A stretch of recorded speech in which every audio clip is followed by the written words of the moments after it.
Hello everybody and welcome to this online Python programming course. Now before we begin with the actual coding, let us talk about a few stuff such as for who is this course and what we will be doing in this course.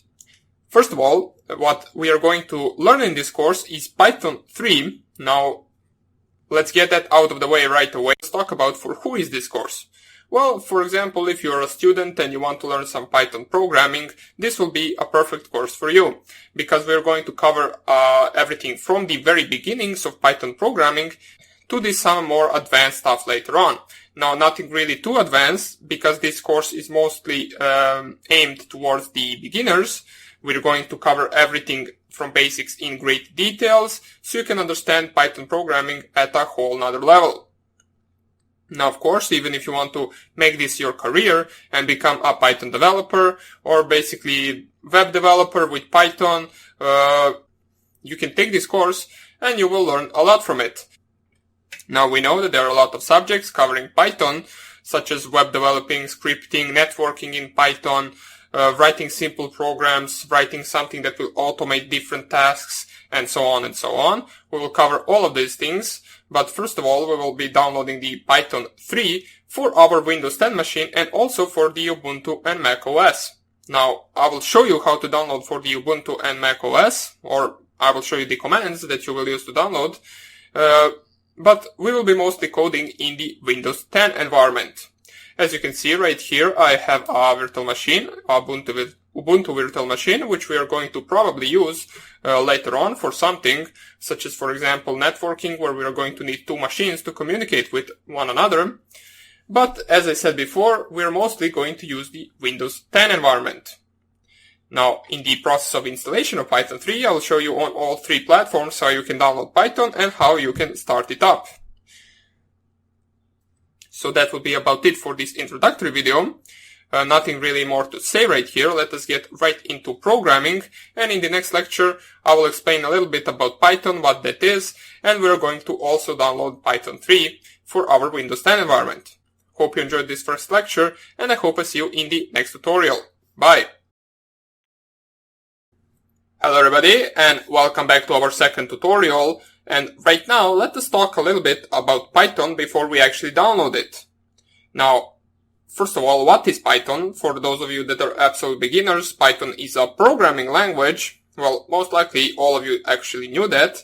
But Python is a high-level programming language, which basically means that it is rather easy and you can actually write programs rather faster than in some other different languages. Such as, for example, if you want to compare C language and Python language, something that will take around 10 pages or basically 10 pages of code to write in C will take about 1 or 2 pages in Python. It is a programming language used when you need something done really fast. It is also a slower language than C, for example, because it is a high-level language. It is more far away to the processors, we can say so, and therefore it is not as fast as different programming languages that are low-level, such as C or assembly or basically any other low-level programming language. Now, the Python is also known as the scripting language. Well, basically, what Python allows you to do is actually just write simple scripts that will do simple tasks for you. Therefore, it is called scripting language. Now, even in Python, there is something called idle, which is basically looks similar to a command shell. And what you can do there is just give simple instructions to Python and there test your programs. But we will talk more about that later on once we download the actual Python. And by the way, the Python 3, of course, can be downloaded for free. As I said, I will show both on Linux and Windows. And as I said in the previous video, there are two versions of Python, Python 2 and Python 3. We are going to use Python 3, the newest version. Now, of course, if there is a newer version of Python available, once you actually watch this course, whether it is in 2019 or some other year, feel free to download the newest version. I believe everything will work the same. So, what is Python even used for? Well, Python, professionally, you can use it. It is basically great for the backend web development. You can analyze data, parse data. For example, when you have a huge pile of data, you can use some different libraries such as regex in order to extract some of the things that you need from that certain pile of data. Now, that is just some that is just some of the use for Python. It is also starting to have its appearance in artificial intelligence and scientific computing. Now, many developers also use Python to build productivity tools, different games, desktop apps, and basically Python 3 is rather spreaded language, if you can say so. You will find a bunch of tutorials online for it. It is nothing really that unknown. There are plenty of resources to help you learn Python 3. It is also widely used on the server side, and it is, as I said, widely used for scripting. Now, this includes basically various testing, building, deployment, monitoring frameworks, monitoring scientific apps, and just writing some quick scripts, as we said before. Now, Python is also widely used as an embedded language. Now, one thing that you might actually be asking is whether you need something to start Python programming. Well, we said before it is free to download, so that is something out of the way. You don't need any other knowledge. I will basically begin from the beginning, from the basics themselves, and we will then build up our knowledge to more intermediate and later more advanced stuff. So, no is the answer. You do not need any Python programming knowledge or experience, or any other programming experience. If this is a first programming language that you encounter, feel free to enjoy this course. We will explain everything in great details, so nothing to worry about there. So let us just end this real quick, and in the next video we are finally going to download Python 3 and see how it works. So hope you enjoyed this tutorial, and I hope I see you in the next one. Bye! Hello everybody, and welcome back to this tutorial. And right now, let us see how we can download Python for Windows. Now, we have to actually visit a certain link, so open up your Google Chrome, Firefox, Internet Explorer, or whatever search engine you are using, and we're going to navigate to the python.org/downloads. So go up right up here, http python.org/downloads, and then add another slash at the end of this link. Press here enter. Now once again, this will lead us to a page where we can download different versions of Python. It will show us right here, as we can see, that the latest version of Python currently is Python 3.7.3. As I said before, if you have a newer version, feel free to download that one, as long as it is a Python 3 version and not Python 2. We can see the release dates right here and different versions. This is ours that we are going to download, released on the March 25th, 2019. Now, you might be asking whether you are going to download a 32-bit or 64-bit version, but we're going to get into that just in a second. Once you actually check all of these things out, and you can read these licenses, sources if you want to, nothing really important right here. And right here, right upper there, you can read looking for Python with a different OS. We want to click Python for Windows. And right here, we're going to have a different versions for Python 3.7.3. Now note this statement right here that says Python 3.7.3 cannot be used on Windows XP or earlier. So if you are using Windows XP, which I highly doubt, it is 2019, nobody is using XP anymore. But if you are, you're going to have to upgrade or download a different version of Python, since this one won't work on Windows XP. Now, you can see also these different things right here, such as stable releases and pre-releases. Now, pre-releases are basically, as you can see, Python 3.8.0, which is basically a release that hasn't really been released yet as a stable release, so it is something still in progress of working. So what we want to do is we want to download a stable release, because we want our Python to work perfectly. And you can have right here different versions that you want to download, such as the x86 and x86-64. Now, the x86 is 32-bit and the 64 is the 64-bit. Now, in order to check whether your PC is 32-bit and or 64-bit, so you can know which one you can download, you can go right here. So just open up your search bar in the actual Windows 10. You can just type here start. Oh, pardon me, not start. We open start. We want to type control panel. So control panel. Open your control panel right here. it will lead you to your settings. You want to go and navigate to the system and security settings, and right here you want to find, let me just see where it is. Okay, so system settings, right here. And right here, you can just under the system type, check out whether your operating system is, or whether your processor is 32 or 64-bit. And you can see mine is currently 64-bit, so I will be downloading the 64-bit version. So let us close this, and the 64-bit version would be this one, so Windows x86-64 executable installer. Click on it. It will start downloading. As we can see, it is 25 megabytes long, or big, should I say. And right here, we have that version right here. Since I already did download it, you can see it is the same name. So all you want to do is run your executable installer program. You can see right here, it opens a window, install Python 3. We want to just click on install now. It will ask for the administrator password, which I don't have. So I will just click here, yes. And it will start installing or setting up our Python 3 for us. And basically all you want to do is follow the actual process of installation. And if you want to later on, you can add the Python 3 to the path so you can run it from anywhere you like. Now this shouldn't take too long to install. Basically it is right now installing and downloading all the additional libraries that it needs in order to be able to run. And what we are going to do afterwards in the next video is I will show you a few commands that you can run in order to install Python 3 for the Ubuntu. Now, those of you who are using Ubuntu probably already know that any Linux type of system basically already comes with Python and Python 3, but we want to install some different usable things, or useful things, should I say, such as pip for Python, installing different modules, libraries, idle, and basically the Python 3 interpreter. So I will just leave this to finish, and I will get back to you as soon as this has finished.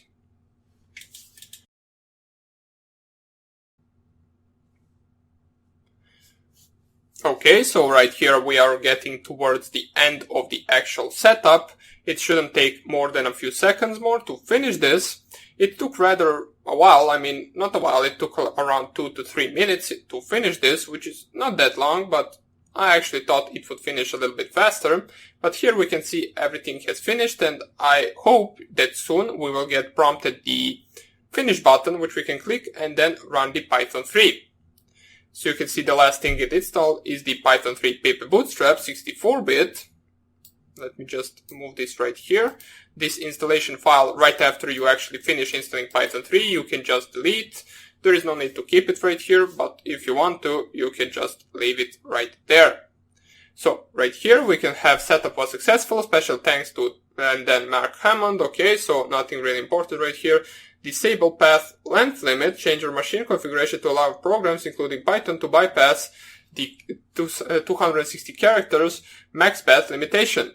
Now this is not really anything important to us, but if you want to, you can just click it. What this means is basically the path is the actual environment in Windows where you can actually run the program from any directory you want. So for example, if you want to run Audacity, right here, this program on my desktop, from any other directory that isn't a desktop directory, you can add it.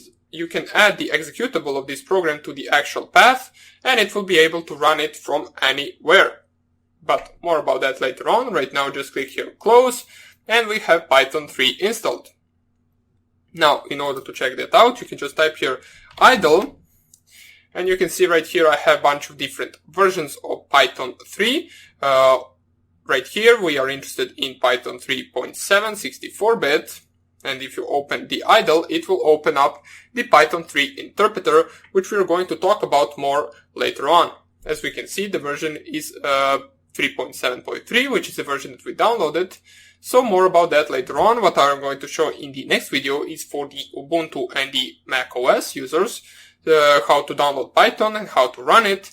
And for those of you who are running this on Windows, you can just skip the next tutorial and get straight into the idle demonstration. So hope you enjoyed this tutorial, and I hope I see you in the next one. Bye. Hello everybody and welcome back to this tutorial, and what we're going to show right here is how you can install Python for the Ubuntu and also for the Mac OS.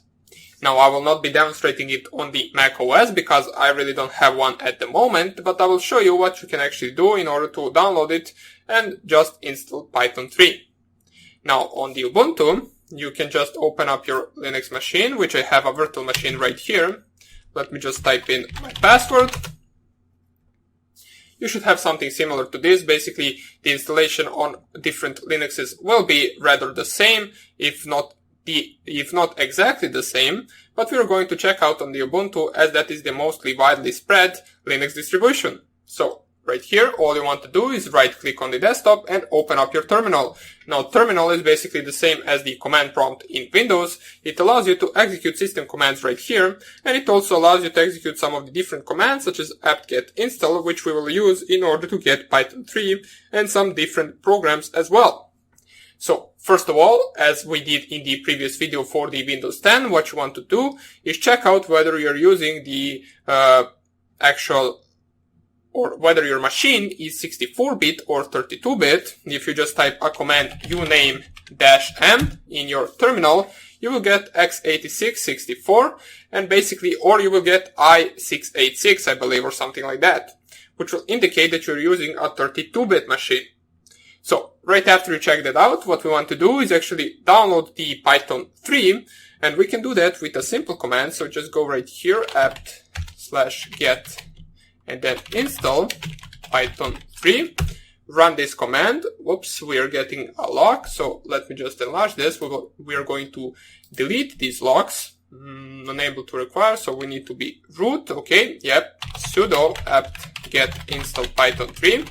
Make sure to run this as a root so you actually have the actual privileges to execute this command. Enable to acquire the dpkg front-end lock. Okay, nothing really. Let me just enter a root account for a second, and I will simply just delete these locks right here.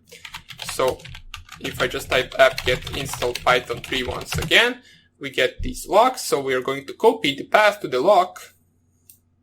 Could not get lock. Let me just check. Open resource temporarily available. Unable to require the front-end lock. Okay, so let us copy it and let us simply just delete it.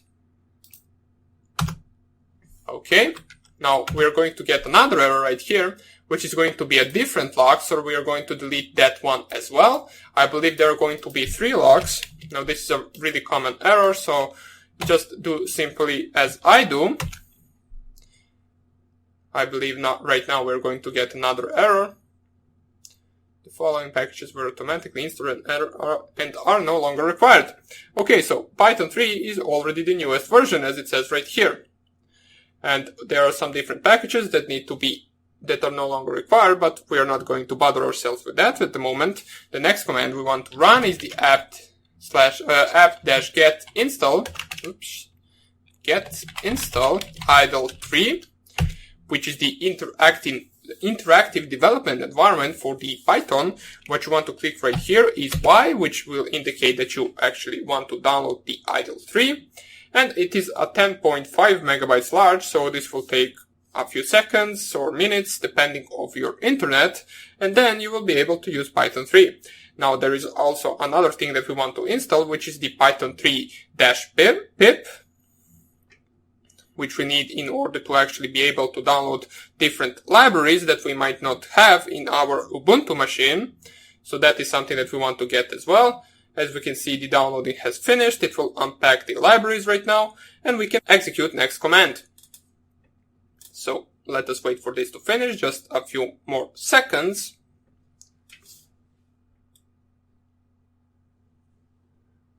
Okay, it is setting up different things that it needs.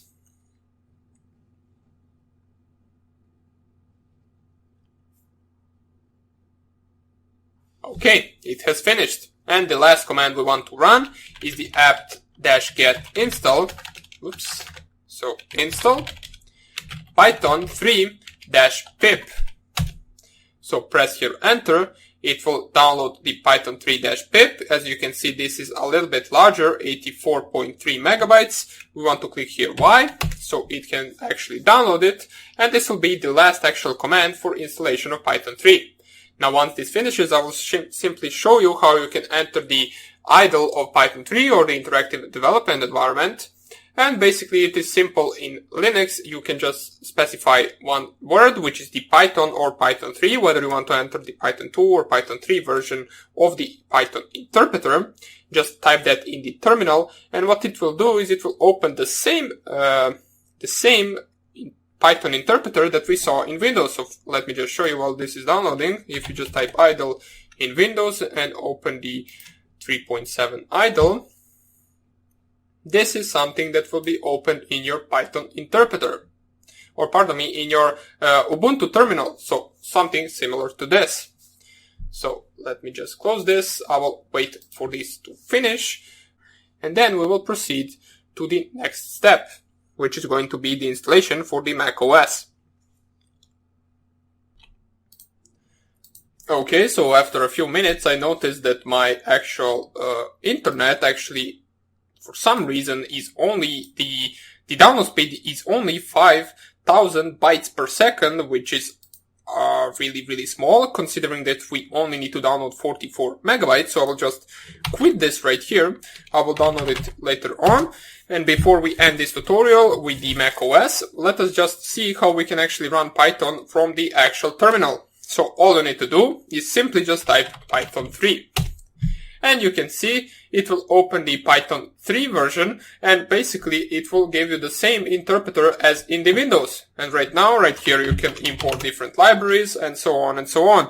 Execute different commands, such as, for example, hello world, and basically do anything that you would do in the regular program as well. Now, don't really mind these two lines. If you are new, I will explain them later on. For now on, I just wanted to show you how the interpreter works and that we successfully have everything installed.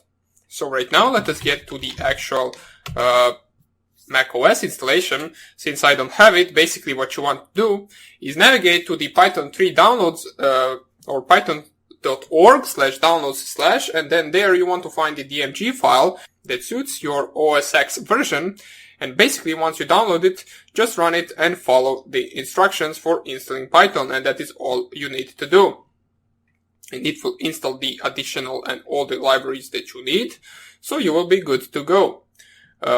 And that will be about it for this tutorial. What we are going to do in the next one is take a little closer look to the idle, and I will explain a little bit why do we need it. As I said before, the idle is this Python interpreter, or basically the interactive development environment.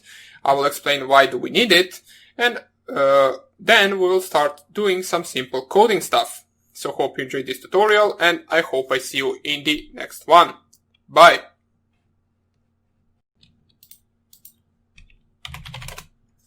Hello everybody, and welcome back to this tutorial. And right now, let us take a closer look at the interactive development environment for Python 3, or also known as idle. Now, we downloaded everything we need for all our platforms such as Windows, Linux, and Mac OS. And right now, in order to start the actual idle or the Python 3 interpreter, just type in Python 3 if you are using the actual Linux, and just go to the start button, type idle, and navigate to the idle Python 3.7 version, whether it is 32-bit or 64-bit. Now I have multiple versions installed right here, that's why I have this many. So I'll just go with the newest version of the 64-bit Python 3. You can see they are rather the same on both of these Linux and Windows systems. And what idle or the interactive development environment is basically it is used to help us with the errors, most likely. Now, let's imagine you're writing a program in some text editor or in Visual Studio or wherever you actually want to write the program. So, for example, let's just say you're writing it in the Notepad, and you write a bunch of lines of code lines, different tens and tens of pages, and then you don't know, you get an error, and you don't know where that error is.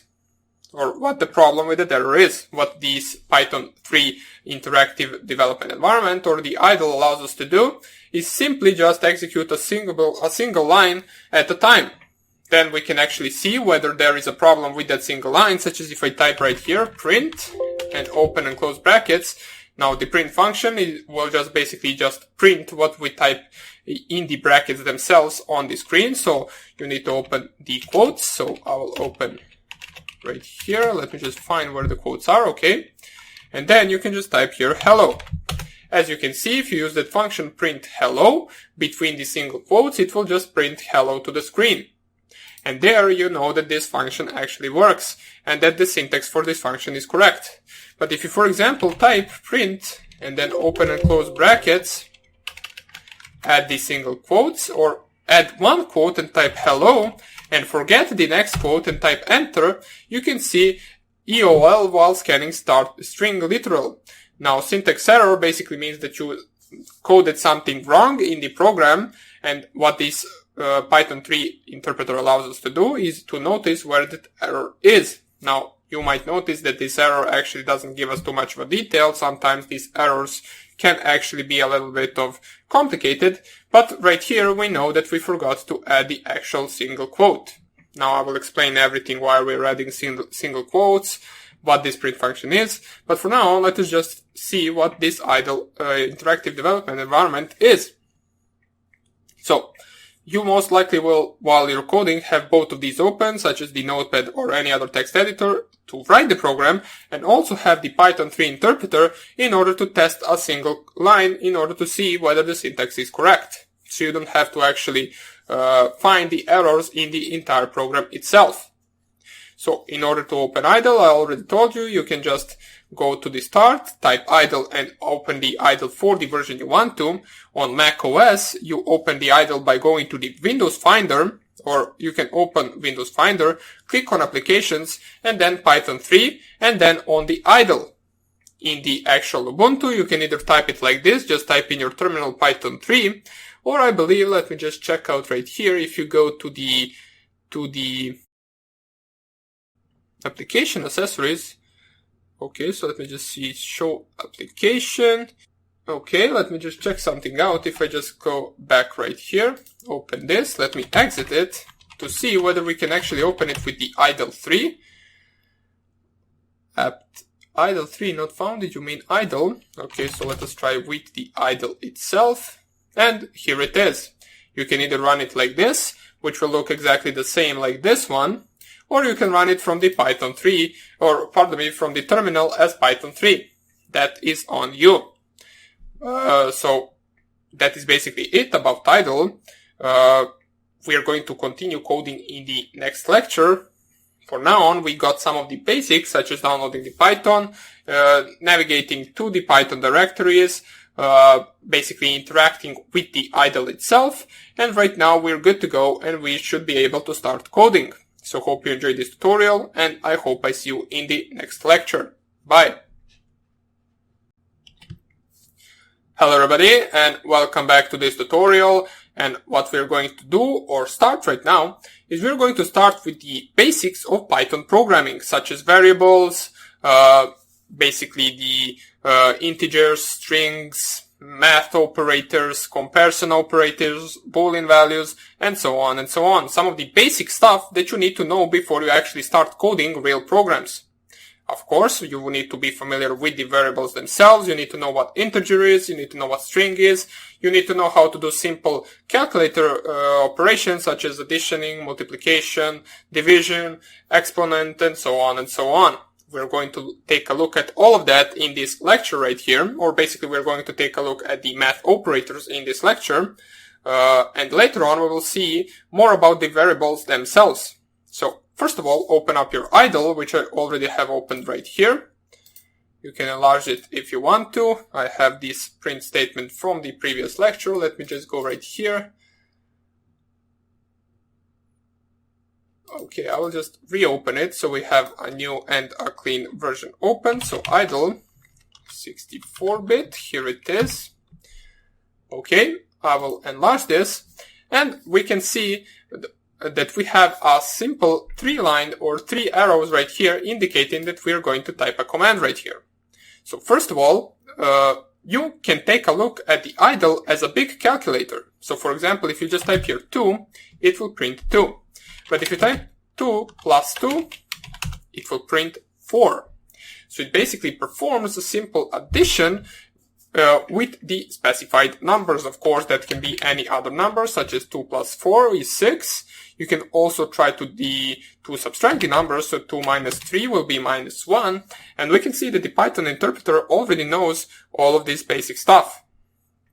So therefore, we can conclude that the actual addition and the actual subtraction, as we can see right here, is performed same as in the real world. So we can set a variable and set that variable to be equal to 2 plus 2, and then that variable will have a value of 4.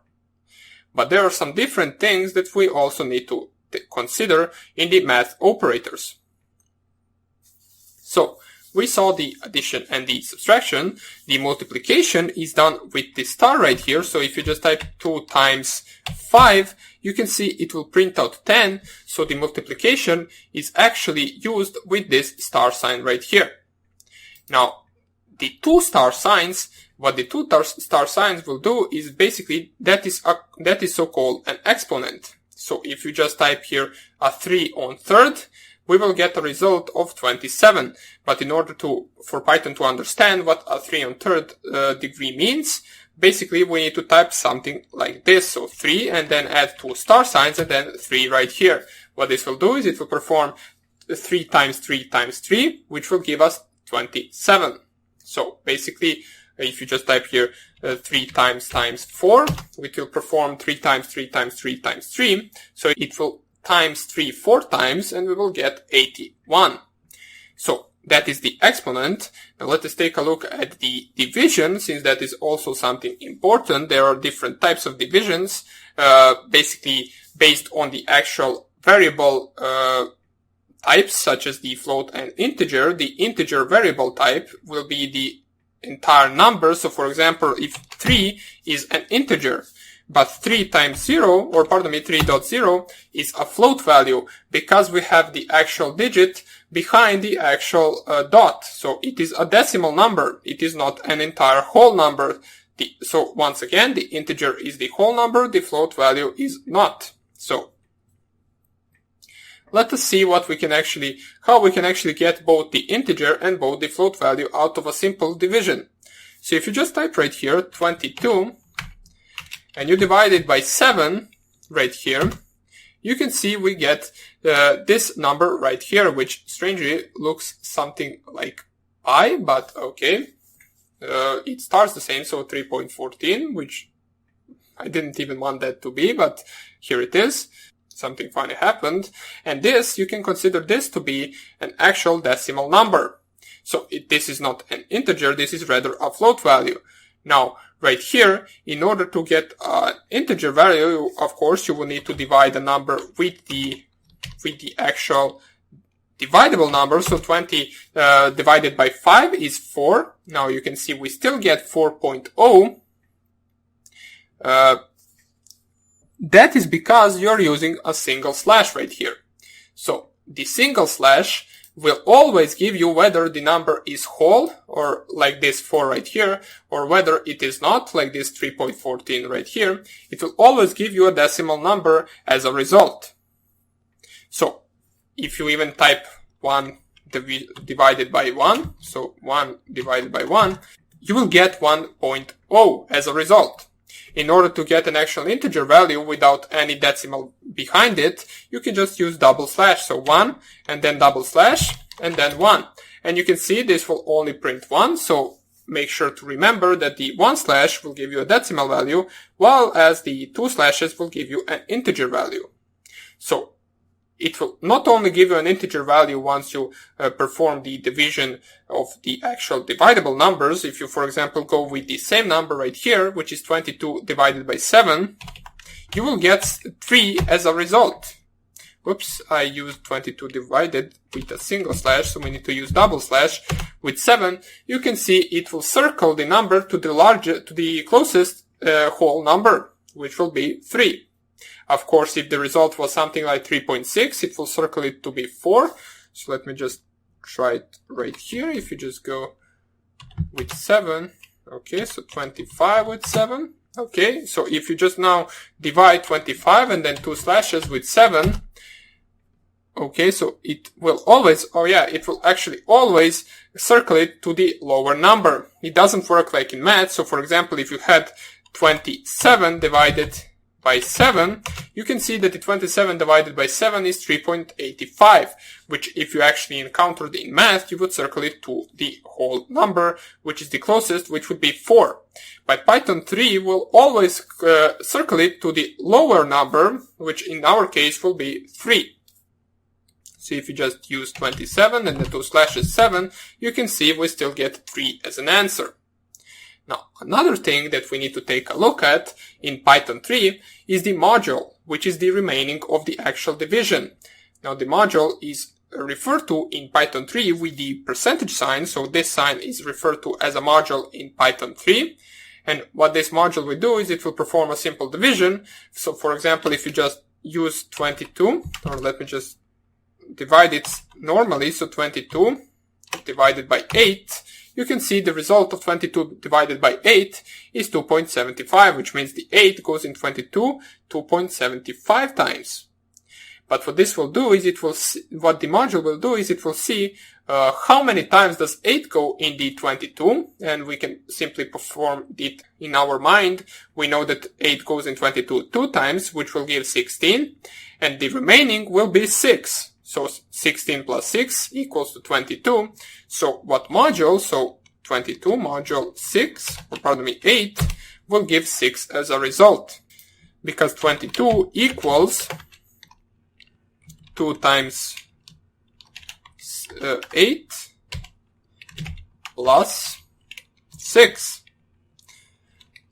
So that is the basic understanding of the actual math operators. Those are all that there are. Now we're going to look at different operators later on, such as the comparison operators, the smaller, the larger number, and so on and so on. But for now on, this will be enough.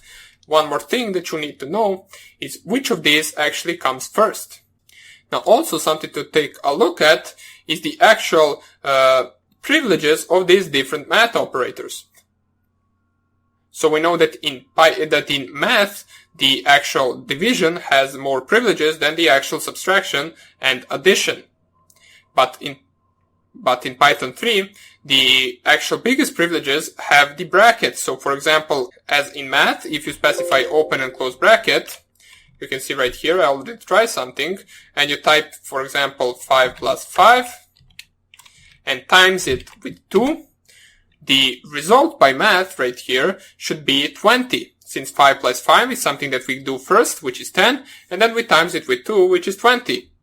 And if you just press here enter, the result in Python 3 will be the same. So we know that the actual brackets have the biggest privileges in Python 3 as well. But right after the brackets, if you, for example, wanted to perform something that didn't have brackets, the privilege comparison would be something like this. The biggest privileges would have the exponent, which is these 2 stars right here. Then after the exponent goes the actual multiplication.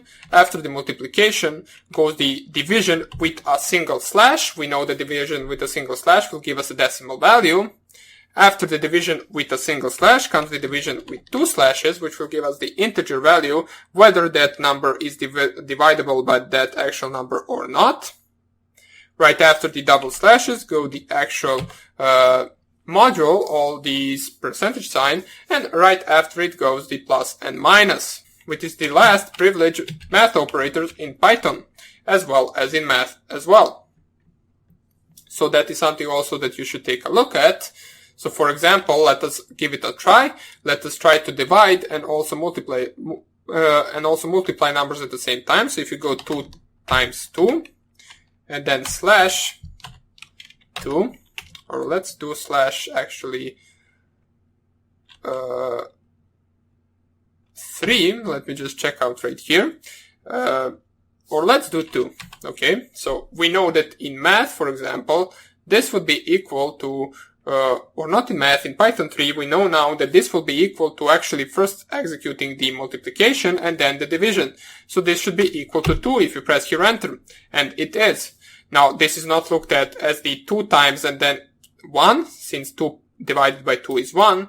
This has the most privilege. This star sign has the most privilege, or the multiplication sign has most privilege.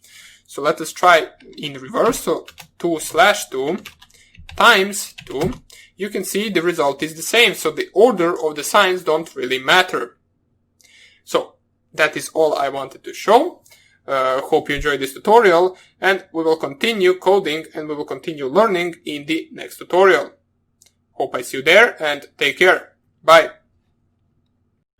Hello everybody, and welcome back to this tutorial. And in the previous tutorial, we took a look at different math operators that can be used in the Python 3 interpreter, whether you're using simply just numbers as we did in the previous video, or whether you're actually storing different numbers in variables and then using them as variables. But what we are going to take a look at now is some strings or arrays, or however you want to call it, in Python 3. So first of all, let us think what an actual string is. So we know that a number is simply a number, but our Python 3 or our program has to know when we actually want to type a word or a sentence or any paragraph or something like that. What string is basically strings are words.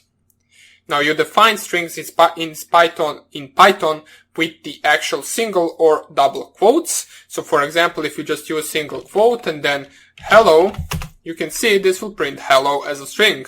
If you just type hello without single quotes, it will give you an actual error saying hello is not defined.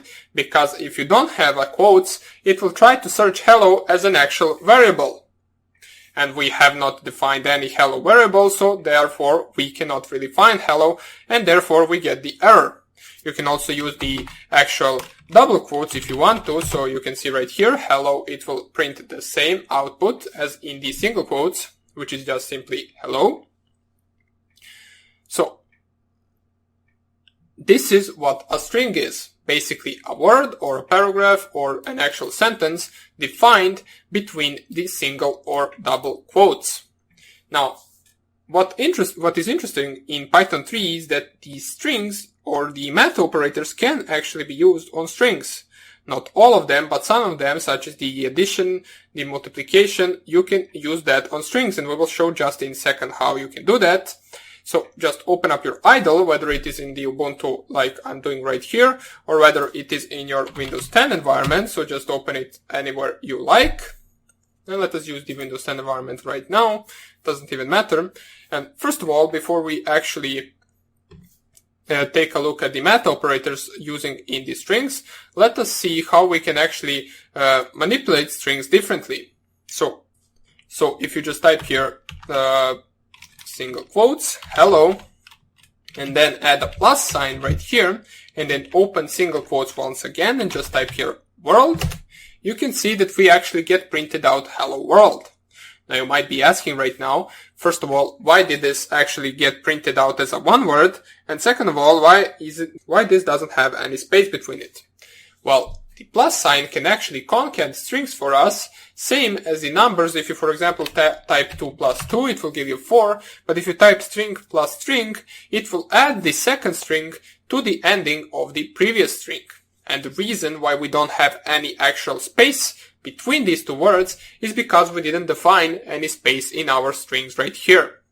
So if you want to have space, you can just type hello and then add space and then specify the single quote and then plus world. And you can see right now we get printed out hello world. Now of course you don't have to do this like this. You can simply just type open quotes hello world and then close quotes, and it will print the same thing without using the math operator plus and concating two different strings. Now one thing you can't do is you can't, for example, concat strings with numbers. If you try to do something like this, so hello and then plus 4, it will give you an error can only concatenate string to integer, or pardon me, concatenate, what did I even say? It doesn't even matter. So can only concatenate string, not integer to string. So what this basically says, you can concat two different types of actual variables. So for example, you can concat an integer or a number to a string, which actually makes sense. You can only add number with number, and you can only add strings with strings. However, you can actually multiply strings with numbers. Since we can't add it, we can try to multiply it. So if you just type here,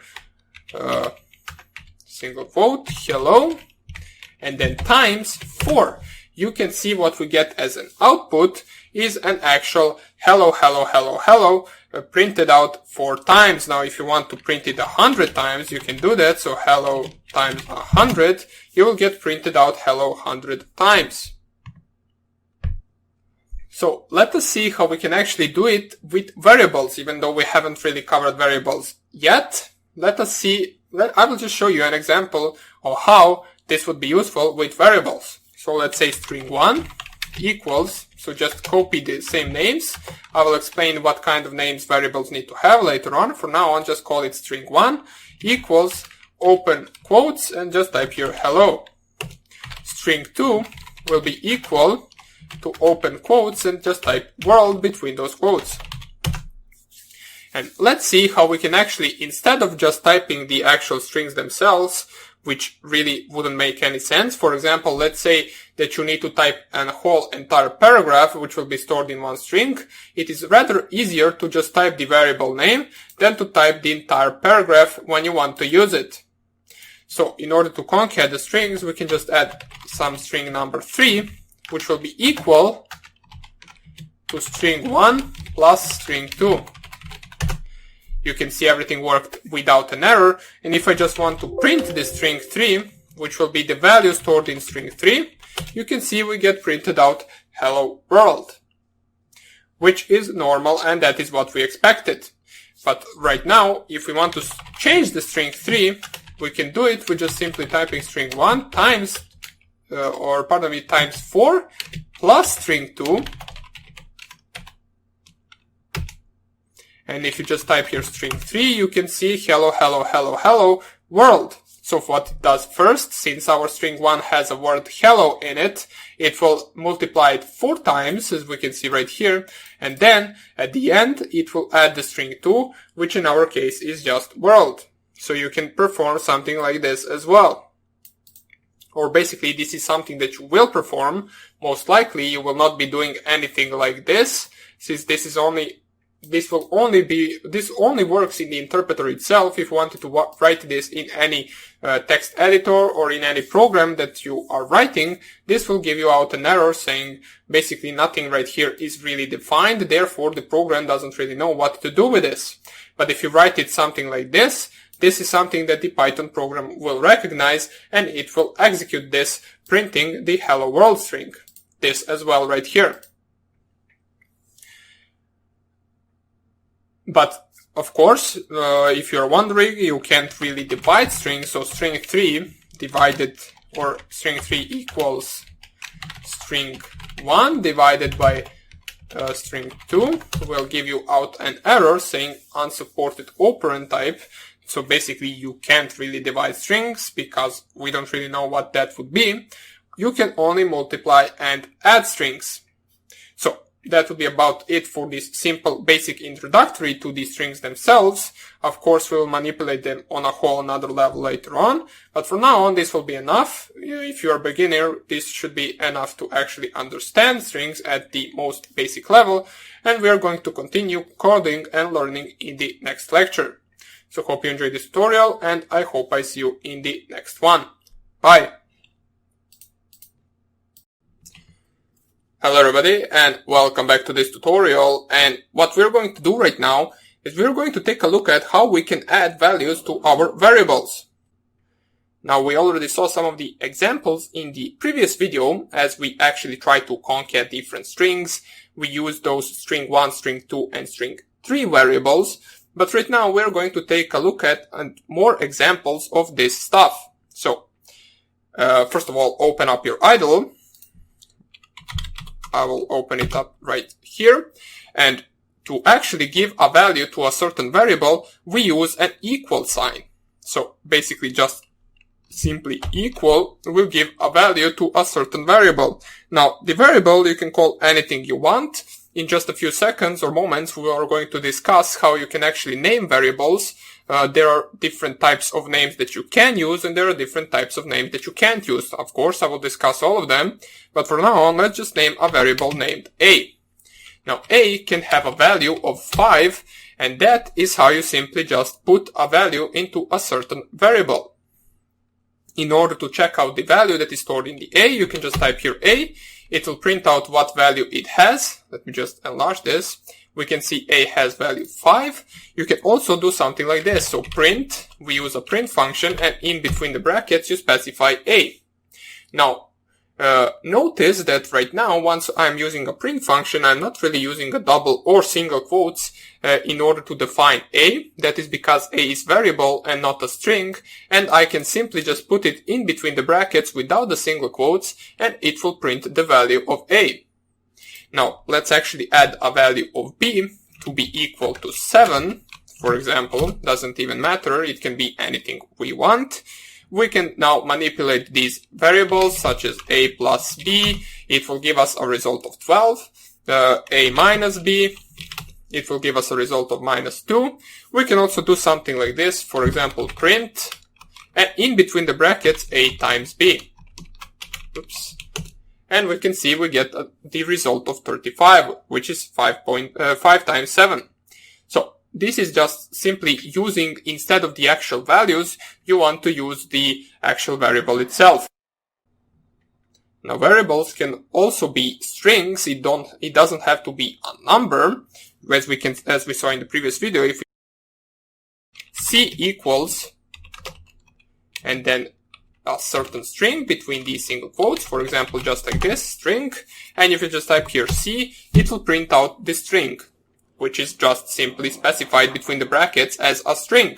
Now, you can also concat two different variables, which have to be the same type, so you can't really add the string variable with a string variable. You can only add number with number, or pardon me, the string variable with the number. You can't really do that. You can only add number with number and string with string. So if you just type here d equals, this is, or let's do something like this. So dash dash or star.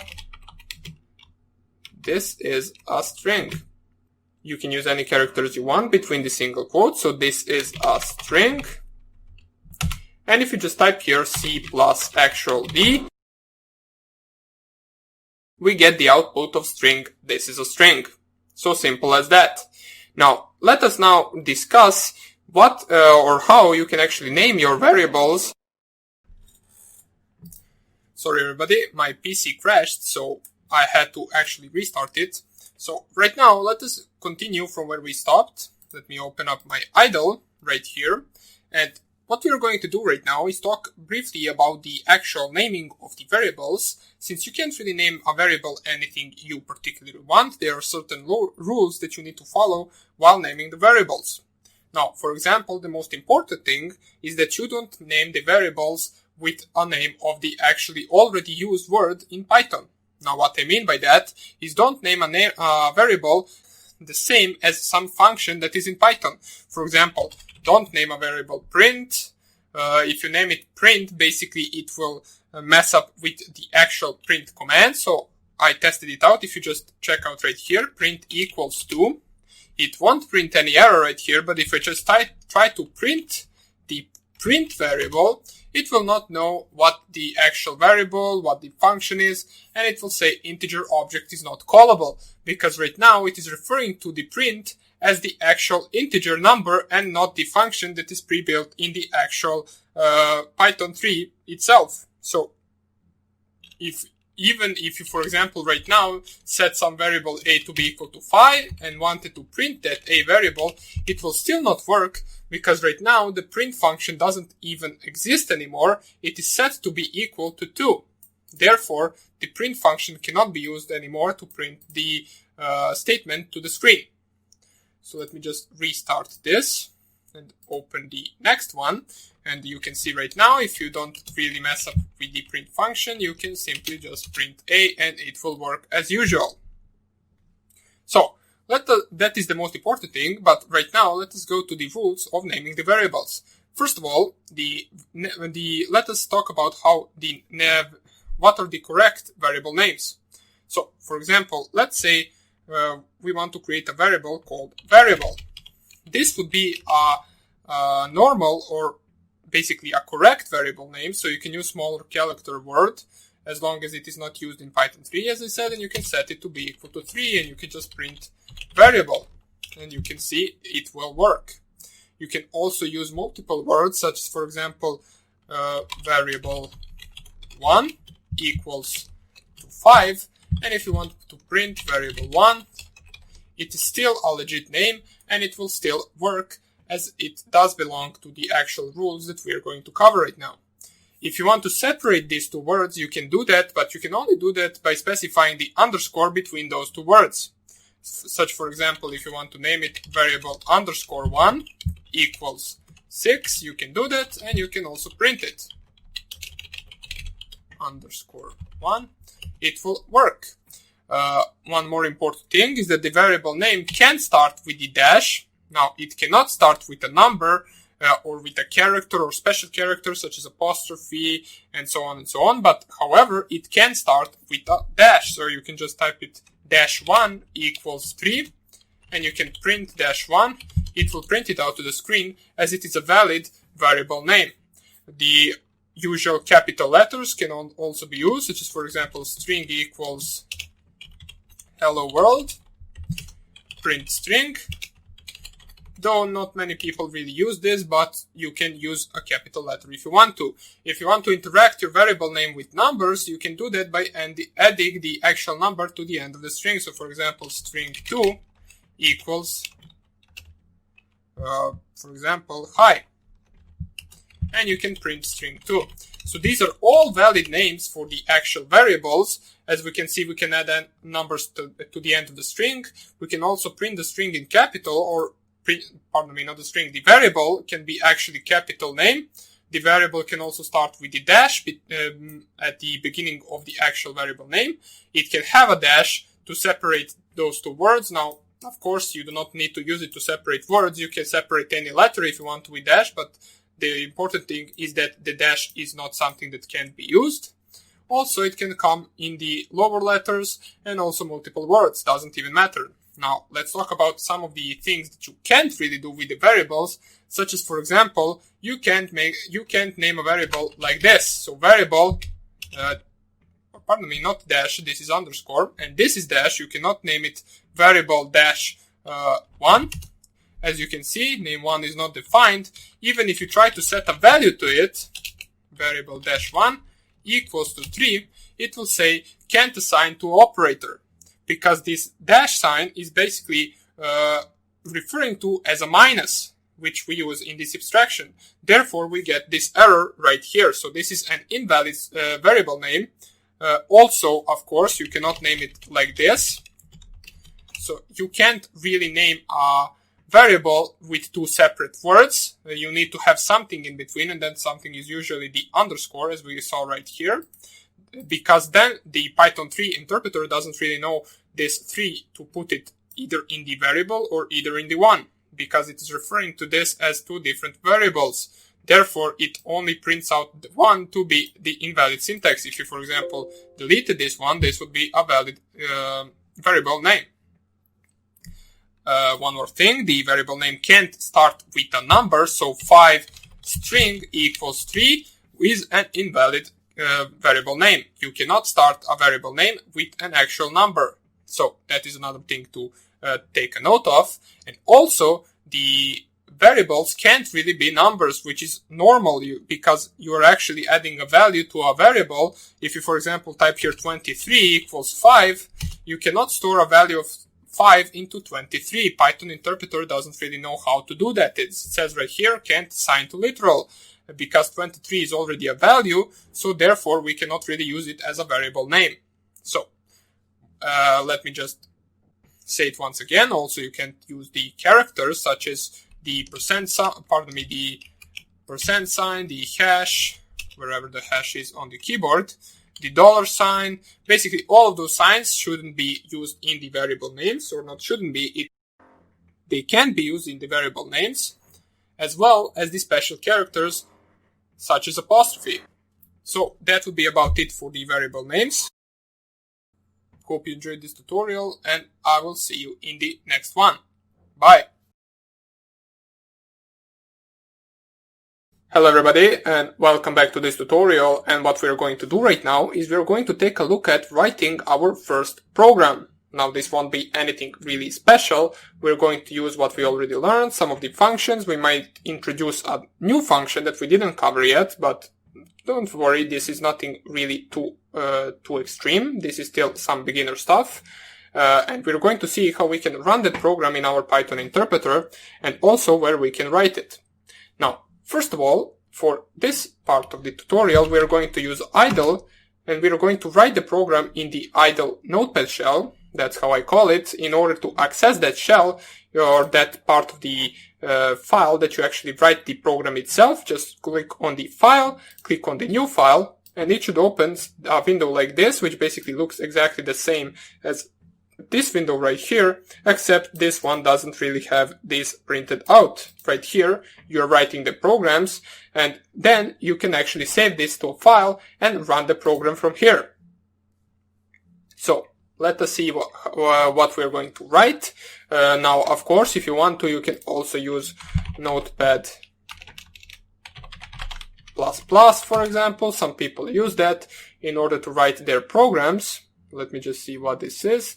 Okay, these were some of the previous DLLs that I actually was watching. Doesn't even matter. You can use any text editor you want to write this program, and we're going to take a look. So let us write our first program now. We are going to use the print function that we already know what it is, and we're also going to take a look at the input function, which allows the user to actually specify or to interact with the program itself. So first of all, let us do something like this. We will select a variable called x. We will call it simply just x, or let's call it, just for the educational purposes, number_1. So that will be the variable name. We can set it to be equal to input and open and close brackets. Now, what this input function will do is basically, once we run the program, it will block the program entirely, and it will wait for a user of the program to actually input something into their keyboard. So for example, it will pause at this part right here, and it will wait for a user to specify, for example, 3 or 4 or 5. Since it is a number, we will need to specify the number to the actual program. So number_2 will be also equal to input, and we can print something like this. So we want to print calculating result and 3 dots, so it looks like the program is actually doing something, and then we can actually perform anything we basically want. We can add these two numbers, we can multiply these two numbers, we can let's simply just multiply these two numbers. We can do that just by actually selecting a variable. We can call it z, or let's just call it result, because we didn't call these first two x and y. So result will be equal to the actual number 1, so number_1 times number_2. And then all we can do right now is actually print the result to the screen. Let me just see, why is this tabbing in by itself? It doesn't even matter. We can just print the result to the screen. So we can print something like this. Print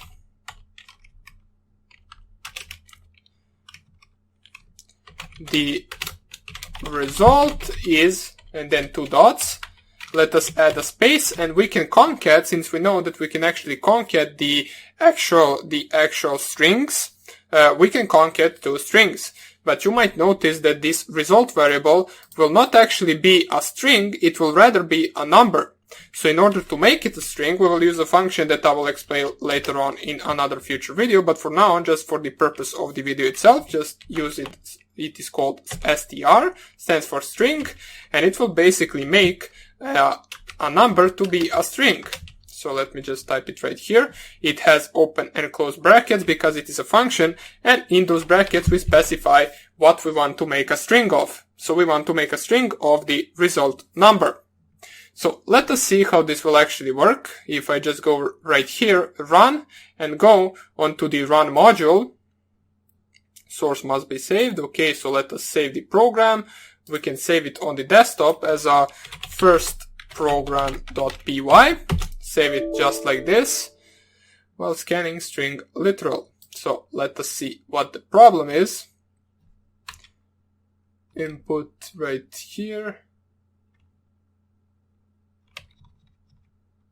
Okay, so let us do something like this. We will in the double quote specify enter the first number. We can do something like this, then it will wait for the actual input, and right here also in between the single quotes enter the second number. And then out of these two numbers we can make number 1 equals integer of number 1. Now I'll explain everything, just let me type this out. So number 2 equals integer of number underscore 2.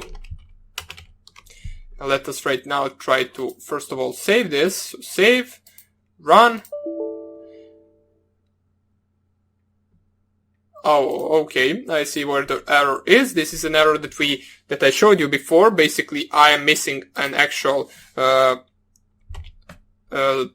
quote right here because I only opened a single quote right here. I really never even closed it. That's why it actually gave us an error. So let us save this and try to run it once again. Run module. First thing we get printed out is enter the first number. So let's enter the first number to be equal to 5.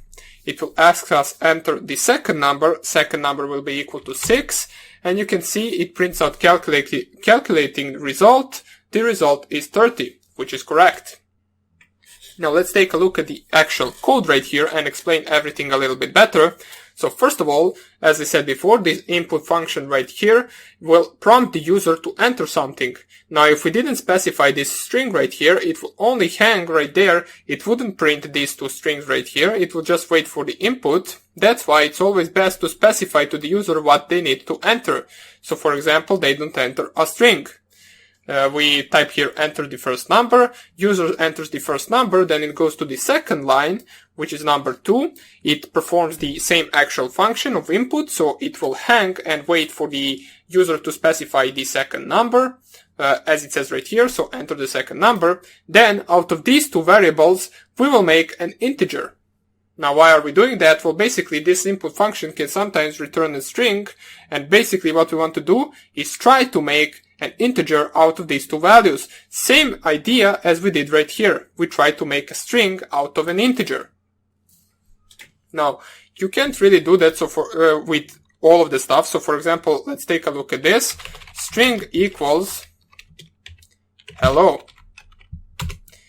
If you wanted to make a string to be equal, or let's do it like this. So redesigned underscore string equals integer of this string, this will not work. As you will see right here, this will not work because the hello is not even a number. But if you just type here string 1 equals to actually open single quotes and type a number right here. So for example 3, not 3 and this letter, let me just do it once again. So string 1 equals open single quotes 3. And then we want to try do the same thing. So redesigned underscore string equals integer out of string 1. You can see right now this did work. And if we print redesigned underscore string, it will print number 3. So you can make an integer out of a string that is a number. But you can't really make an integer out of a string that is a word, which actually makes sense. It goes vice versa as well. So you can't make an integer out of a string, and you can make a string out of an integer if they are not a number. So right here, let me just see. So we printed out a calculating result right after we actually converted these two values to be integer. If they aren't, then the result is equal a normal just mathematical equation, which is just multiplying these two numbers that the user inputted, and then we print the result is plus the string of the result. Now the reason once again why we are using the string of the result is because if we set right here result to be equal to 30, as I believe it was, and we try to perform the same right here, so let me just copy this. Copy this line, I will paste it right here. I will delete the string function, I will just concat the actual result.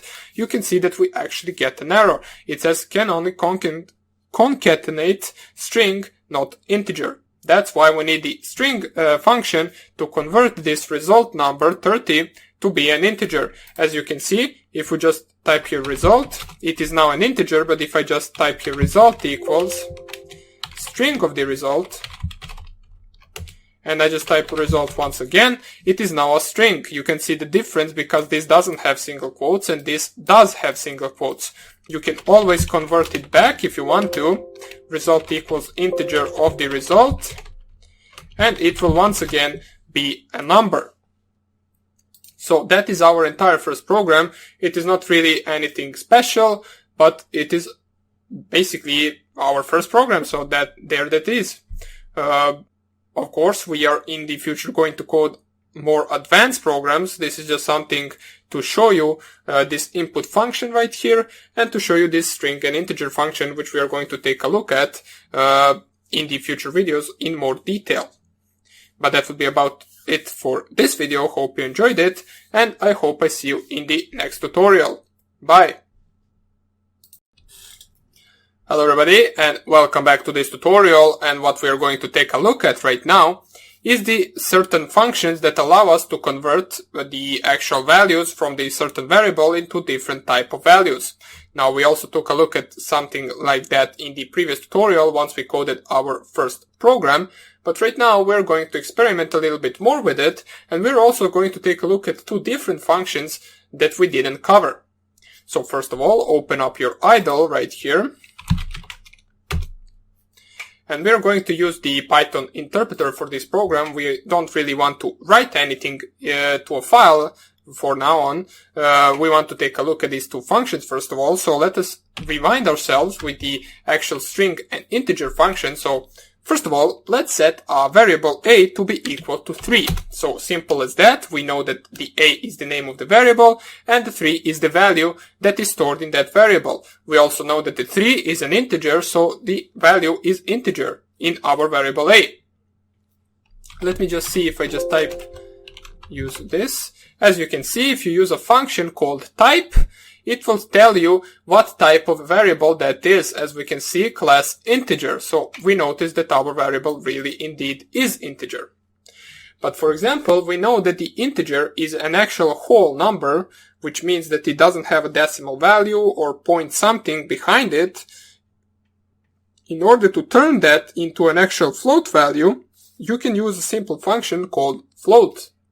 So in order to do that, we can just use something like this. So b will equal to float of a. Now what this will do is basically it will take the value from a and it will turn that into a float value. And the float value will be basically 3.0 or 3.000 depending on how many zeros you actually added to be stored in this variable. As we can see right here, currently it is only 3.0. We can use a type function in order to see what type of actual variable this is. So let us take a look at that as well. So type and then open bracket b, close bracket. We can see that the type of b is float. So we successfully converted the a variable to be a float variable and also stored that into a different variable. Nothing really too hard to do, but still it is something. The more we learn, the more we know. So let us continue and let us see what we can do with the string function that we covered in the previous video.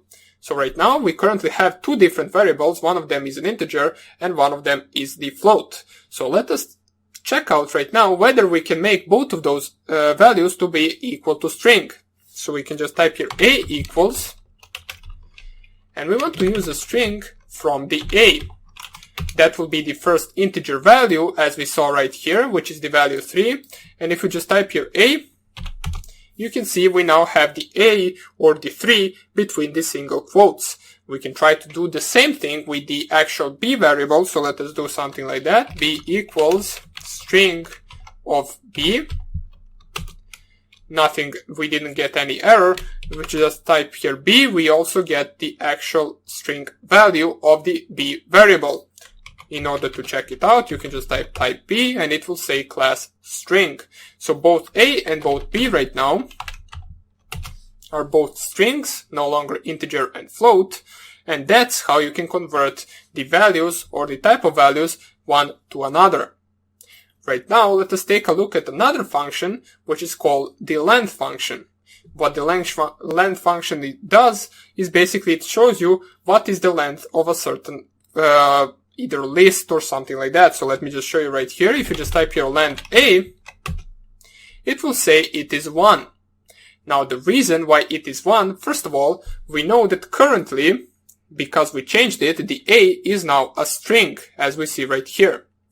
And the length of a will print out 1. Now, you might be asking, why is that? Well, basically because the length of the string that is stored in a, which is just 3, is equal to 1. There is only one character. If you just type here, for example, let's say like this, string equals hello. We know that the hello string has 5 letters, so if we just type here length of the string, you can see that we actually get a result of 5. Now this result right here is an integer value and it can be stored into a different variable. So for example, set equals length of string. Or we can use length of b right now. We know that the b is string 3.0, and if you just type here set, it is equal to 3. It is an integer value of 3.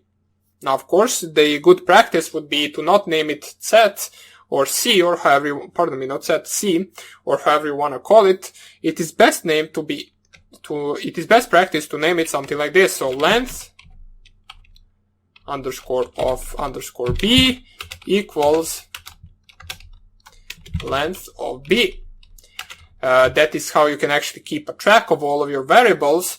And right now you know what the actual length of b variable is. While as once you actually had c, imagine you had thousands of variables, you would probably forget what c was for. So that's why it's a good practice to actually have variables named appropriately. And right now, if we want to print length of b, underscore of underscore b, it will print out 3. Now this length is also used in the lists in order to, for example, count the number of elements in a certain list, but list is something that we'll cover later on. No need to worry about that at all. It is also used in some for statements. Now, for statements are also something that we will cover later on. Basically, it is widely used in Python 3, so this is not a function that you should just forget. It is also very helpful in many programs, so that's that as well. Now let's try to see whether the length will count the empty space also as a character. So you can see right here, if we just type here string underscore 1 equals open single quotes, and there we can just type here hello world, our usual string that we also always use. So press here enter, and if we just use the length of the actual string 1, we should get printed out everything, or the length of this actual string, including the empty space as well. As we can see, the hello has 5 letters, the empty has 1 character, which is added to 6, and these 5 add to 11. So let me show you right now. If you, for example, set an integer, so a equals back to 3, it is no longer a string. And if you just type here a length of a, you can see that you will get an error. That's because you can only use the length on the strings and also on the lists. You can't really use it on a number because we don't really know what is a length of a 3. For example, if you set a to be equal to 33 or 333, doesn't really matter, you would still get an error because the a is a number. It will not print out 3 as a result because it would, well, maybe by some logic it could print out 3 because there is 3 digits right here, but it doesn't work like that. You can see object of type integer has no length, which is correct. The integer number really you don't know how to count its length. So that would be basically about it for these simple functions. What we learned right here is that we can actually turn specific variables into different variables. We can also check out the length of the certain variables, strings, elements, lists, or however you want to call it. Now that is useful later on once you actually have a huge, for example, let's say you have a huge text right there and you want to check out how many characters are in that text. You, of course, won't go one by one character and count it by hand. You will go and basically use length of that actual paragraph and count how many characters are in that paragraph, including the empty spaces, the special characters, and so on and so on. So, hope you enjoyed this tutorial. It was a rather short one, and we will continue coding in the next lecture. Bye! Hello everybody and welcome back to this tutorial, and what we are going to do right now is we are going to introduce ourselves with the logical boolean values. We're also going to take a look at some of the comparison operators in Python. So what we did by now, we took a look at some of the different variables, how to store variables, how to name variables, how to convert variables from one type to another type, how to basically count the length of a certain string, paragraph, or the list. And right now we're going to introduce ourselves, as I said, to the boolean true or false values. Now you might be asking, why do we need true or false values? Well, basically it is really important, especially in loops, as you will see later on. For now on, we will only introduce ourselves with that, and we will see how we can actually set the variables to be equal to either true or either false, and so on and so on. We will also take a look at the comparison operators, which is not the same as the math operators. We saw what the math operators in Python are, and right now we're going to introduce ourselves with the not equal, equal, greater and lesser, and so on, which is also really important in loops especially. So let us open up our idle. First of all, I will close this one from the previous video, then I will open a new one, 64-bit, okay, that is the one. And right now, first of all, let's see how we can actually check out whether something is true or or how we can set a variable to be equal to true or to be equal to false. Now, if you just type in your interpreter true, it will print out true. If you just type here false, it will print out false. Basically, these are the two values that are already pre-installed or that come in Python, basically, not pre-installed. I don't know what I'm saying. And you can put these variables, and you can put these values in an actual variable. So for example, let's call it a equals true. Basically right now, if you just type here a, you will see that a equals true.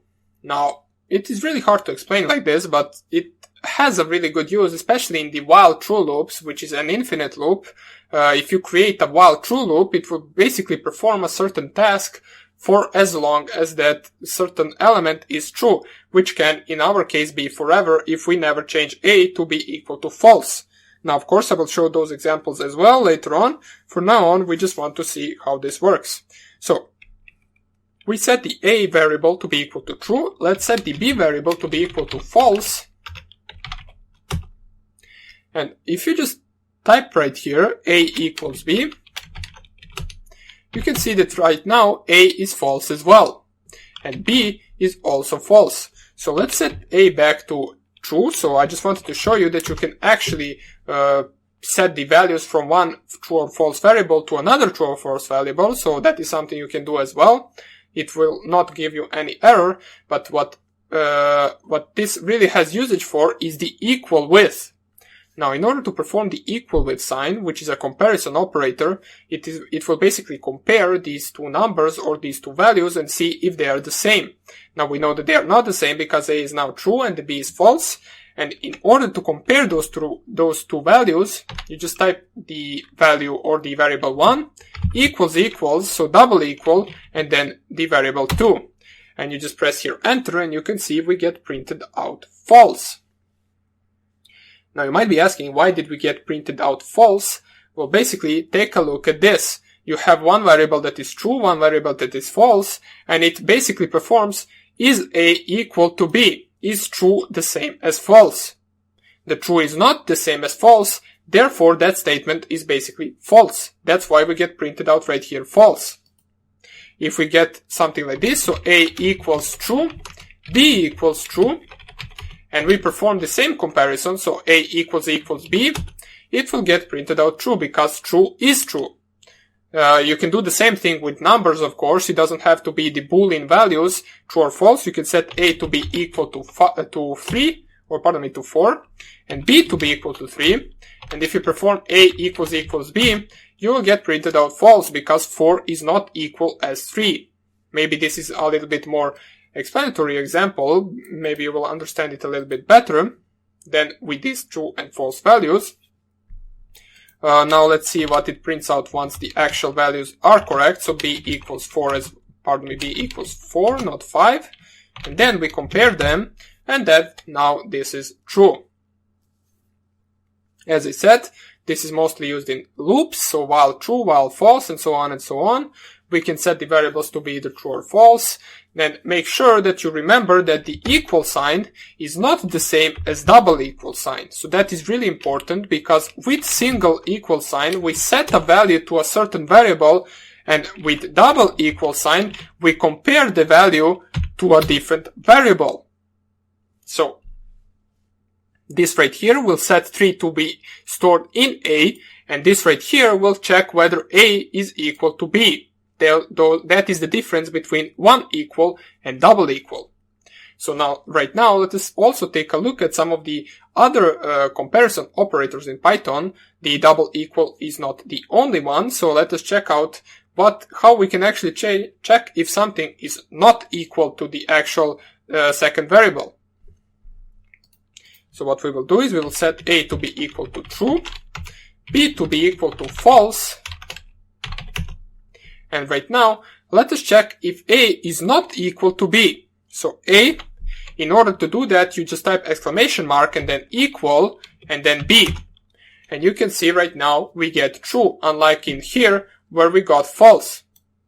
So what this basically means is it will check if A is different than B. Since A really is different than B, since A is true and B is false, we will get printed out true. Yes, A really is different than B. Let us try with numbers so you can understand it better. A equals 5, B equals 3, A is not equal, or check if A is not equal to B, and it will print out true. A isn't equal to B. If we set B to also be equal to 5, and we print out, and we do the same thing, so A, and then exclamation mark equals B, we get now false. A is equal to B, therefore this statement is not correct. So this is also something useful that we will use later on, but these are not the only comparison signs. Of course, we have the greater or lesser, and we can see right here, if we just type here A greater than B, we get printed out false. Now we get printed out false because A is not bigger than B, because both A and both B have the value of 5 stored in them. But if we set B to be equal to 4 and now perform the same task, we will get true. Therefore, 5 really is bigger than 4. This is basically the same. So this statement right here and this statement right here are exactly the same. Just these two have values in those variables. We can also do the same thing with the lesser sign. So 5 is smaller than 4, which is of course false. We know that. And there is also two more that we need to cover, which is the greater or equal and lesser or equal.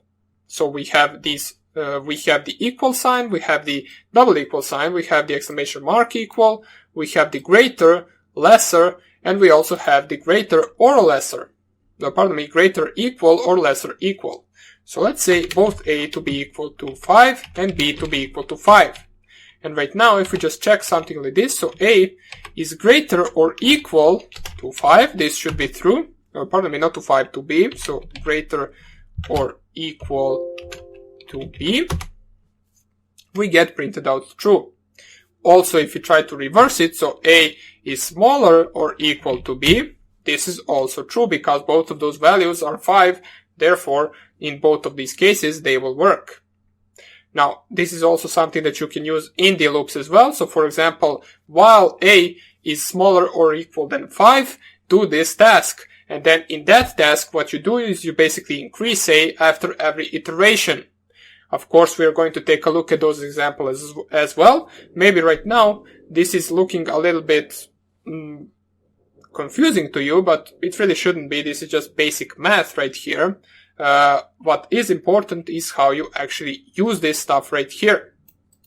So that would be basically about it for this tutorial. We will continue coding in the next tutorial, so hope you enjoyed it, and I hope I see you in the next lecture. Bye! Hello everybody, and welcome back to this tutorial, and let us introduce ourselves with a new thing that we are going to learn right now, which is the if statement in Python 3. Now this is the first actual kind of a loop that we are going to do, and basically this is really important, so make sure to pay attention. It is not that hard, especially this tutorial, which is going to be just the basic stuff for the if statement. In the next two tutorials, we're also going to cover the if-else statement and the if-else statement with multiple else-if statements, if you understood what I'm saying. But for now on, let us just cover the if statement only, so open up your idle as usual. And right here, basically, we can just try to perform the simple if-else statement, or just if statement in this tutorial. So if you just type here, if, you can see it already gets flagged as a word that comes in Python, so it already gets colors. So if, what this basically does is it will look like this. So if something, now of course we don't have variable something, but we'll just use it just for the demonstration purposes. If something equals to something, 2 dots, then you need to tab the next line. As you can see, it tabs by default, do something. And we can see invalid syntax, of course, because this is not something that actually exists, but this is the basic idea behind the if statement. So for example, we can do something like this. A equals 3. B equals 3. And we can just try to do like this. So if A equals to B, 2 dots, make sure to tab everything in, because if you don't tab it in, which the actual interpreter in Python 3 does by default, but if you're using some text editor and you don't tab it in, it will not be considered as a part of the actual if statement. So if A equals B, print, and we can print basically anything we want. We can print these two values are the same, exclamation mark.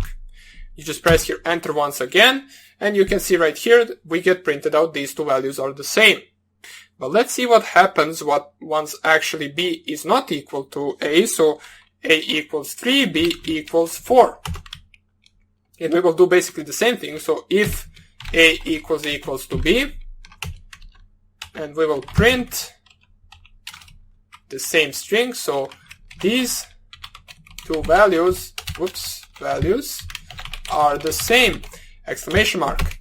And if I just press here enter once again, you can see right now nothing gets printed out. So this is an if statement. It is only used once something is equal to something, or when some statement is fulfilled, such as in the first example right here, A was equal to B, therefore we did this.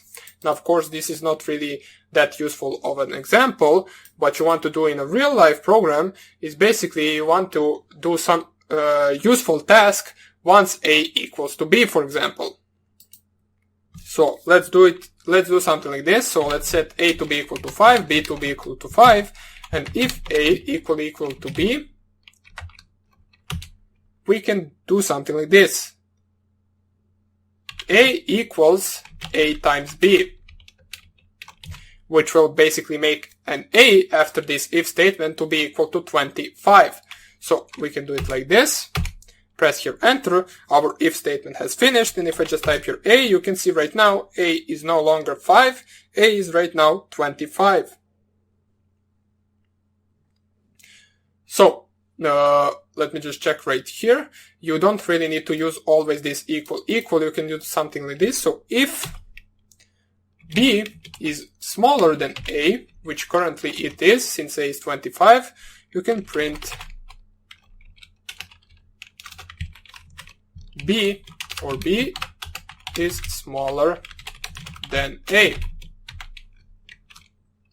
Close the actual bracket right here, press enter, and we get printed out B is smaller than A. So this is basically a simple example of the if statement. What we are going to do in the next video is basically cover the if-else statement, which is going to add another statement in case that this one is not fulfilled. So for example, imagine if this is not fulfilled, then we need to do something else, and that else will be in an if-else statement. So hope you enjoyed this tutorial, and I hope I see you in the next one. Bye! Hello everybody, and welcome back to this tutorial. And what we did in the previous one is we actually coded a simple, or we didn't code, we just checked out what the if statement can do for us. Right now, what we are going to do is we are going to check out what the if-else statement does, and we are going to code a simple password checker for us. Now, first of all, before we start coding, let us check out the if-else statement. So go up, open up your idle, or your Python 3, or however you want to call it, and let's actually check out what we can do with the if-else statement. So first of all, we're going to do the same thing as in the previous video. So we will set some variable to be equal to 5, and we will set some variable b to be equal to 5 as well. And then we're going to perform the if-else statement. So if a equals to b, we're going to print simply just, let me just find the single quotes. Okay, here they are. These two values are the same. So simple as that. So these two values are the same. What we want to do right now is just go right here.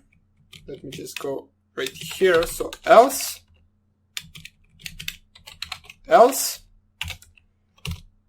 oops, unintended does not match any outer indentation level. Let me just see, because I'm not really sure if I am supposed to tab it or not. So we will just type it once again. If a equals b, print, and we will just print the same thing. These two values are the same. And we will then type here else.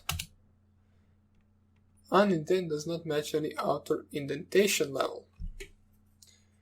What do you mean? Why won't you work like this? Or, okay, we will just do it like this. It is rather easier, so just go to the new file right here.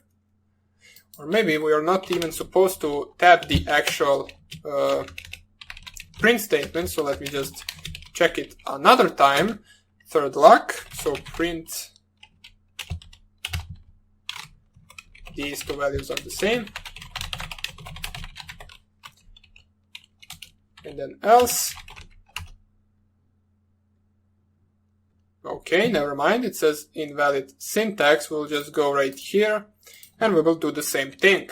So what we are going to do is set the a to be equal to 5, b to be equal to 5, and we are going to perform the if-else statement. So if a equals to b, we'll print right here the same thing as we did in the previous 3 tries. So these two values are the same. In any other case, we will use an else statement, and there we will print these two values are not the same. So simple as that. So these two values are not the same.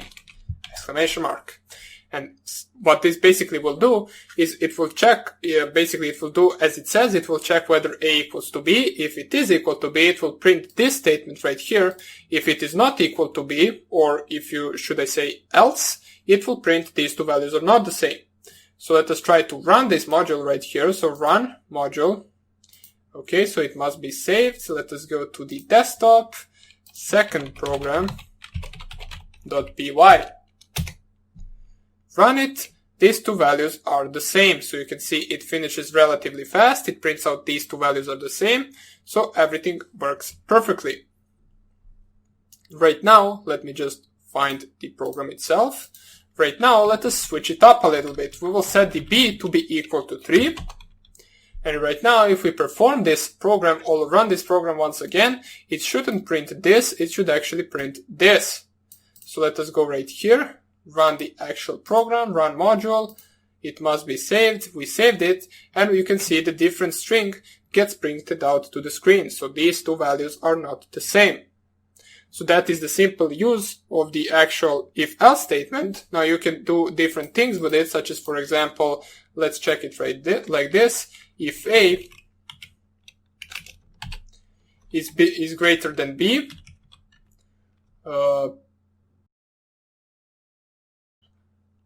let me just do it like this. We will not print this. What we will do is we will actually add B to B. We will add 2 to B. So B equals B plus 2. And then at the end, or right here, let me just first of all switch this as well. Right here, if the A is really bigger than B, or if A is not bigger than B, we will make A to be equal to A plus 2 as well. And at the end, we are going to print these two values. Print A and also print B. So what this will do, since A is 5 and B is 3, it will not execute this statement right here. It will only execute this statement right here. And these two print statements should actually print both 5. So both A and both B will be equal to 5. Now make sure that if you actually copy this right here, so copy these two statements, whoops, where did they go? Okay, so copy these two statements and put them before the if-else loop right here, you will see that we will get two different results. First of all, this will print out these two values, and then it will perform the if-else loop or statement, and then it will perform the different values. So let us run it. If I just click here on run module, save it, you can see we get printed out 5355. Since the first two values were A equals 5, B equals 3, and the second two values after the if-else statement was B equals 5 and A equals 5. So that is our simple if-else statement. Right now, let us code an actual useful program for the first time, which will be a simple password checker. So we're going to do it like this. We can use the same program right here. We're just going to delete all of this. And let us first of all think about it. So what do we need to implement for our password checker? Well, of course, there first of all needs to be a password. So let us just type here password. We will use a simple variable password to be equal to, for example, 1, 2, or let us just do something like this. Capital P or password 1, 1, 2, 3, which is the usual password that everybody uses. So this is the actual password. And let us think what we need to do in order for this to work. So first of all, the user of this program will need to input some password. Therefore, we already know that we're going to use that input function that will pause the program and wait for the user to type something in. Then what we need to do afterwards is actually just compare the inputted password with the password that the actual program has stored in this password variable right here. Basically, if they do match, which will be in the if statement, if they do match, we will print access granted. If they don't match, we will print access denied. Please enter the password again, or please run the program again. So let us see how we can do that. We will make a variable called user or inputted password. So inputted _ password. so we know what this variable is and we don't confuse it with the password variable right here, we'll make it to be equal to the actual input. So input right here, we are using the input function. Between that, we need to specify the single quotes, and between the single quotes, we're going to specify to user what they need to do. So please enter the password.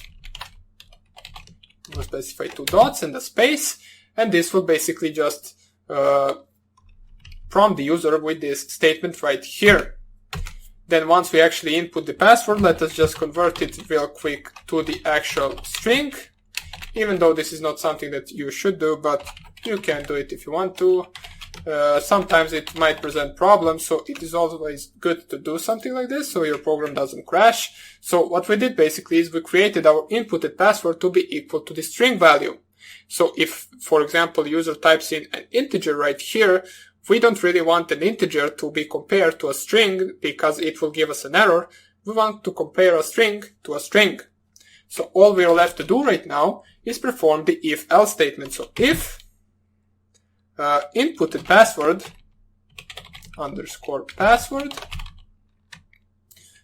is equal so is equal to the password that the program has specified at the beginning, which is this one right here, we want to print, can print something like this, correct password, and we can print, oops, where is the quote? Okay, so here it is, access granted. And then in the else statement, so if user specifies basically anything that is not a correct password, we want to print simply wrong password, 3 exclamation marks, and also print access denied. So the user knows that they didn't get the password right. So access denied. And 3 exclamation marks. So simple as that. Let us save this program. So save it to the second program.py. And all we want to do is try to run it in our actual shell. So run module. Right here we can see we get the actual string prompted to please enter the password. And let's type here hello world.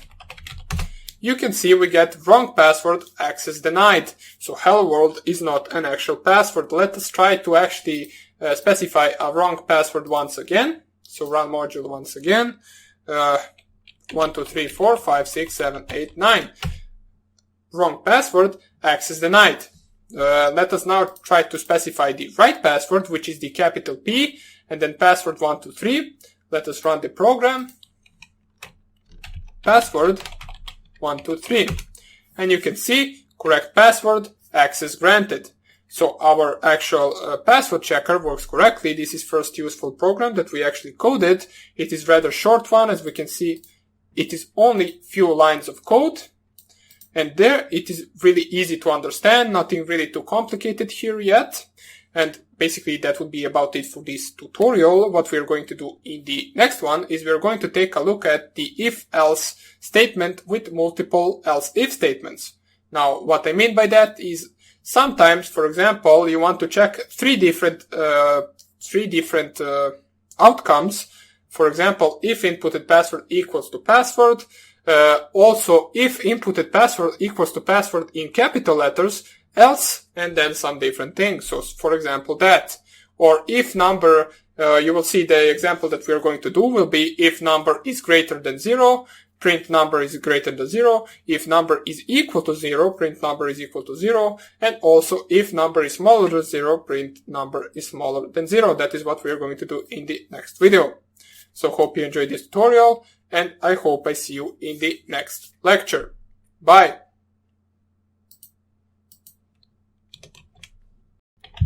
Hello everybody, and welcome back to this tutorial. And in the previous video, what we saw is we coded a simple password checker. We also were introduced to the if-else statement, and what we're going to do right now is we're going to see what the if-else statement can do once we have actually multiple statements that we want to specify. we're also going to write a simple example to demonstrate that thing. So, if-else statement has something called else if, which you can add in between the if and in between the else statement. So I mean in between those two. There can be as many else if statements as you'd like, or as many as you need, and then you can code them into your program. So let us see how that will work. Open up your idle right here. We're going to open a new file. Let us right away save it as thirdprogram.py. So save as to the desktop, thirdprogram.py, and press here enter. And right now we are going to code this simple program right here. Or let me just, there's no need to actually enlarge this. Let us code it like this. So let's think about it. So first of all, let us do something like this. Inputted number, so inputted underscore number will be our actual variable that will store a number that the user will specify in the program itself. So once they run the program, we want to use the input function, and we want to prompt the user to specify any number they like. So specify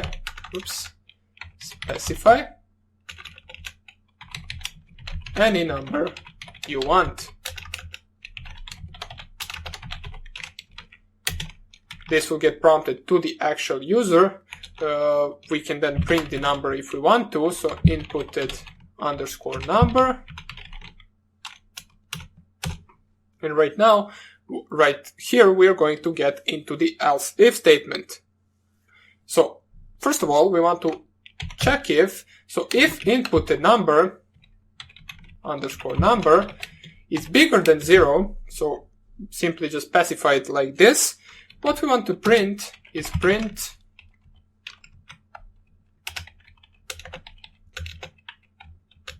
okay, here it is, inputted number, and then we can concat the string, so plus the string of inputted number, and then plus another string which will be, for example, is smaller, or is bigger than 0.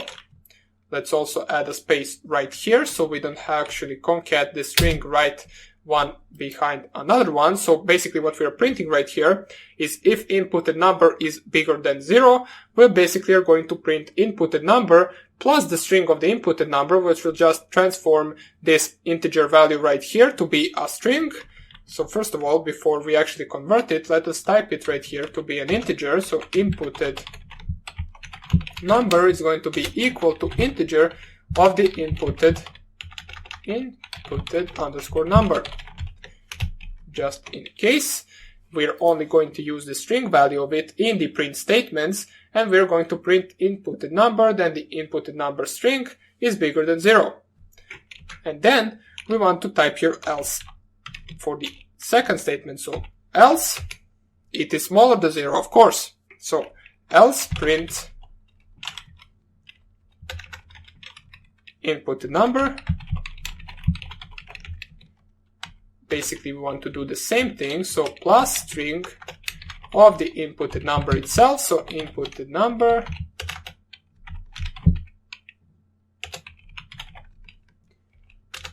close the brackets plus, and then we want to write right here is smaller than 0. Right here we do not need, or we can use these actual two dots. Let me just add it right here as well. But you might notice what happens if the user types 0. So let us actually take a look before we actually code the rest of the program. What would happen if user specifies 0? So run module right here, save it, specify any number you want. Let's first of all check it whether it works for the numbers greater or lesser than 0. So 3. We print out the number itself, so right here, and we get inputted number 3 is bigger than 0, which is correct. Now let's try with a different number, so run -3. Inputted number -3 is smaller than 0, so our program works perfectly in these two cases. But we also have a third case where we actually can run the program and the user can specify simply 0. And it says right here, inputted number 0 is smaller than 0. Now the reason why it says this is because it is in the else statement. So what this program basically did is it checked whether 0 is greater than 0. Then it will print this. In any other case, in basically any other case, it doesn't have to be the case where the actual number is smaller than 0. It also can be equal to 0, as in our case, it will print the inputted number is smaller than 0. But we also want to add an else if statement in between, which we can add just like this. So else if, simply just specify else if, it is shortened for else if, then 2 dots, or basically not 2 dots, you want to specify the statement. So else if inputted underscore number equals to 0, then we want to print, let's go right here and print inputted number, and then plus the actual string of that number, string of the inputted number,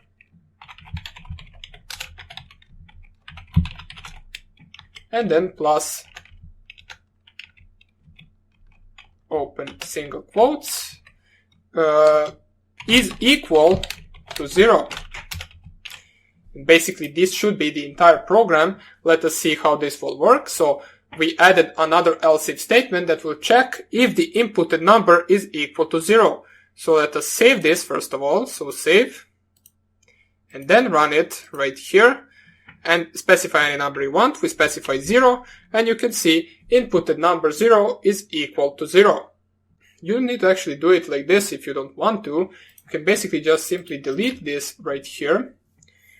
And for your own needs, if you, for example, wanted to do something like this, you can also use a simple if-else statement, but also add right here equal sign, so greater or equal to 0, then print inputted number plus string inputted number is bigger than 0 or equal to 0. Let me just move this so we can see the entire program. And then you can save this right here and you can run it like this as well. Basically, you will not have an else if statement. What you will do is you will simply print out once the number is greater or equal to 0, you will print inputted number is bigger than 0 or equal to 0, which really doesn't make any sense. The previous version is a lot better, but if you need something like this for any case you want, you can do it. So let us run it. Specify -2. Inputted number is smaller than 0. Let us run it once again. So run module. Then let's specify 3 is bigger or equal to 0. And also once we actually specify 0, it should print out the same thing as we can see right here. So the inputted number 0 is bigger than 0 or equal to 0, which is actually kind of correct. It is not bigger than 0, but it is, however, equal to 0. So that would be a simple example of the else if statement. We covered fully the if statement with the if else and with the else if statements. So that part is finished. What we are going to do in the next video is we are going to cover the while loop.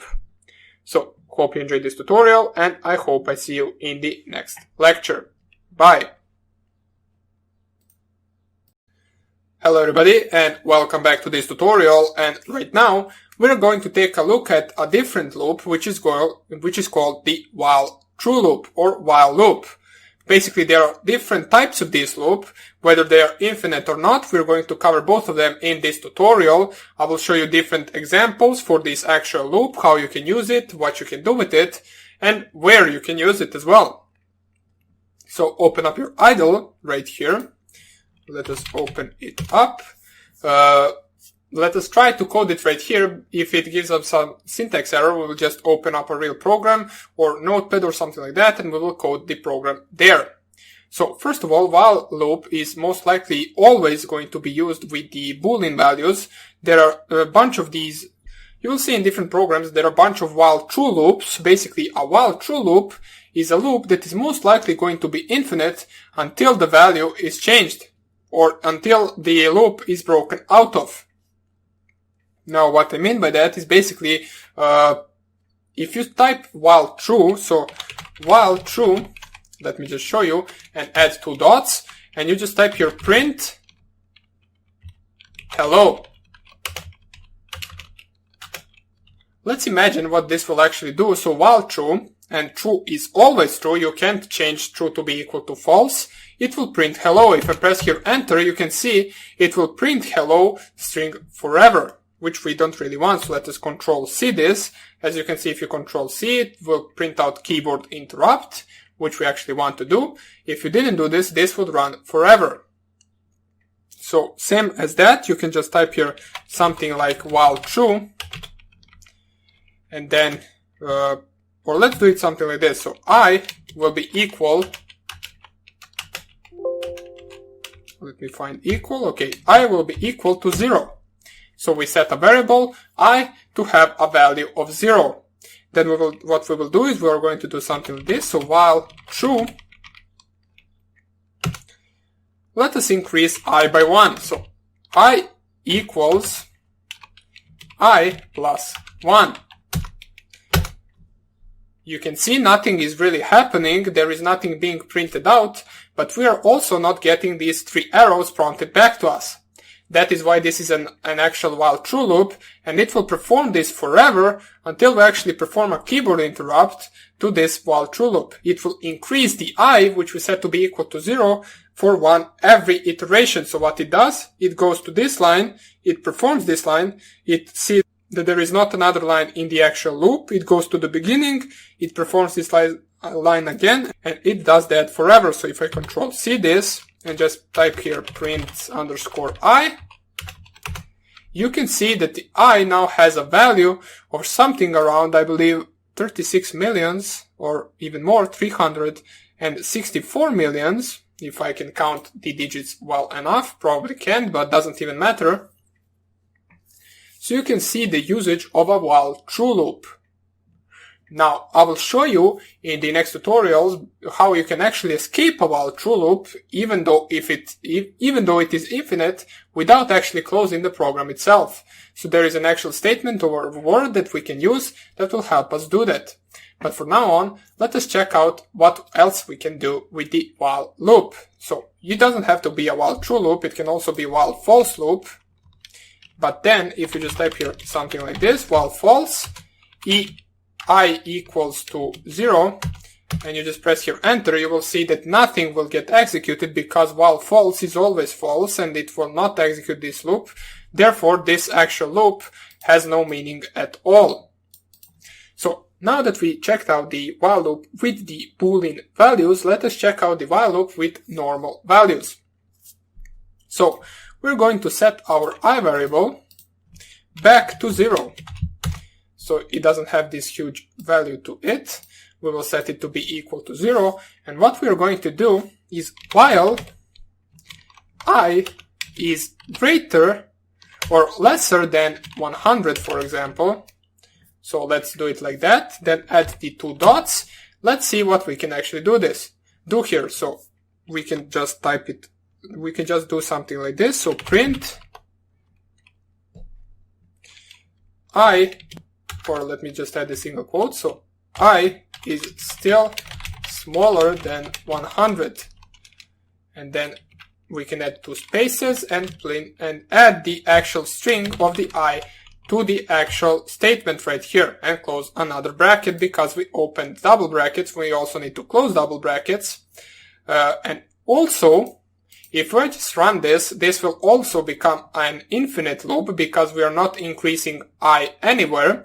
If I just simply run this, it will print this statement forever.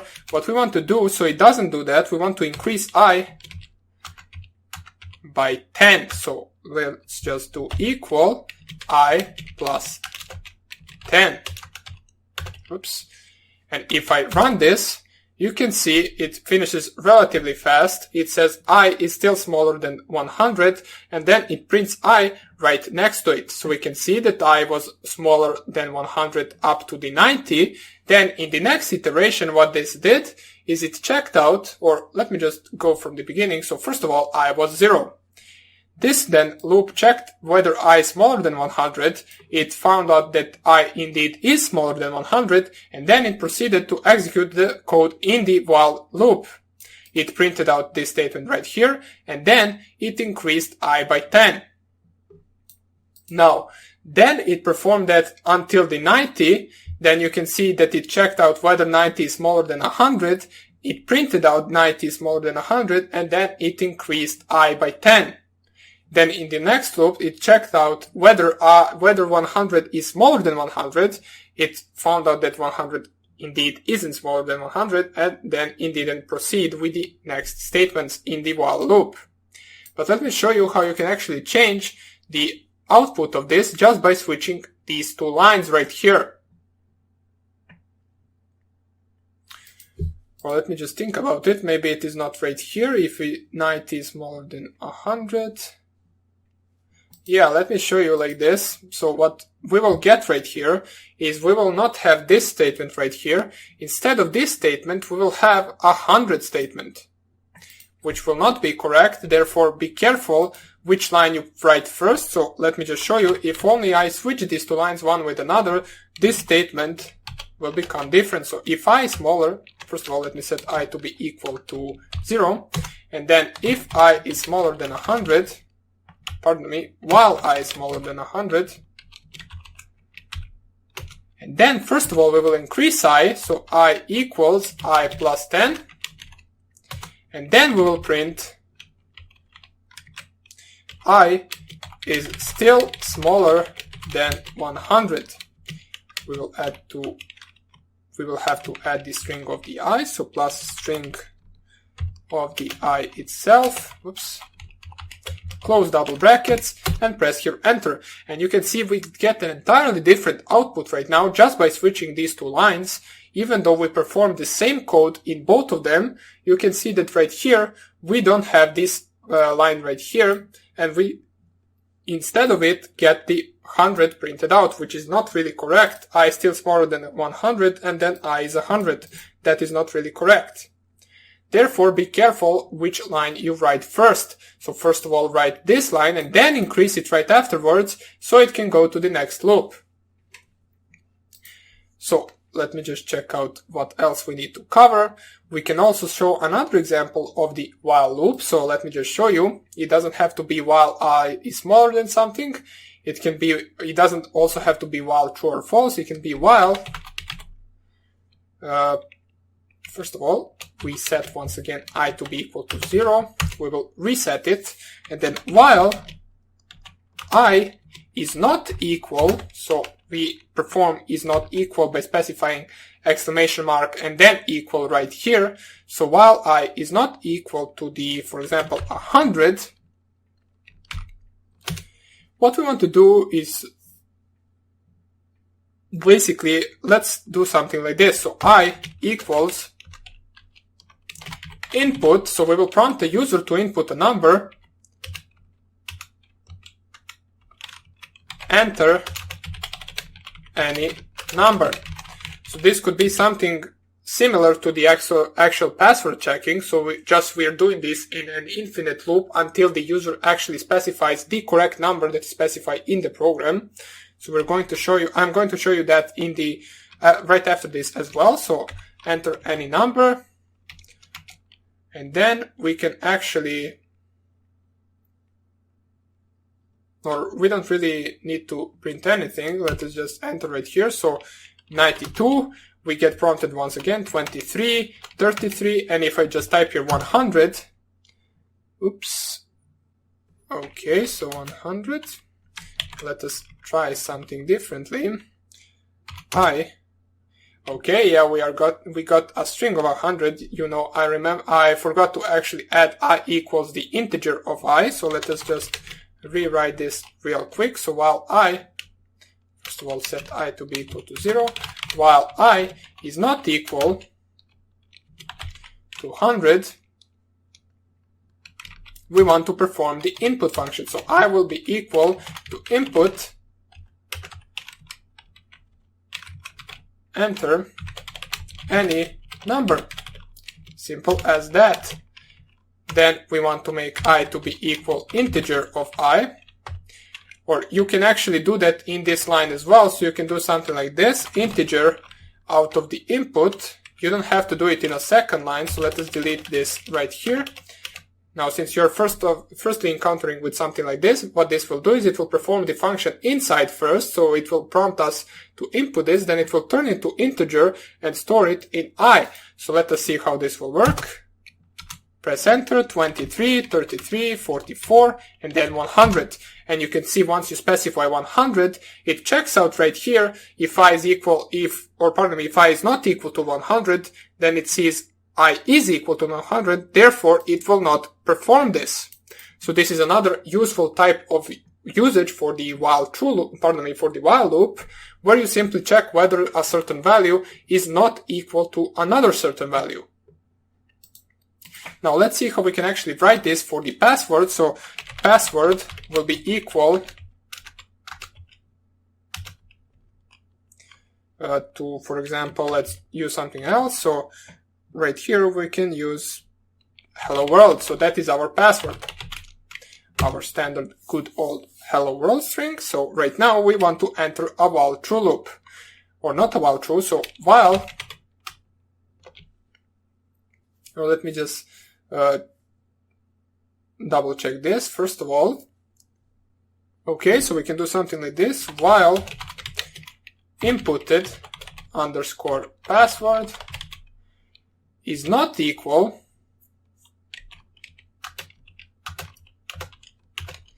to the password. We want to prompt the user, so inputted underscore password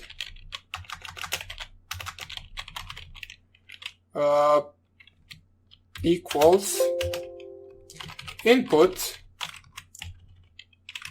enter password. So let me just try right here. Input password is not defined. Yeah, I thought so. Let me just go right here. Inputted underscore password equals, or let's think about this. Maybe we can actually approach it with a different principle, also using the if-else statement. Let me just think about it. Yeah, okay, let me first of all try it like this. Enter password, simple as that. And then I enter the actual while true loop. So let me just do it like this. So hello will be our password, and right now while inputted underscore password is not equal to password, inputted underscore password will be equal to another input. I'm just checking something out, whether this will work or not really sure. We'll have to figure it out. Inputted password is not defined. Yeah, because we actually called it input password, not inputted password. So let me just fix that real quick. So input password is not equal to password. Input underscore password equals input. I'm really curious whether this will work. We are going to have to check it out. Okay, so enter password. We are right here getting prompted to enter the password.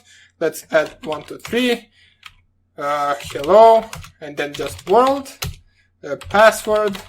And if we just specify the correct password, which is hello world, I believe, we get exited out of this program, which means we specified the password correctly. So that is good. So basically that is all we actually have about the while loop. Of course, we are going to use it and abuse it later on, of course, in the actual real programs that we are going to code. For now on, this is just some of the basics. So I hope you enjoyed this tutorial, and I hope I will see you in the next one. Bye. Hello everybody, and welcome back to this tutorial. And right now we're going to take a look at a different approach to the while true loops, or basically the infinite loops. We're going to learn how we can deal with them, how we can actually close them even though they are infinite, and break out of them with a simple command. So what we are going to do is we will code the same program from the previous video. That's why I was so confused, because I didn't want to show you how to properly code it until we actually get to the break statement right here. And right now we're going to code a password checker with the actual while true loop. What this will do is it will actually prompt the user to enter the password for as long as they don't specify the correct password in the program. So first of all, let us write the simple program. We want to open a new file. So we want to open this right here. Let us save it right away. So save as to the desktop. We can call it fourth program.py. Okay, we saved it, and right now let us actually see how we can do this. Now this will be a little bit harder than the previous videos or the previous programs that we did, especially for the beginners, because we're going to do something which we haven't done before, which is going to be embedding an if-else statement into a while true loop. So you will see, trust me, it is not really that hard. It is rather easy. Just try to make sure that you understand it the best you can. So first of all, we will start off by actually setting the password as usual to be equal to anything we want. So we can set it to be equal to, right now, let us switch it up. Rainbow is the password. And let's actually add the capital R right here as well, just for the thrill. And right here, we are not going to actually prompt the user to input the actual password right here. We are going to prompt the user to input the password in the while true loop itself. So, you know, in the previous video, what we did is we actually prompted the first time we prompted the user to enter the password outside of the while loop. And right here, we want to type while true, and then we want to prompt the user for the password. So while true, inputted underscore password is equal to, let me just check this out. Okay, so is equal to input, and then we want to specify to user enter the password. Okay, so we prompt the user in the while true loop to enter the password. Now if you just ran this program right now, what this will do is it will basically prompt the user forever to enter the password. But we don't want that. We want the user to actually get the access granted string printed out once they actually get the password correct. So we can do that with the if-else statement. So if inputted password, so inputted underscore password is equal to the password. So this is something that we are already familiar with. We did something similar to this, so nothing really to explain right here. If inputted password is equal to password, we want to break out of the loop. So basically what we are doing right here is we are breaking out of the loop. In any other case, we are not going to break out of the loop. It will just go right back right here, and it will check whether the inputted password is equal to password. If it is not, it will go right here and then back to the beginning of the while true loop, prompting us to enter the password once again. And if we manage to get it, we want to print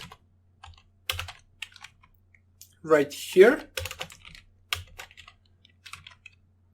password correct, and then in the next line, access granted.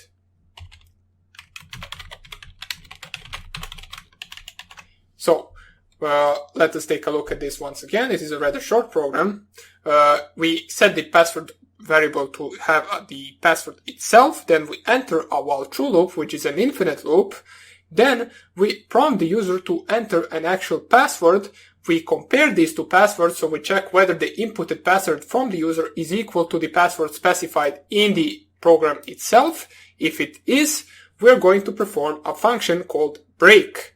Now, as I said before, this break function will simply break out of this loop, but it will not close the program. Don't confuse it with closing the program. This will only exit the while true loop, and then it will continue executing to the next step, which will be print password correct and print access granted. The reason why we're actually printing this right here is because this part right here can only be accessed once the password is correct.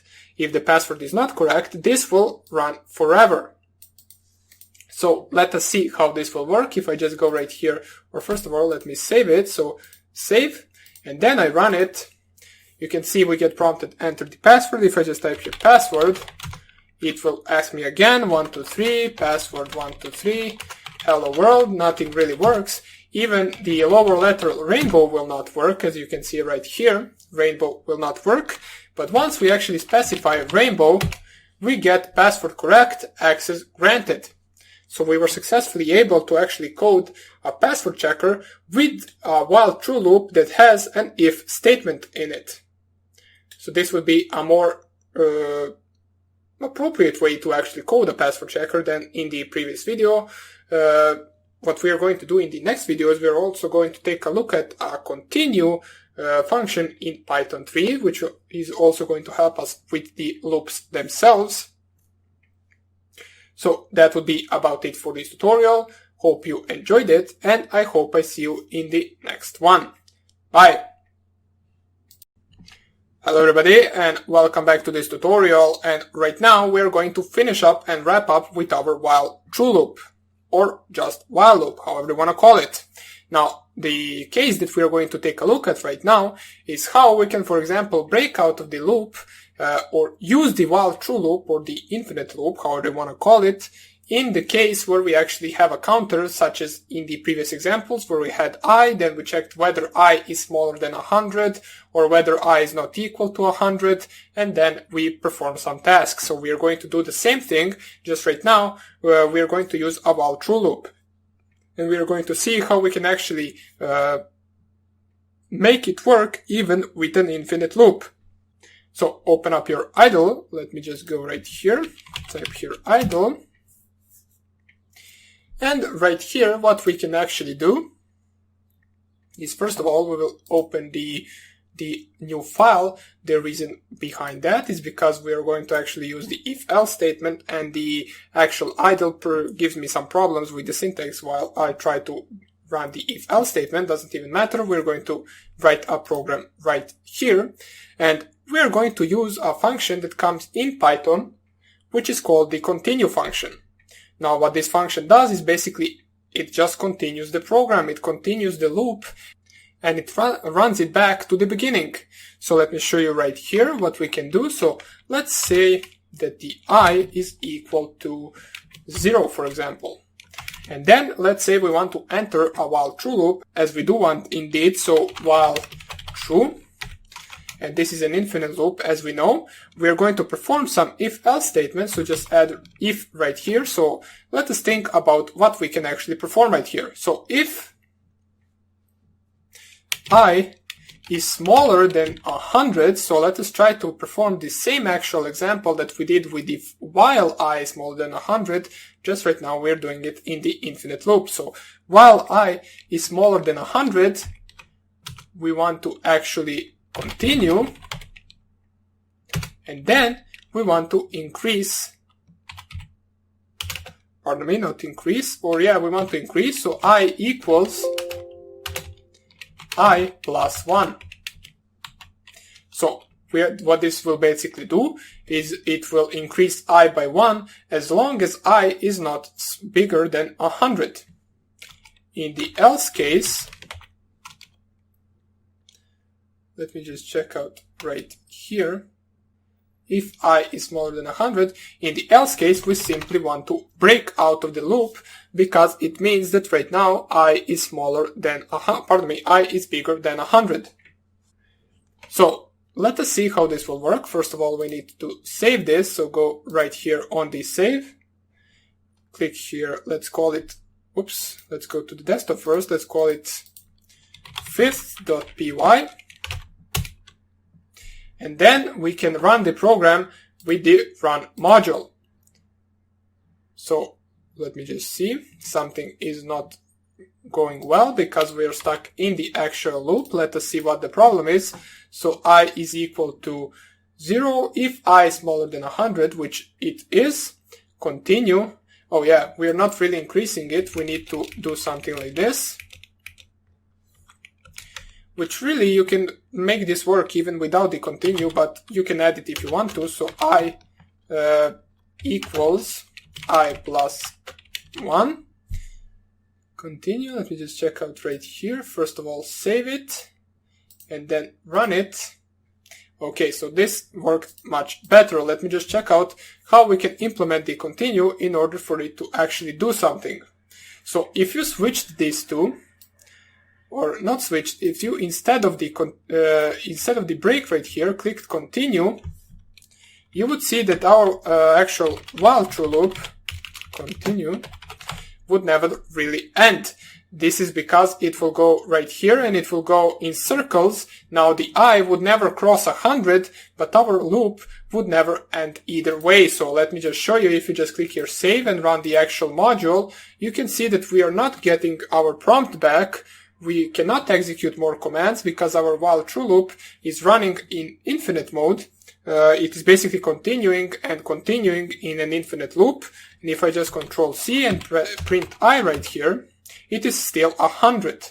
No matter how long we actually ran that loop, it would still be 100. It would not increase. Basically that loop, what it did, it didn't do anything. It just performed in every check whether I is smaller than 100, and it just continued to the beginning of the loop. So this is just a rather short tutorial showing you the continue function, which can be used in the while true loop, has some useful stuff with it, which we will show later on. But for now on, that would be about it for the while loop, and it is time to actually introduce ourselves with the actual for loop. So hope you enjoyed this tutorial, and I hope I see you in the next one. Bye! Hello everybody, and welcome back to this tutorial. And right now, what we're going to do is we're going to take a look at the for loop. So we already covered the if statement, the if-else statement, the while loop, the while true loops, how to break out of them, how to continue in them. We coded some of the some of the useful programs such as password checker. Really nothing special yet, but hey, that is something as well. So let us go with the for loop right now. In order to do that, we can just open up our idle, and the for loop usually, but doesn't have to be, but usually comes with the statement or the function range. So what that means is that it allows us for some counter in range, from example from 1 to 100, we want to perform a certain task. Of course, in that counter, in that for loop, we also want to increase that counter every time we perform that specific task, because otherwise that would be an infinite for loop, and that is not really that useful for us. So let us see how we can actually implement the for loop. So first of all, while you are actually using the counter in the for loop, it is good to notice that you don't really need to define it before it. You can actually use it, or the for loop defines it itself. So for I in range, for example, 1 to 100, as I said, so like this, add the two dots, and right here, for I in range 1 to 100, you want to perform some specific actual function or some specific task right here. So we can just print hello. We're not really doing anything specific, but I'm just showing you how you can do that. And then, of course, you need to increase the counter right after you perform that certain task. Otherwise, this would not make any sense. So you want to increase it. I equals I plus 10. Press here enter once again, and we get printed out the actual, pardon me, this is a for loop. Yeah, I forgot. You don't really need to actually increase the counter in the for loop. The for loop increases it itself, which is another good thing. So for example, let me just do it once again, since we actually added a line that we don't need. So for I in range 1 through 10, so let us use it 1 through 10, print hello plus string of I. So this will be printing out hello 1, hello 2, hello 3, hello 4, and so on until hello 10. So just type here, right here, enter. It finishes our for loop. You can see that right here we didn't really increase the counter. Not really sure why I told you that you need to increase it. I maybe mistook it with the actual while loop and if statement. In the for statement, you don't really need to do that. The for does it for you. The for statement does it for you, as we can see right here. For a certain counter I in range from 1 to 10, we're going to print hello. And it printed out hello 10 times. Starts counting from 1 and goes through 9. The reason why it doesn't go through 10 is because the 10 is not basically considered as in the range itself. So there is also another thing that is mostly used in the for statement as well. This is a function that we already encountered before, which is the length.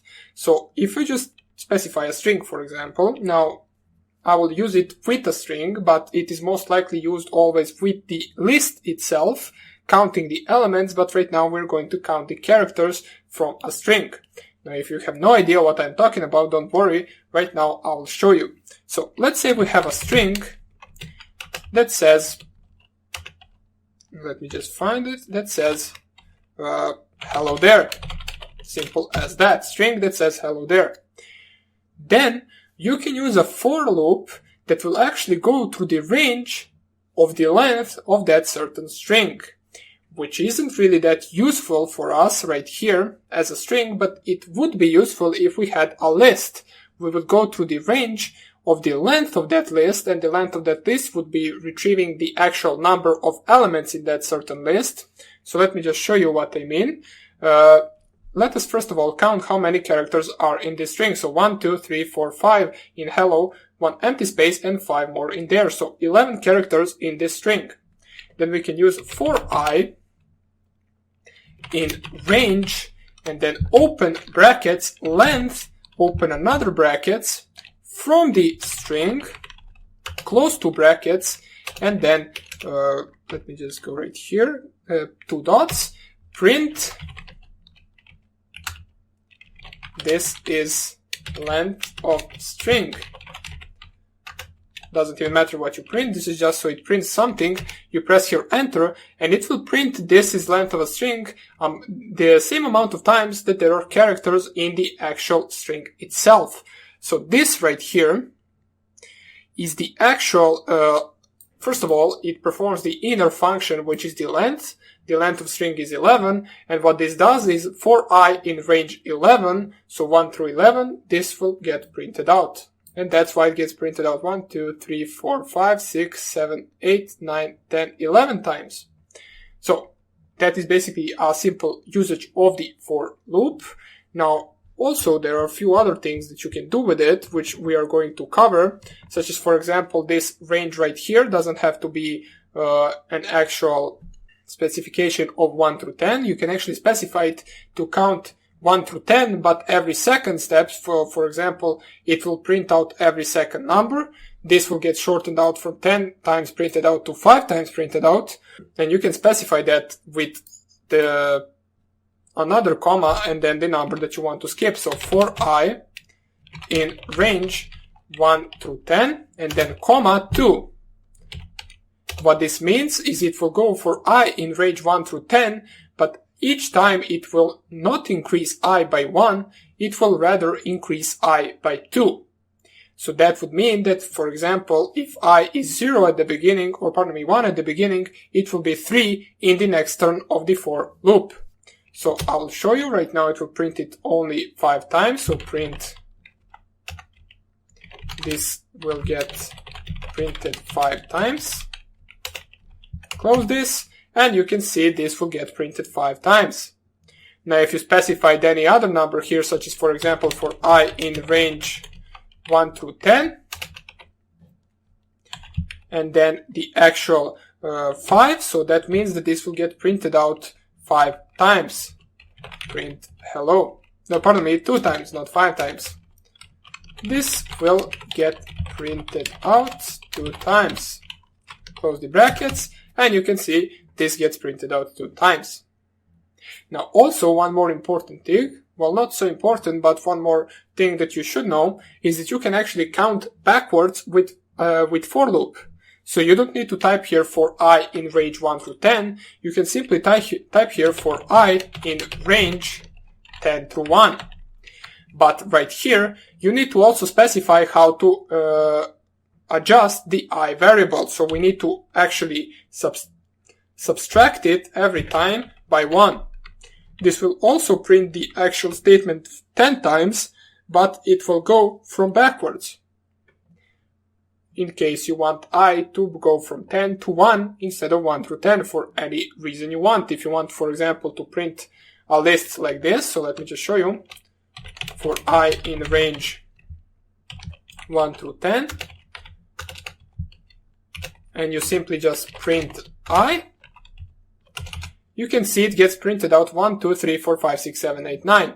But if you just type here for I in range 10 through 1, and then comma minus 1, and then you specify print I once again, you can see it gets printed out 10, 9, 8, 7, 6, 5, 4, 3, 2. So it goes backwards. Now, in some cases that might be useful. For us, it really isn't at the moment. I just want to show you that there is that option as well.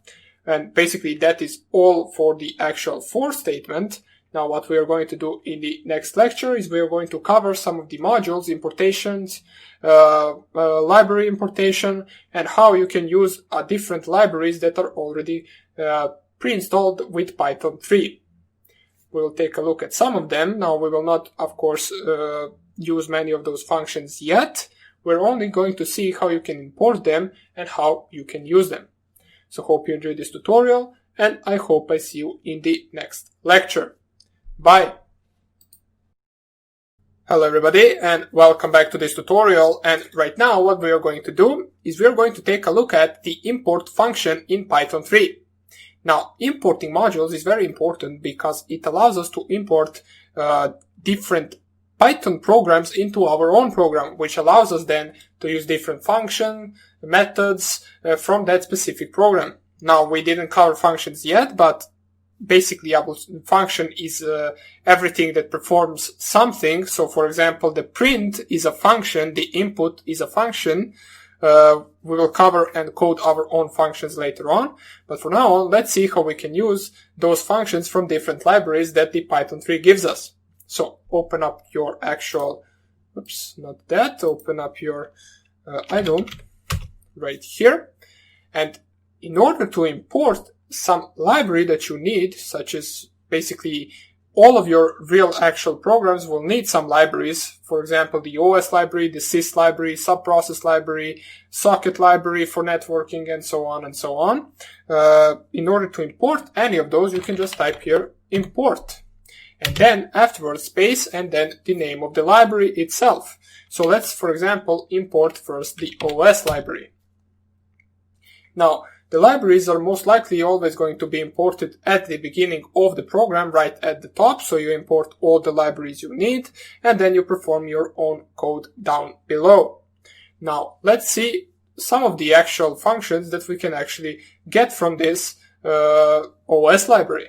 So, for example, in order to access a function from this specific library, you need to specify first the name of the library itself. So in our case, that is the OS. So just type OS, then dot, and then you specify the name of the function. So you can see right here, let me just go right here.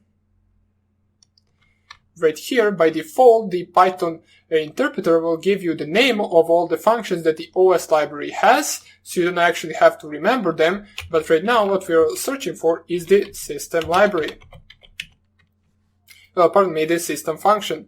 What this function will allow us to do is to actually, for example, create files, delete files, and do anything, or basically send any command to our system. So, for example, let's execute a command cd. If you just type here enter, let me just put that into an actual, never mind, you can't really do that, but you can do something like this. I mistook this library with the subprocess library, which I will show you just in a second. If you just go right here, new folder, create it, call it test, and try to perform the os.remove and then the name of the folder itself. So if you just specify between the single quotes test and press here enter, the system cannot find the specified file test.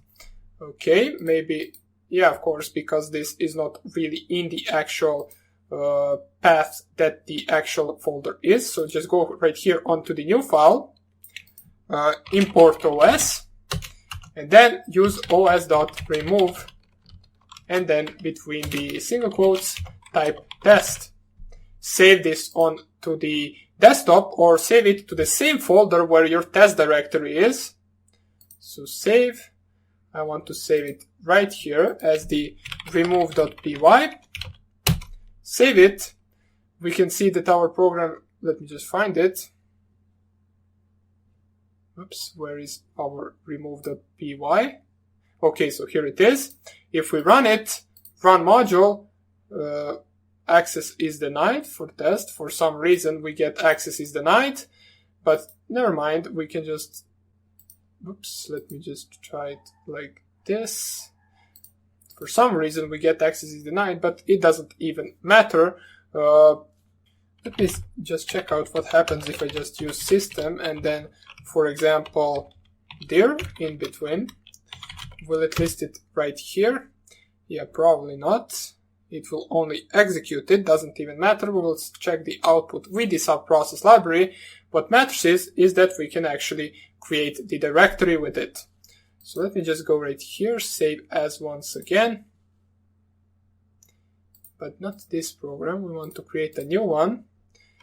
And we want to do the same thing that we did, just into a different directory. So import OS, and then file save as. Or let's just try to create an actual directory. So we'll use os.system. Even though this is not how you should create files, we can try to do it. mkdir test. We save it right here, which is in the app data local Python 37. So right here should the test should be actually saved. So let me just save it right here. Let's call it again remove.py because it is not in the same directory. We can call it like that, and I will run it from my command prompt. So cd app data, cd roaming, cd programs, or was it programs? Cd local, maybe there, cd programs, cd python, and change directory to Python 37. If I just type here dir right here, we have the remove.py. So if I just type python.exe, remove.py, and just type dir once again, we have the test directory created, as you can see right here. So we have the test directory. Let us just check if we can go from here. Yeah, it is right here. Test directory has been created. Of course, it is empty.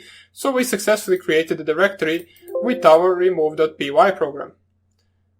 No, we don't want to replace it. Okay, so that is our first library that we actually saw. So right now, let us close this and let us try out with a different library. So there is a library called random. So import random.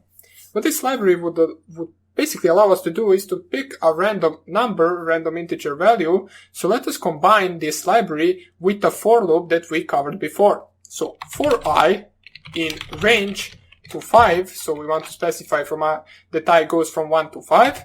We want to print,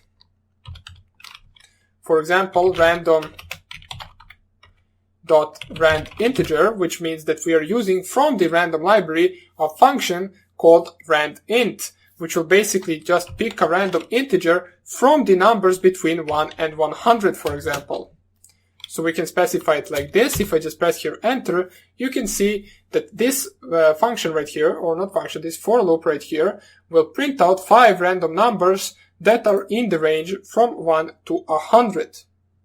This for I in range 5 basically means that we're going to print 5 numbers, and this print random integer basically prints random numbers which basically does it 5 times because we are in a for loop.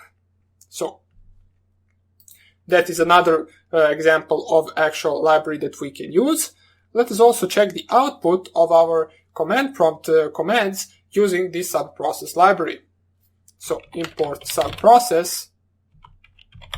Now, of course, if you're not familiar with any of this and you're actually confused while listening to me talking about this, don't worry. We're going to cover all of this in greater detail. Right now, I'm only showing you examples of importing different libraries and using their functions. So there is a function in the subprocess library called checkOutput, which allows us to check the actual output of a certain command being executed from our PC. So for example, if you go to the command prompt, open up your command prompt and type dir, you can see that it actually lists all the files in that current directory, which is this directory right here. So these are all the files in that current directory. What we want to do is we want to get that same output just with our Python. So in order to do that, we can just type here output will be equal to subprocess.check_output, which is a function that we will use from the subprocess library, open and close brackets, and in between the single quotes right here, you need to specify the command that you want to execute, which in our case, since we are on Windows, we want to execute dir. If you're on Linux, make sure to execute ls, because ls lists all the files in the current directory on Linux. Now, after it, we need to specify shell equals true, and that is basically it. If you just type here enter, it will execute this, and if we print the output, it will print it rather in a different format, but it will still print the current directory from this program. Now you can also do something else, such for example, you can execute a different command. So let me just do the same thing. We can use cd command. So output will be equal right now to subprocess.check_output. We want to execute cd, and cd basically in Windows will print you the current working directory that you are located in. And in the Linux, if you're using Linux, just type here pwd, which stands for print working directory. Again, shell equals true. And we want to print the output in order to see in which directory is our program. We can see we are currently in the desktop directory, which is true. And right now, subprocess also allows us to, for example, execute different things. So we can actually create a file with this actual program right here, I believe. So let me just check it out. Subprocess.popen, or not popen. We want to use the, we can use popen, I believe. Let me just check out. Or we might actually get the actual access denied as before, but let us just give it a try. It doesn't even matter. Shell equals true. In this window right here, you can see all the things that you can specify for this function, which we really won't specify right now. We don't really care about them at the moment, so let us click here enter, and we successfully did create the test directory. I'm not really sure if it was here. Yeah, it probably wasn't here, but doesn't even matter. We successfully created a file test on our desktop. Now, this is not the proper way to actually create files. I will show you later on, once we get to the file section, how you can create, manipulate, write, and read from the files. But for now on, that would be about it for this tutorial. Hope you enjoyed this little demonstration of importing different libraries, and I hope I see you in the next tutorial where we will continue coding. So hope you enjoyed it, and I hope I see you in the next lecture. Bye! Hello everybody, and welcome back to our Python programming course. And in the previous section, what we did is we covered some of the basics of coding in Python, such as for loops, while loops, if statements, and so on. We also introduced ourselves with different types of variables, strings, integers, floats. We saw how we can convert one to another. Basically, what we did are basics. Right now, we're going to go into some more intermediate stuff, which is functions. Now, what functions allow us to do is, for example, once you actually start coding some larger programs that have some part of a program that will actually repeat itself throughout the code itself, you want to create a function that will do that certain part. That's how you can actually call that function every time you need it without coding the same part of the program twice or multiple times. So, we're going to introduce ourselves in this section with different functions. I will show you how you can make a function, how you can create useful functions, and also we're going to take a look at some of the coding examples after we cover the basics of the functions. Now, those coding examples, of course, won't really be anything special. They're going to be simple programs, but for now on, that will be more than enough. So, let us start up. We are going to open up our idle as usual. So, just type idle, open the idle for Python 3. And basically, we already introduced ourselves with some of the functions in the previous section. We just didn't, if you are a beginner, you probably just didn't know they were functions, such as, for example, the length function, the range function, the print function, the string function, integer, and those functions that we did in the basics of programming. Now, for example, once you type print, and then in between the brackets you type here, hello, you basically call a function called print. And what you specified in between the brackets are the parameters to that function. So I'll show you basically, let's say we want to create our own length function. So for example, we have a string that is going to equal, let me just find, okay, so equal hello. This is our string. It is a variable that stores this word. If you just type your string, you can see it is right here. And we know that the length of the string will return the number of characters in that specific word. So let us see how we can actually return the number of the characters in this specific word without using the length function. Now we can use different functions, but we cannot use the length function. But before we actually do that, let me show you how you can define a function itself. So for example, let us create a function, let us create our own printing function. So we don't want to use print and then something. We want to, for example, use my_print, and then in between the brackets we specify what we want to print. So, in order to define the function with a specific name, you just type here def, and space, and then you type the name of the function that you want to create. In our case, let us say we want to create my_print.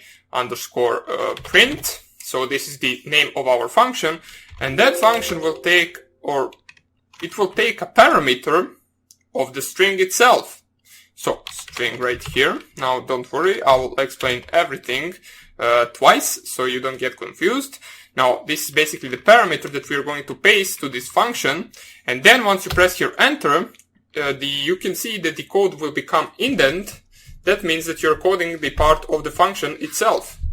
So right here, we want to create print, and then we want to print the actual string. So, print string. We press here enter, and there we have our own function. So right now, if we just type here if we create a string 1 to be equal to, let's say, football. Okay, and instead of using print and then the string 1 in the brackets, we can right now use my_print and then string 1 between the actual brackets. We will get the same result right here. This is because we created our own print function that actually uses the print function itself that is inbuilt in the Python in order to print the string. Now, this is not really anything useful, but this is just an example of how you can define a simple function. Now, there are different types of functions. This one specifically was the one with the parameter, since we specified something in the brackets themselves. Now, you can specify a function that doesn't have any parameter in it. For example, let's say you want to create a function that will always print hello world. So def hello_world, underscore print. Now you can call it anything you want. I just call it like this. And in between the brackets, we don't specify anything. We add the 2 dots after the brackets. And now we want to code the part of the function that will always print hello world. So 2 single quotes and then hello world. Now we have a hello world print function that every time once we call it, so you can see right here, if I just type here hello underscore world underscore print and add the closed and open brackets, you can see it will print hello world. Now, once again, this is not a useful function. This is just an example. As I said before, the functions will be used once you need to cover a large part of the program that you will reuse later on, so you don't actually type it twice or multiple times. That's when you use a function. Right here we saw 2 different examples of a function with the parameter specified that we paste into the code of the function itself, as you can see right here. And one of those is the one that doesn't even have any parameters. It just does simple work such as printing hello world. It doesn't need to take any parameter needed. So right now, let us see how we can actually return from the function. So sometime you actually want to return something from a specific function. Let's say our function is a little bit larger now, so let us actually code something useful. For example, let me just open a new file. And right here, what I'm going to do is I'm going to import a library that we used before, which is the random library. Now, what I'm going to do in this program is I will pick a random integer between 1 and 5, and then I will print a different statement for each number that the actual random library picks. We will do that using a function, and then we will print the actual string. Now, let me show you. So we imported the random library. You remember the actual random.randInteger function that we used before, which will generate our random number for us. But before we actually do that, we need to code the function that we're going to use. Now, functions are almost always coded at the beginning of the program, and then down below you're going to code the actual program that will call those functions. So first of all, we need to code the function. Define get number. And what this function will take as an input is a number. Simple as that. Now, since we don't really know what we want to code for now on, we're just going to leave it right here, and we're going to code the rest of the program right now, and we are then going to go back to this function and code it appropriately. So, we want to first of all generate our random number, so we're going to use a random underscore number variable, which is going to take a random number using the random library. So random.randInteger. We're going to take a number from 1 to 5, as it says right here, return random integer in range A to B, including both endpoints. So 1, 5. We want a number between those two values. Then what we're going to do is we're going to call this function and store its value into a certain variable. So what we're going to do is we're going to call a variable pick. So pick will be equal to get number from the random number. Now, if you're confused, don't worry. I'm going to show you right now what we're going to do, and then we're going to print our pick. So this is the actual entire part of the lower program. All we're left to do is actually to code the function itself. Now, what we're going to do right here is we're going to use an else if statement in order to check out what number we got between 1 and 5. So we paste the actual number or the random number to the function right here. So make sure once you actually paste the random number to the function, you need to use the actual word that you specified between the brackets. So you can't really use random number right here. You need to use number, since that is what we specified between the brackets. Now, between the brackets, we could have specified anything, such as, for example, number 1, 2, 3, and then we would have to use a variable called number 1, 2, 3. But for now on, we're just going to use number. So, if our number that we picked from the random integer between 1 and 5 is equal to 1, what we're going to do is we're going to use a return from the function, and what we're going to return is we're going to return a string. So return, and we can use it. The number is 1. This is what we are going to return. So if the number that was picked was equal to 1, the actual value that would return into this pick variable right here would be the number is 1, since that is what we are returning to this variable. Now, if the number, or else if the number is equal to 2, we are going to return the number is 2. Simple as that. It's really not that hard to understand. And we're going to do this for the for every possible outcome. So 3, return, the number is 3. We are left to do 2 more. So else if number equals 4, return, the number is 4, and we are left the 5. So else if number equals 5. Now you don't need to use else if right here. You can also use else, since this is the last actual available option, but it doesn't even matter. We can also use else if. So else if the number is equal to 5, we're going to return the number is 5. So this is our entire program. Basically, let us go over the code once again. We imported the library. We created a random number using the random library with the rand integer function. The random number will take a value between 1 and 5, depending on what the program picks. Then we create a pick variable that will call this function and store its value of the outcome to this pick variable right here. And then we print the pick variable. So simple as that. If we run it, okay, so it must be saved.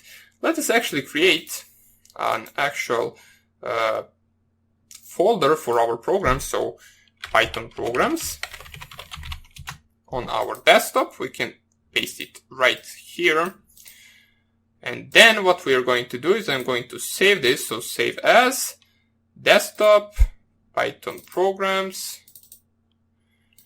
and then we can call it first function .py. Doesn't even matter. Call it anything you want as long as it has .py extension. Save it right here. And then we can actually call it, so run module. We call it right here, and the output is the number is 3. So the random library generated a number 3, and therefore our pick actually got the value of the number is 3. Then we printed our pick variable, and we got that string. So we can run it once again. You can see it is once again 3. Now it is 1. Now it is 5. So our program works really well. We successfully generated the random numbers and also printed out while returning from the function. So this return variable, or pardon me, this return function right here is also very useful. It can return different variables depending on the outcome of your function code, as we saw right here.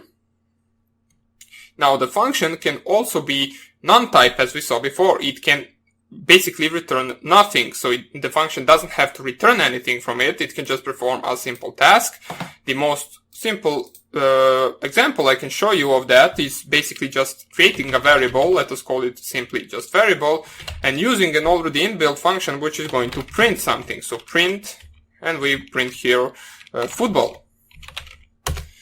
Now variable basically doesn't store anything. If you just type variable right here equals to none, what will pop out is it will say it is true, since our variable really didn't store anything, since the print function doesn't return anything from it. Same as this one right here. Let me just show you. So this my print function also will not return anything, since we're only using the print function and we don't have the return specified anywhere in our code. So variables can also be non-type once you actually use it from a function. So that is also something useful. Now this really doesn't make any sense, but this is just an example of showing you that the function doesn't really have to return anything from its code. So that would be about it for this tutorial. We're going to code different stuff and we're going to introduce ourselves with different things in the next lecture. So hope you enjoyed this simple short tutorial, and I hope I see you in the next lecture. Bye! Hello everybody and welcome back to this tutorial. And what we saw in the previous video is we took a look at the most basic stuff while using the function. So we saw how we can return something from the function. We saw how we can actually generate a function that will not return anything. So the variable will contain a none type. We also coded a simple program that is actually going to return a value specified by the actual random integer that the random library created or generated.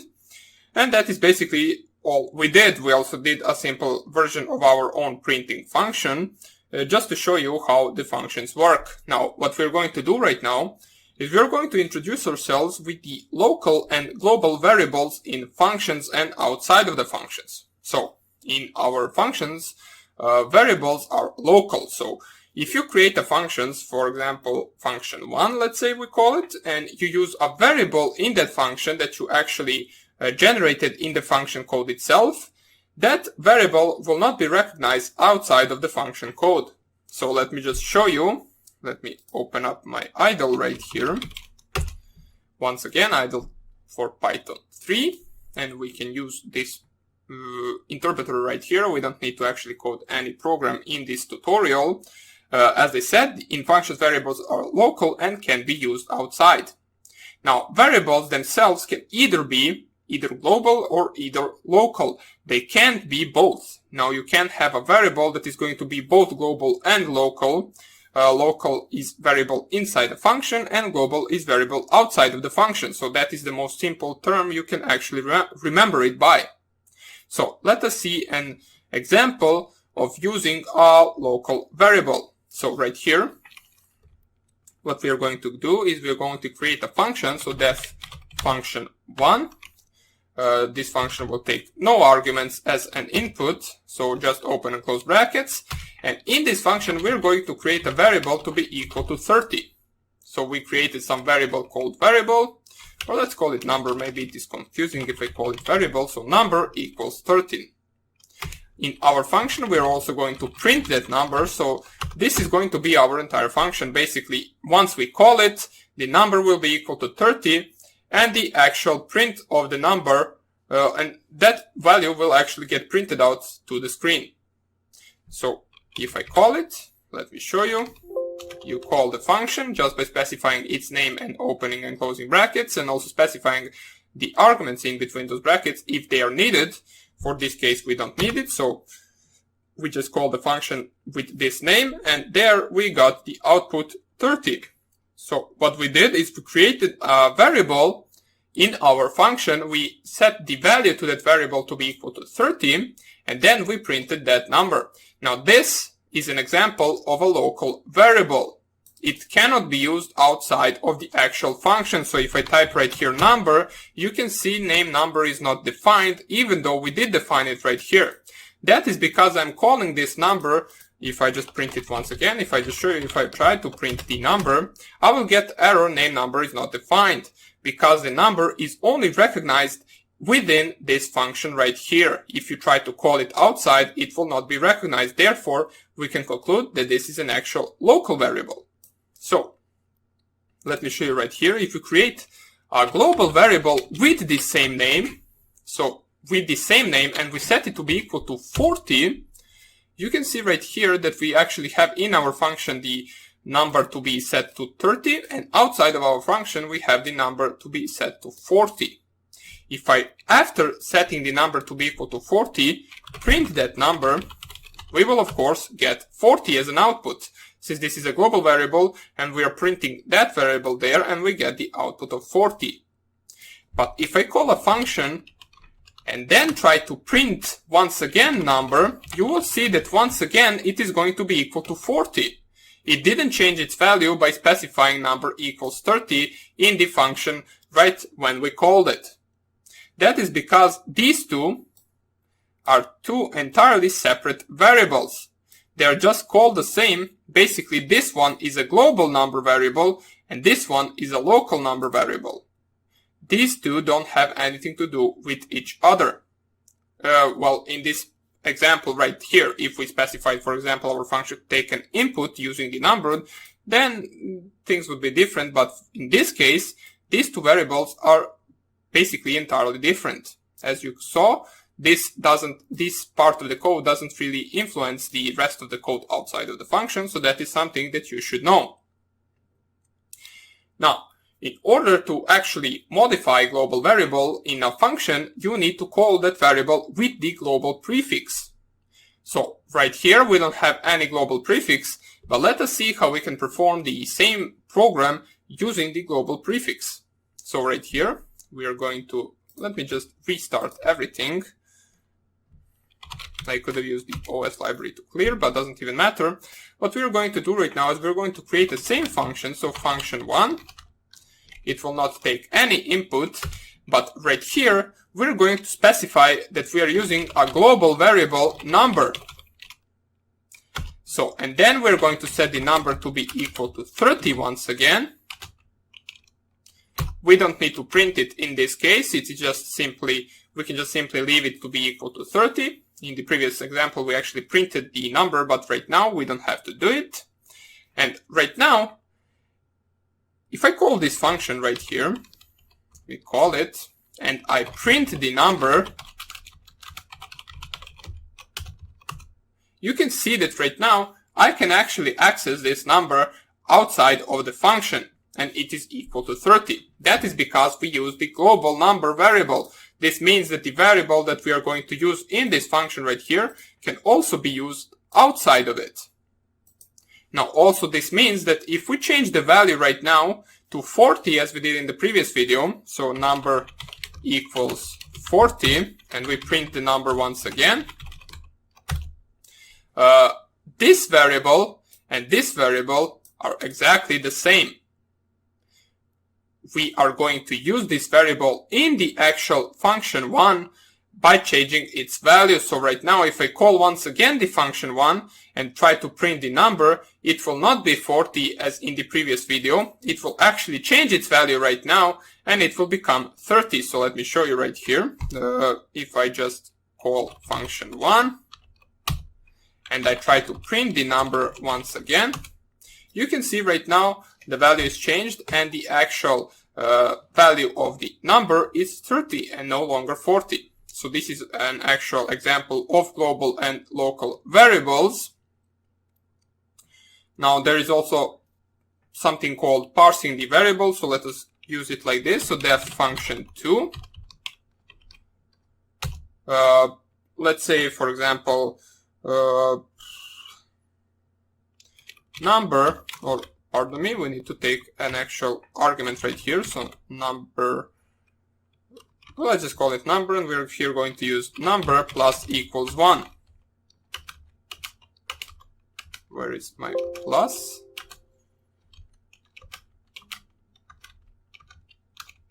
Finally I found it. So number plus equals 1. This is our entire function, but right now you can see, let me just show you right here, that this is not an actual global variable. We didn't specify the global prefix anywhere. So if we set the number to be equal to actually 30, and we print that number, and then we call the function2 for that number, and then we print the number once again, you can see that the number is still 30. That is because we actually didn't return anything from this function, we just increased it in the function itself. So let me show you right here. If I just, I'm not really sure if I can add it right here. Okay, and then we actually return the number. Okay, and then what I'm going to do is I'm going to set the number variable to be equal to function2 outside of the number variable. Now we know that the number was set to be equal to 30, and right now if we print the number, it is going to be equal to 31, because we actually returned this number value to the number variable itself. Therefore it increased it by 1, and therefore right now our number variable is equal to 31. So that is basically everything we have at the moment for the global and local variables. Now make sure to practice this and really understand it so you don't actually mess up your code once you start coding with multiple functions and multiple variables. But we're going to also take a look at that later on.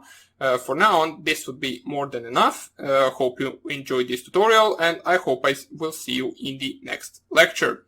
Bye! Hello everybody, and welcome back to this tutorial. And what we're going to do right now is we're going to take a look at some similar, or not similar, some different examples of using functions in Python 3. We're going to code some simple programs. Normally, as you would do before actually knowing how to use functions, and then we're going to implement a function to that program in order to see how we can do that. Now, why we're doing this is because I think this would be the best practice. You actually code a program without a function, and then you think about how you can actually implement the function in that program so it can become a little bit useful. So let us see how we can do that. Let us open up our idle right here.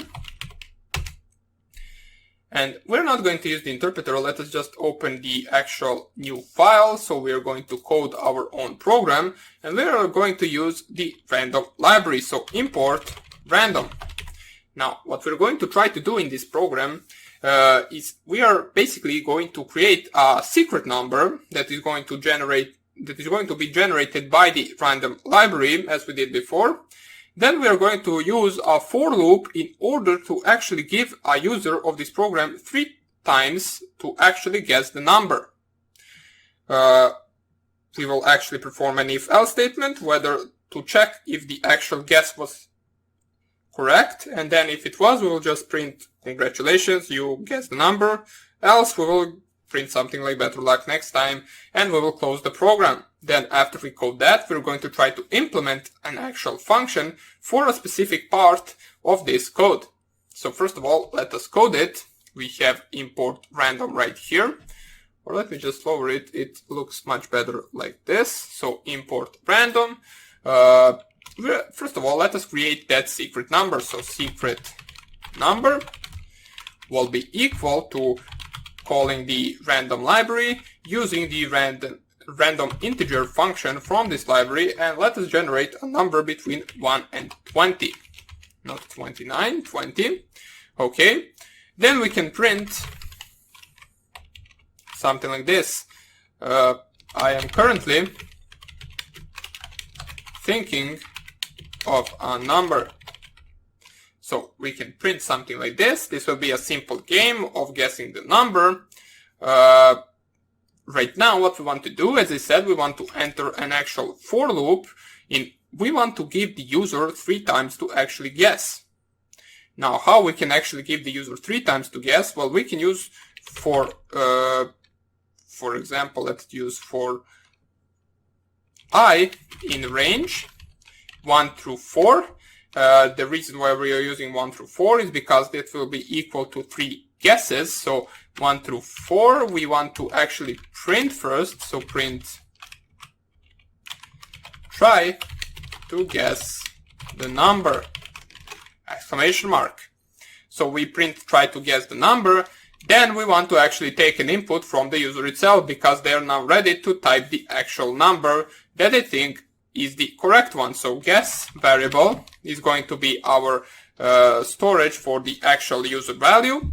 We're going to use an integer function in order to convert the input value into an integer. So in the integer, we also saw an actual example of using these two functions together. So first of all, we use integer, and then inside we use the input function right here, which is going to actually print out enter number between 1 and 20. So this is what the user will see. Then they will specify the number. The number will be inputted. We're going to perform an integer function on that number, because if we don't, this actual guess variable right here will store a string value of this number. That's why we need to actually convert it to integer first, and then store it into the guess variable. Right after we do that, we can perform our if-else statement within our for loop right here to check whether the number is correct. we're going to check whether the number is actually smaller or bigger than the actual secret number. So if guess is smaller than the secret number, which is the number that is generated by the random library. So if the guess is smaller than the secret number, we can print the number you specified is too low. So we can print something like that.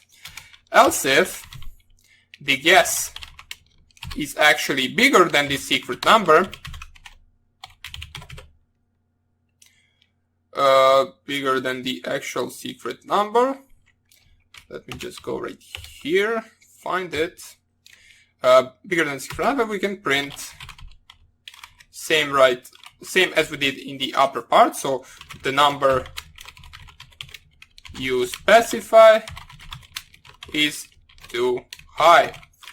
Let me just type here capital I, so it actually looks better. And at the end, else in any other case, and the any other case is of course going to be that the number is correct, because there is really no fourth case in this, we're going to break out of the loop. So simple as that, we're going to break out of the loop, and once we actually break out of the loop, we're going to perform a check whether this actual guess is equal to secret number. Now why we are doing this? Well, basically this is going to end anyway, whether the user guesses the actual number or whether the user doesn't guess the actual number. And you can see right here, we don't really guess, or we don't really perform the checking of the guess equal to secret number in the for loop itself. So we have to do it outside in order to make sure that the user actually guessed the number and didn't just run out of the tries, which in our case it has 3 tries to actually guess. So if guess is equal to secret number, we're going to print congratulations. So you have guessed the number.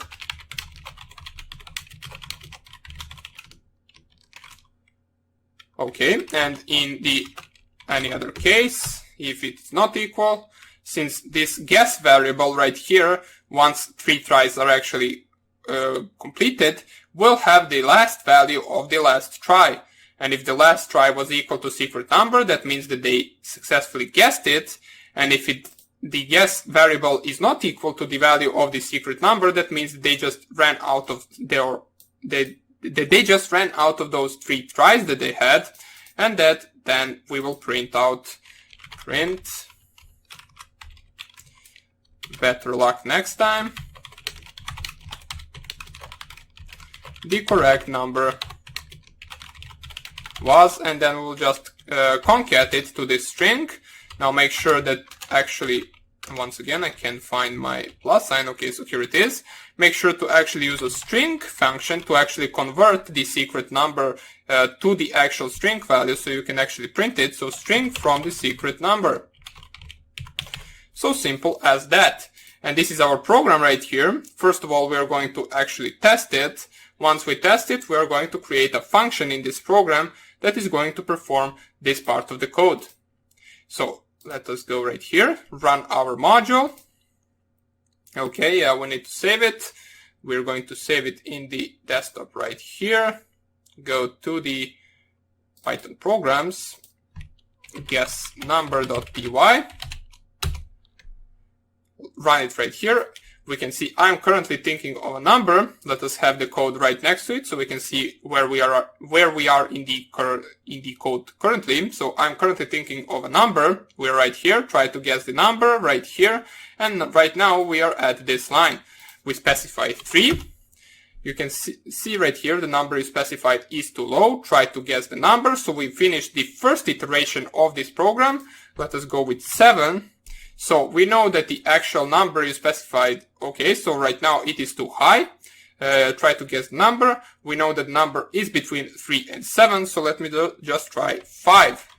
The number you specified is too low. Better luck next time. The correct number was 6. So we didn't manage to guess the number, though we were really close. Let's just try to run it once again. So 10, too low, 12, too low, 15. Congratulations, you have guessed the number. So the 15 was actually a number. Therefore, we actually managed to guess the number. So our program works. Right now, what we are interested in mostly is using a function to perform a certain task right here. So as I said before, first of all, we are going to code a function up here. And this function, what it can actually do is it can actually have this entire part right here. Let me just check it right here in the actual function. So let us just try to do it like this. Copy. We can paste it right up here. Def guess underscore number will be our function. Now, of course, our function will actually need to take an input, or it will have to take some argument.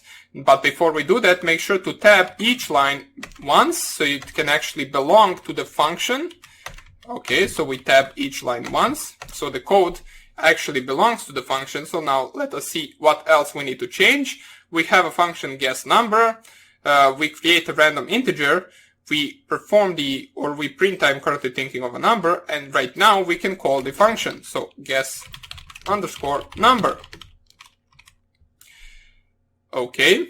For I in range 1 through 4, print this, then guess equals integer input, enter number between 1 and 20. Right here, what we are going to do is we are going to use a global guess variable. So global guess. Now remember why we are doing this is because we can actually access it outside of the function itself. We saw that in the previous video. Therefore, right here, we need to actually use a global variable guess because we are using it right here later on. So for I in range, let me see whether there is something else we need to change, or we can just actually try it. Okay, it is saved. Think a number between 1 and 20, 3, 7, 14. Okay, better luck next time. The correct number was 9. So we successfully implemented a function that will actually check the values of these, or not check, it will actually prompt the user to actually input 3 times the value. So our guess number right here is in a function. Therefore, you can call it as many times as you want throughout your code. So we call it right here. But let us also code a function for this part right here. Now this function will have to take arguments. First of all, I will copy this, then I will delete it. And let us call this function def check. Okay, let us just call it check. It will take an input from the actual guess variable. So let me just make sure that it is guess. So we called it guess right here, global guess variable, and the secret number. And right here we can paste the actual code of the function itself. Once again, make sure to tab each line so it actually belongs to the function itself.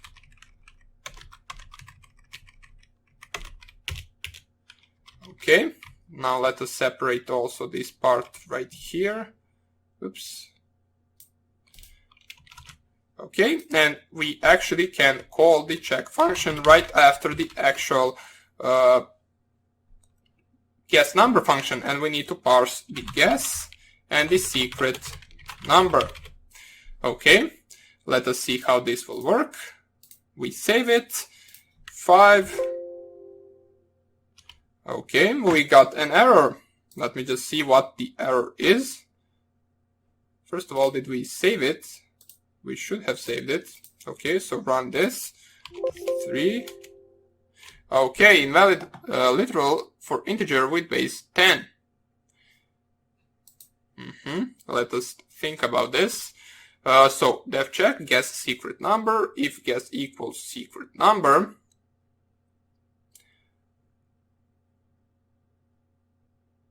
okay, for I in range, yeah, let us try to actually return the guess right here. Maybe that is the problem, maybe not. So return guess. and we are going to return it right here. So going to equals to guess number. And then we are performing the check function with the guess and the actual secret number. So let me just save this. Run this right here. 4. Try to guess the number. The number is too high. 2, 3.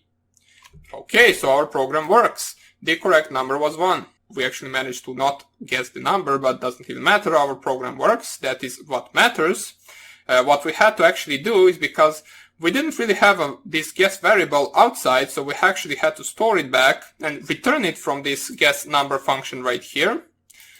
We returned it after the actual for loop. Now make sure to tab this at the same line as the for loop. Now this is not tabbed into the for loop, so don't do this. Just tab it one time out. It has to belong to the guess number function. Therefore, the last try of our user will be returned from this function right here. It will either be a correct try or it will either be a wrong try. Then it will store itself in the guess variable right here. And then we perform the check function with this guess variable, which is going to be the last guess of the user, and the secret number, which is an actual number generated by the random library. So let us run it once again, just to make sure it actually works. 10, too low, 15, too high, 13. Okay, so better luck next time. The correct number was 14. Okay, so our program works. We successfully coded it, and we're going to code a different program in the next tutorial, also using functions. So hope you enjoyed this lecture, and I hope I see you in the next one. Bye! Hello everybody, and welcome back to this tutorial. And right now we're going to take a look at some of the different functions that we can do in Python 3. In the previous video we saw an example of a program that actually performs the guessing of the number. Now that was a successful example, since we actually managed to implement 2 different functions into that program, and then you can call it whenever you need them. But right now we're going to take a look at some of the more simple functions that actually make sense in Python 3 and that you will rather understand very easy. So let us open up our idle right here. We are not going to actually use the programs themselves. We can code everything right here for now on. So let us first of all create an actual function that will reverse a string. Now, there is an actual easy way to reverse a string in Python. Basically, if you just use something like this, so input underscore string will be equal to actually this is a test. So this is our string. Where is my single quote? Okay, there it is. Then we can actually create a function def reverse underscore string, which will take an input of the actual string itself. And what we will do with that string is we will basically print, we want to print the reverse string. So what we are going to do is we are going to print this string and then open and close square brackets. We just change the keyboard to English, maybe it will be easier. So open and close square brackets, and right here type 2 dots, 2 dots, and then -1. So this is just basically a string manipulation. What this part right here, 2 dots and 2 dots and then -1 do is basically it will reverse a string. So let me just press enter right here. And right now if we call a reverse underscore string function on our input string,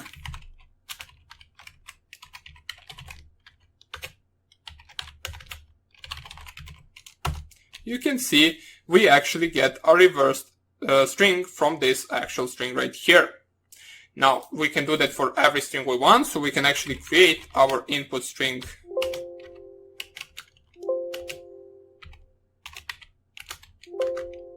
Sorry about that.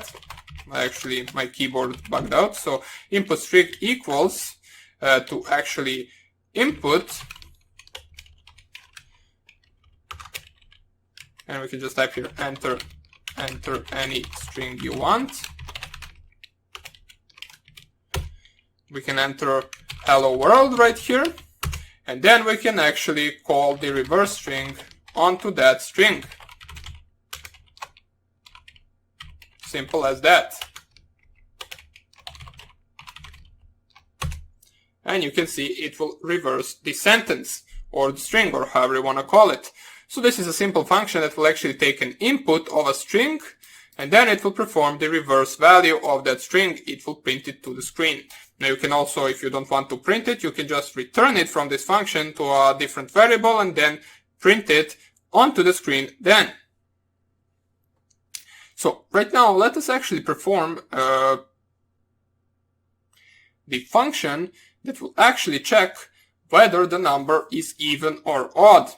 Now we can actually simply check that the number will be even if its module, or if 1 divided by 2, it doesn't give any remain. That means the number is even. If it does give a remain, that means the number is odd. So we're going to create a function that will do that. We can create it right here. So def even and or odd, or we can just call it even underscore odd. It will take an input of a number, so let us just use an input num. We will call it like that. Now remember, right now throughout this entire function we need to use num as an actual value. Don't rename it. So if we can do something like this, if num and then module 2 is equal to actually 0, then it means that the number is even. So we can print the number is even. We can then use else, print the number is odd. Simple as that. So the number is odd. This is our entire function, so let us go over it once again. We will parse an argument of the number to this function, then we will perform an if-else statement that will check whether this number is even or odd. Then we can actually have a number as a variable to be equal to integer out of input, and then here we will specify to user enter any number you want. Right here, enter any number you want, we specify 20, and then we can actually perform even or odd from our number, and then we can see the number is even. So right now let us also try to do the same with an odd number just to see whether it works. So copy this statement right here, paste it right here. We can use 13 and then even underscore odd from number. And right now the number is odd. So we successfully created a function that will check whether the number is even or odd. We also successfully created a function that will reverse a string right here, even though this simple part right here will reverse a string, but doesn't matter. This is just us showing some different examples of using functions. And we're also going to continue coding different programs, simple programs, in the next lectures. So hope you enjoyed this tutorial, and I hope I see you in the next one. Bye!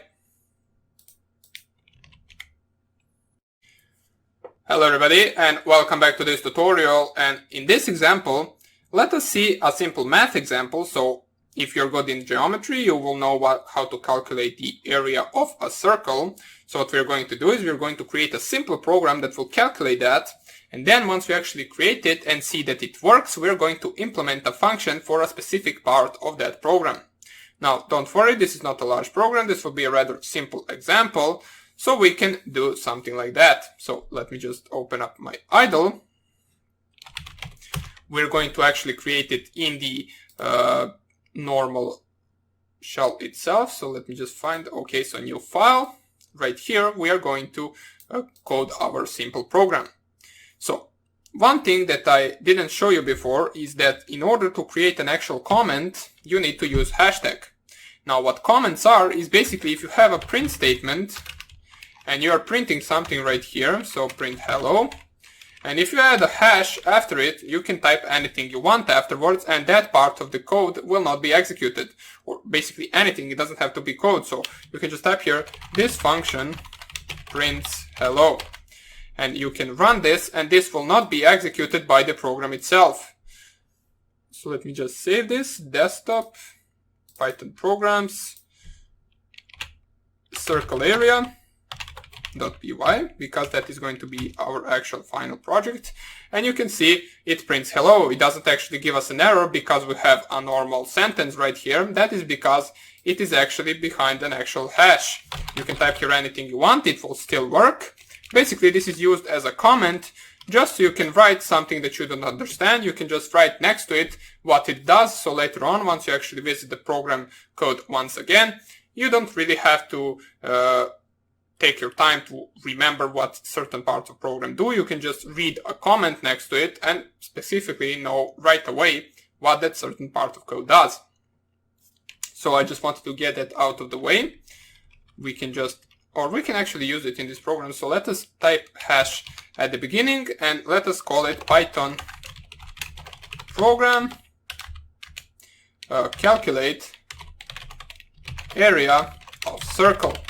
So this is going to be our reminder what our program is doing, basically right here. Let us think about it. So we know that we actually need to take an input of the radius of the circle itself. So we will prompt the user to actually specify the radius of the circle itself.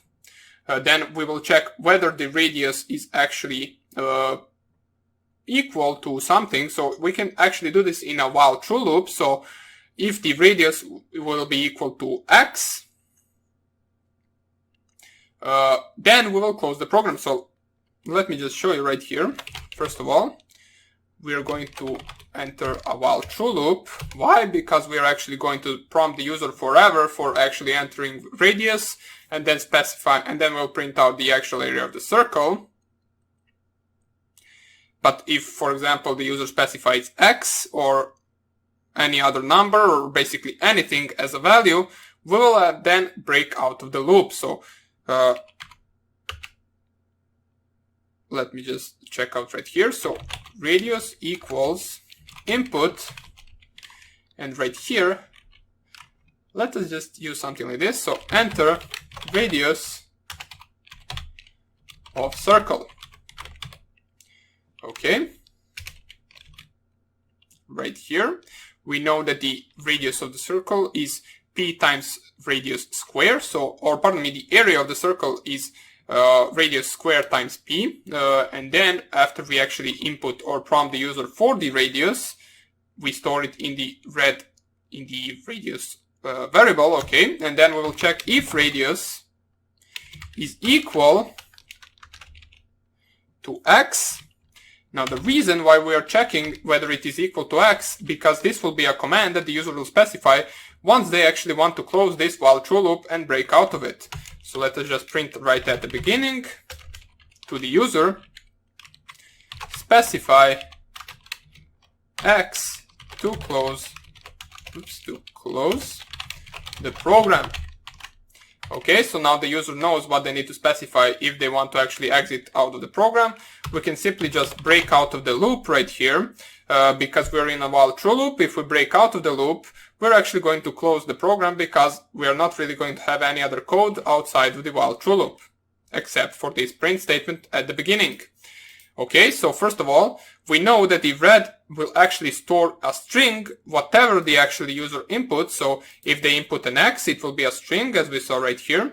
If they input an actual radius, for example, a number 2.7, it will still be a string. So in the actual else statement, first thing we need to do is we need to convert the value to the float or integer value. Now, since the user can actually specify a decimal and not just the entire number, we need to convert it to the float and not to the integer. So we'll create a variable radius will be equal to float value from the red variable that we prompted to the user.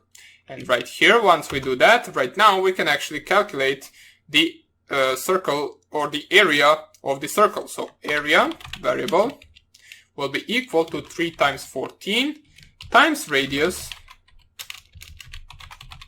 times radius. Simple as that. So this is the actual formula for the area circle, and then we can print the actual area. So we can print at the end right here. Let me just show you. So the area of the circle is, and then when we can concat a string from the actual area and print it to the screen. Okay, so simple as that. We created a simple program. It still doesn't have any function. Let us right now just try to test it. So we run it. Enter radius of the circle, 3. The area of the circle is this one. Okay. Enter radius of the circle, 3.5. Or let's go 3.54. We can see now the area of the circle is this. And if we want to close the program, we specify X and it will exit the program successfully. So our program works. Right now, let us see where we can actually implement an actual function. Now, by looking at this, we can actually store all of this in an actual function. So let us just copy this, then delete this. And at the beginning of the program, we will paste this right here. And we will store it in a function called calculate radius. It will take an input of the actual radius itself. Let me just think whether this is correctly specified. So calculate radius, then we check whether the radius is X. We will break out if it is, then we will convert it to the float value. If it is not, calculate the area and print the area. All we are left to do is simply just call the function right here. So calculate underscore radius with the red or RAD variable right here. So right now, if we save this and run it once again, break outside of the loop. Okay, yeah, we can't really break outside of the loop, but we can actually exit. So we use the exit function to close the actual program. So right now, let me just go and save it and run it once again. Enter radius of the circle, 3, 2, 1, X. The program is still running. Do you want to kill it? Okay. Yeah, this is not an actual good way to kill, so we will actually need to fix something right here. We can do something like this. So first of all, we will not have this in the program itself. Let me just go right here, tab everything one time back. This will be our function, but before we go into that function, we will check if red equals to actual X, then we will break out of the loop. If it doesn't, then it will skip this part right here and it will go straight to the calculate radius. Okay, so let us save this and run the program right here. Enter radius circle, 3, 4, 5, X, and then it closes the actual program. So it works correctly. Now what we did right here, in case you are actually confused, basically our calculate radius function will only calculate it once we actually specify the integer value or the float value. Before we actually go to that function, we need to check out whether the user specified X string as the actual value of the red, meaning that they actually want to close the program. If they did, then we will break out of the loop, closing the program. If they didn't, then we will go into the calculate radius function, which will actually calculate the radius itself. And right now you can actually call this function wherever you want in your program. You don't have to calculate this every time. You can just call this function onto the specific value of a specified, or basically of a specified radius. So that would be about it for this tutorial. We're going to continue with our example in the next tutorial. So hope you enjoyed this lecture and I hope I see you in the next one. Bye. Hello everybody and welcome back to this tutorial, and right now we're going to take a look at simply coding a simple Python calculator. So we're going to, as always, first of all code it in a normal programming. and by normal programming I mean without using the actual functions. And then as a practice we're going to implement functions where we actually can and where we actually think that we will need it. So let us start off by actually opening up our idle as usual. And we're going to code program, so new file. We can move it right here. First of all, save it so we can actually run it as soon as we finish coding it. So simple Python calculator. A little bit of a long name, but it doesn't even matter. We will save it right there. And let us use a hash as in the previous video. Call it Python program. And simply simple Python calculator. So we actually know what this is once we visit it in a month or two. Right here, let us see what we need to implement. So there are 4 things that we need to implement: addition, subtraction, multiplication, and division. We're actually going to prompt the user for entering 2 numbers, and then we're also going to prompt the user for deciding whether they want to add those 2 values, to subtract those 2 values, to multiply, or to divide those 2 values. We will also have an actual option if the user wants to exit the program, so they actually have that option as well. So right here, first of all, we're going to code it just like this: print. First option will be addition. The second option, we can actually code it to be subtraction. So let me just code it right here to dot and then subtraction. Okay. The third option, right now what we're doing is we're basically just specifying the options that the user will have with this program. So multiplication. This is really simple calculator, so not really anything useful, but this is a calculator that we're going to code. Of course, later on we're going to code more advanced calculator if we want. For now, this will be more than enough, as we are still in the beginner section.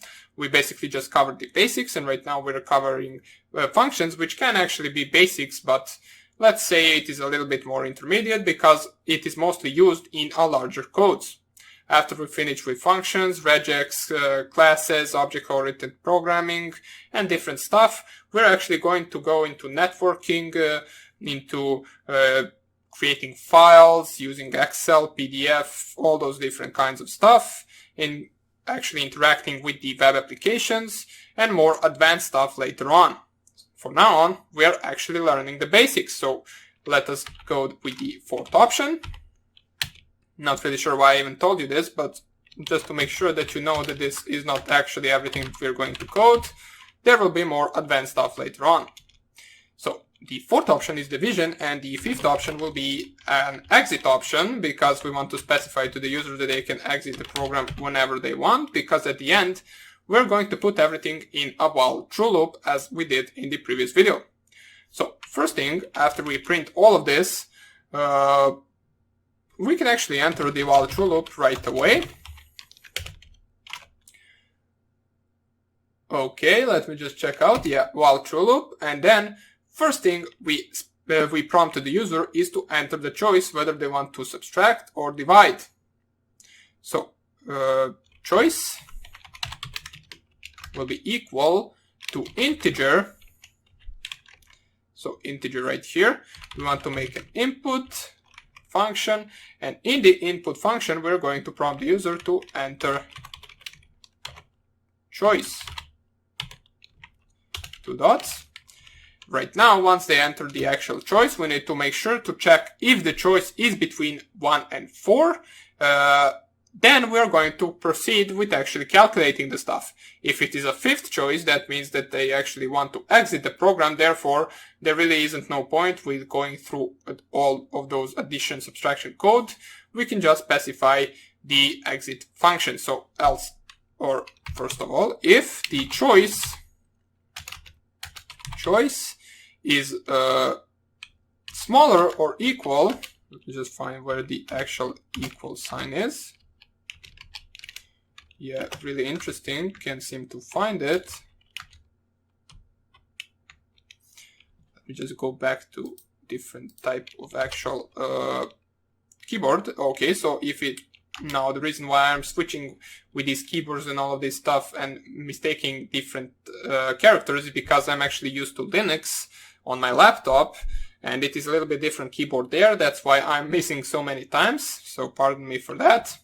So first of all, if choice is bigger or equal to actual 1 and choice is smaller or equal to 4, we want to proceed with the calculations. Let's first of all put this in brackets. Basically this AND right here will actually just check for both of these values. If they are both fulfilled, then we're going to proceed with the actual calculation. So if choice is bigger or equal to 1 and choice is smaller or equal to 4, we're going to calculate different stuff.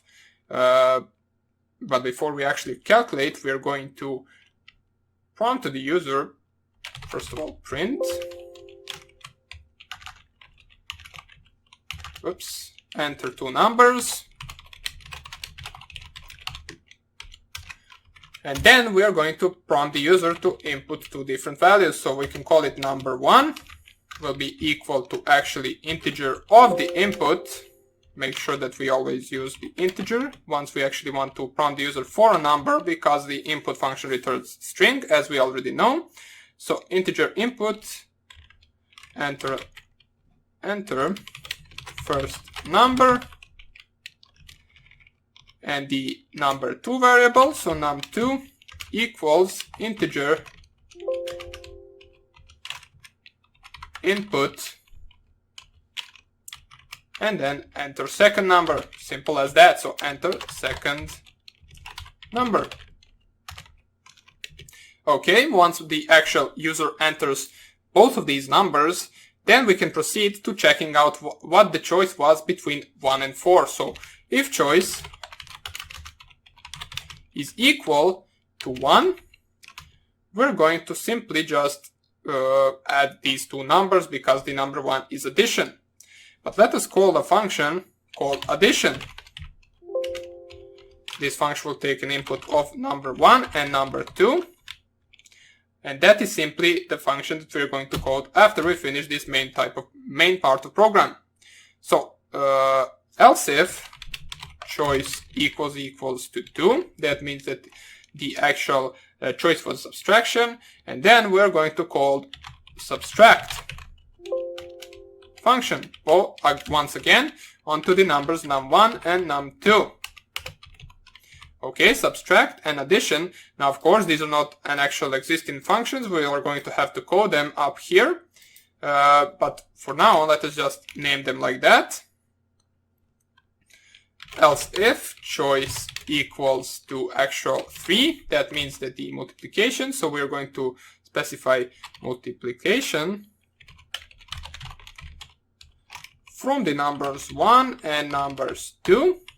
And the last choice will be the actual, or we can just use else. Doesn't have to be else if, because this is the only possible solution.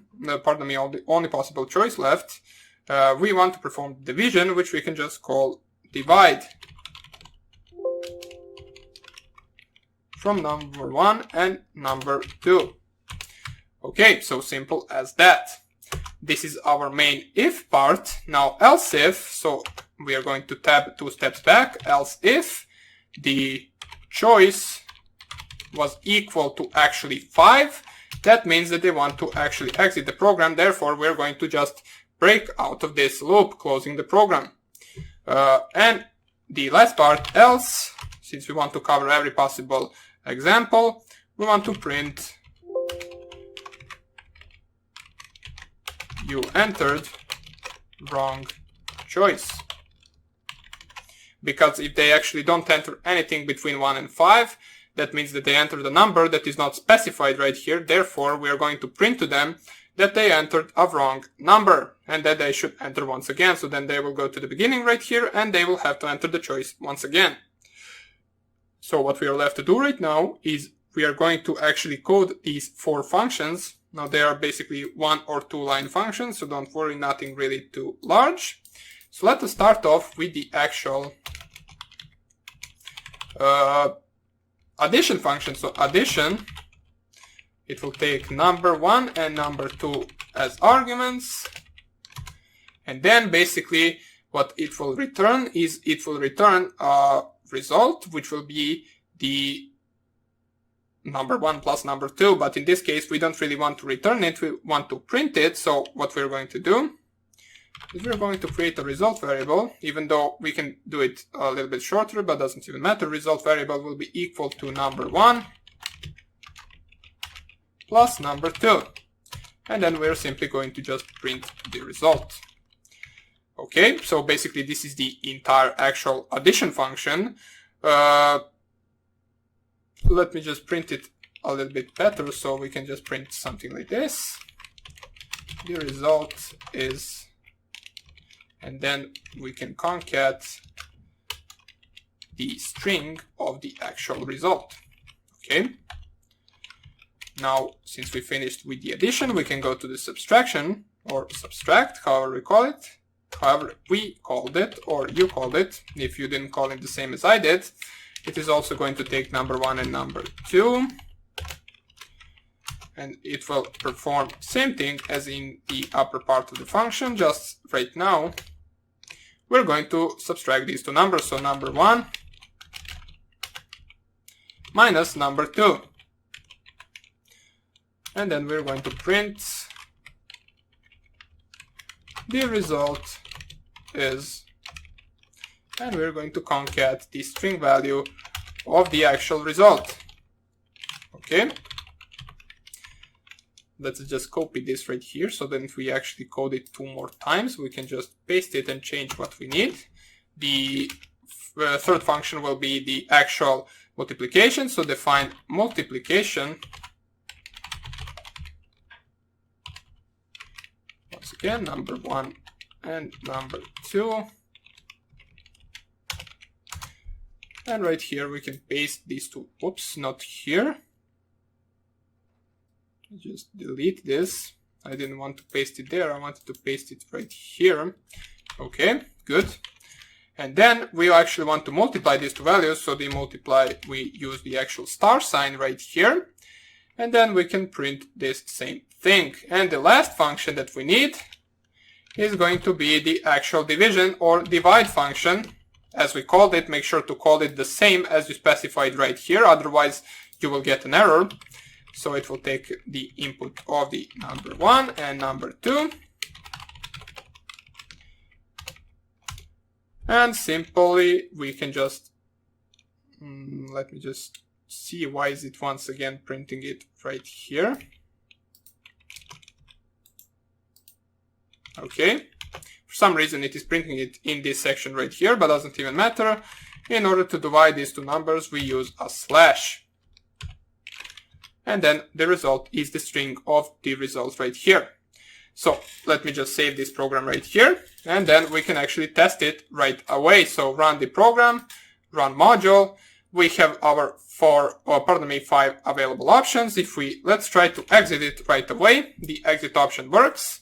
So let us run it once again. Let's start with the addition. So enter 2 numbers, enter first number 3 and 4. The result is 7. Then we are prompted once again to enter the choice since we are in a while true loop. Let's go with the subtraction. Let's go with the 10 as the first number and actually 2. The result is 8, so that one works as well.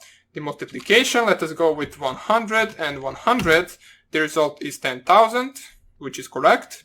And the last one will be the division, which we can just simply try out for the 27 and 5. So we can actually see whether we get a decimal value, and we indeed do, 5.4. And that means all our available options work. If we specify 5 once again, we manage to actually close the program itself. Let us also check one more value, which I forgot to check. What happens once we specify, for example, 7 as a choice? You entered wrong choice. Okay, so that one works as well. So our program works really well. It is nothing really too far-fetched, but it does the work. So we will just keep it right here and we will continue with a different example in the next lecture. So hope you enjoyed this tutorial and I hope I see you in the next one. Bye! Hello everybody and welcome back to this tutorial, and right now what we're going to do is we're going to create a simple Python program that is going to remove vowels from string. So we know that the vowels are A, E, I, O and U, and we are going to try to remove them from any specified string that the user inputs. So let us see how we can actually do that. Open up your idle as usual. So right here we open up our idle. We're actually going to start opening the new file as we're going to write a new program, and let us save it right away. Go to desktop, Python programs, let's call it vowels.py. Now pardon me if I'm actually pronouncing them wrong, because I'm not really sure how to pronounce that, but I believe it is something similar to that. Let us start off by actually specifying what our program does. So Python program remove vowels from string, or let's say from specified string, so we can actually be really precise about our program. So specified string, simple as that. Now what we're going to do is we're going to take the same approach as in the previous tutorials. For example, the user will have a bunch of inputs. If they specify X, then we will close the actual program. If they don't specify X, that means that they actually inputted a string and that they want to actually us to remove the string from the actual, to remove the vowels from the string. So first of all, we're going to print as usual to the user to enter X for exit. So just so they know. And then we're going to take a string input. So right here, input a string. Right now we don't need to use a string function in order to convert it because it will already be a string. And right here we will just specify enter any string, to remove all vowels from it. Okay, this will be stored in the string variable. Right here we need to perform a check on it. So if string is going to be equal to X, we want to simply exit the program. Simple as that. In any other case, if it is not X, we want to actually create a new string that is going to be a simple copy of this string, and then we're going to remove the actual new string from all the vowels. Now, in order to be able to actually remove the vowels, we're going to create something called tuple, which we really didn't cover yet, but don't worry, just follow what I do. So new string str will be equal to the string. Then we're going to print to the user that we are actually removing the vowels from the string. So removing vowels from the given string. Just like that. So, and then we need to specify what the vowels are, so our actual code can know what the vowels are. Now we are going to use something that we didn't really cover yet, but just specify it right here. Don't worry, we are going to cover it later on. So specify all of the vowels separated by single quotes, in the single quotes separated by comma. Okay, O and U. So this should be it, all 5. And then what we need to do is perform a check for the vowels in the actual string. So we need to perform for I, for each letter in our string.lower. Now the reason why we are using lower is because in our tuple right here, what we have specified is the lower characters. Basically, that's why we need to check out for the vowels in the lowercase string in order to turn a string into a lowercase string. So let me just show you. String equals, if you just type here hello, capital, remove this space, and use new string, so new underscore string will be equal to string.lower. you can see if we print the new string right now, it will be the same string just in lowercase. That's what we are doing right here. So we are checking for each character in string.lower. So we can, let me just call it C and not I. So C as for character. Then for each character, we are going to perform if that character is in vowels, which we specified right here in this line, then the new string, we call it new string, will be equal to new string dot replace the actual character, or the vowel in our case, so we replace the character with an empty space, which we specify just like this. So let us go over this one more time, because this might be new to you. What we did right here is, first of all, we created a simple vowel list, or tuple, however you want to call it, right here, containing all 5 letters. Then we perform in for loop for each character in our string right here. We perform the check for that character if that character is in vowels. If it is, we're going to replace that character with an empty space using the replace function. Okay, simple as that. And then once we actually perform check for every character, we're going to print the new string after successfully removing all the vowels is going to be equal plus the new string. So simple as that.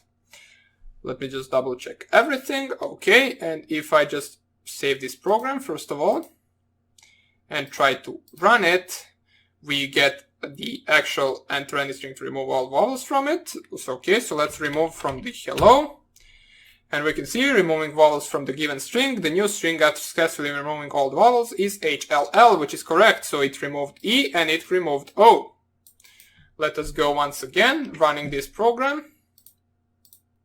And let us try with the actual hello world. So right here we also have the spaces, and it managed to remove all the vowels from the entire sentence. So you can just paste the entire paragraph right here, and it will basically prompt you back with the entire paragraph just without any vowels. Okay, the reason why we specified X to exit is because right now what we want to do, let me just enlarge this right here. Let me just check this out. What we want to do is we want to create a function. Let me just see what we are going to do in that function. For C in string lower, okay. We can actually paste this code right here into a function, okay. Let us delete this.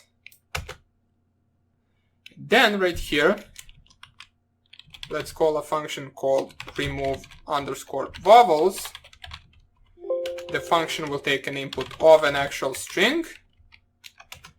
And then in this function, we're going to paste the code. Okay. Let me just see whether there is something that we need to change. String.lower. We actually have to return.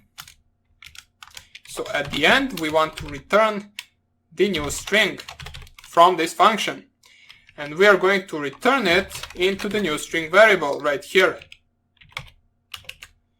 And we're going to, so new string variable will be equal to remove underscore vowels from the specified string. What we don't need is this line anymore, so we don't really need this. Let us just double check everything. First of all, this has to be one line in. We just check everything. I will just tab everything properly, because it seems to be tabbed incorrectly. Okay, so it is good right now.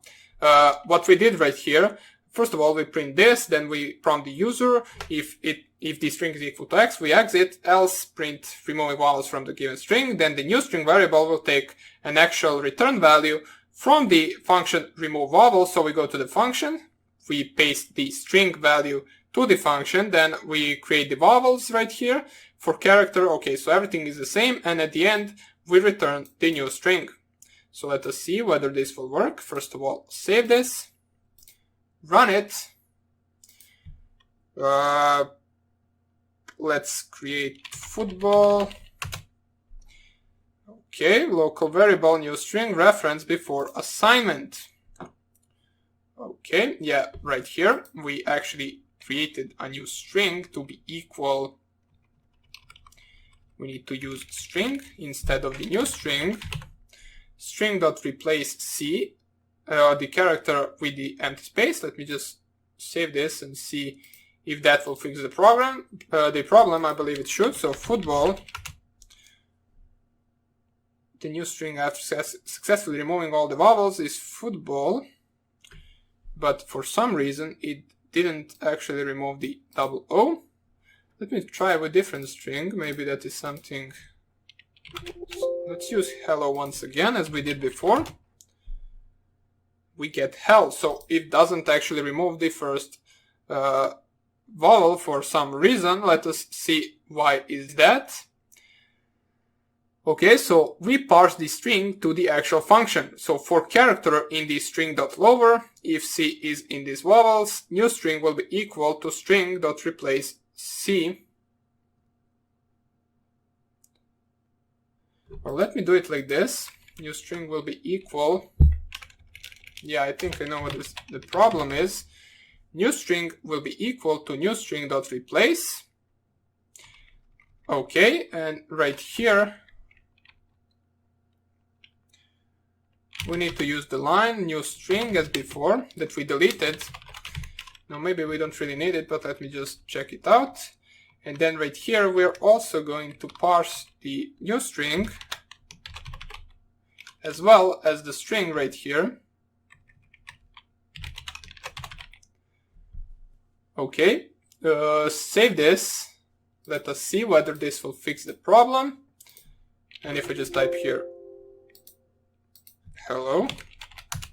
Yeah, okay, so this did fix the problem. As we can see right now, it does remove everything. Okay, so the problem was because we didn't really have this new string variable right here. And in the previous error, we can see right here, local variable new string reference before assignment. So we used it right here, but we didn't really define it anywhere. That's why we got the error. Therefore, we actually use this line right here, and then we will parse both of these values to the remove vowels function. Therefore, we are not going to get this error anymore, and our program will work correctly. So that will be about it for this tutorial.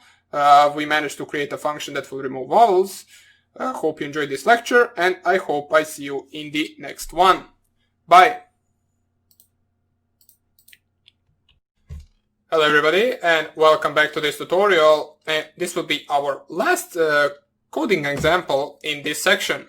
Now what we are going to do right here is we are going to perform or actually code a program that will find the largest out of 3 numbers. So we will prompt the user to specify 3 numbers. Then what we are going to do is we're basically going to check out which one of those 3 numbers is the largest. Now this is a rather easy program to code, so we're going to do it right now. And right after we finish that, we're going to go into the next section where we're going to start a new chapter where we actually introduce ourselves to the lists, tuples, dictionaries, and so on and so on. So first of all, let us start off with this program. So open up your idle and open up your new file, which we are going to call the largest out of 3. So let us go right here, go to the desktop, Python programs. Let's call it largest out of 3.py. Basically, these names, you can call them anything you want. You don't really have to call them as I do, or you can, however you want. And right now, let us start off by specifying what our program will do. So Python program, find the largest out of 3 numbers.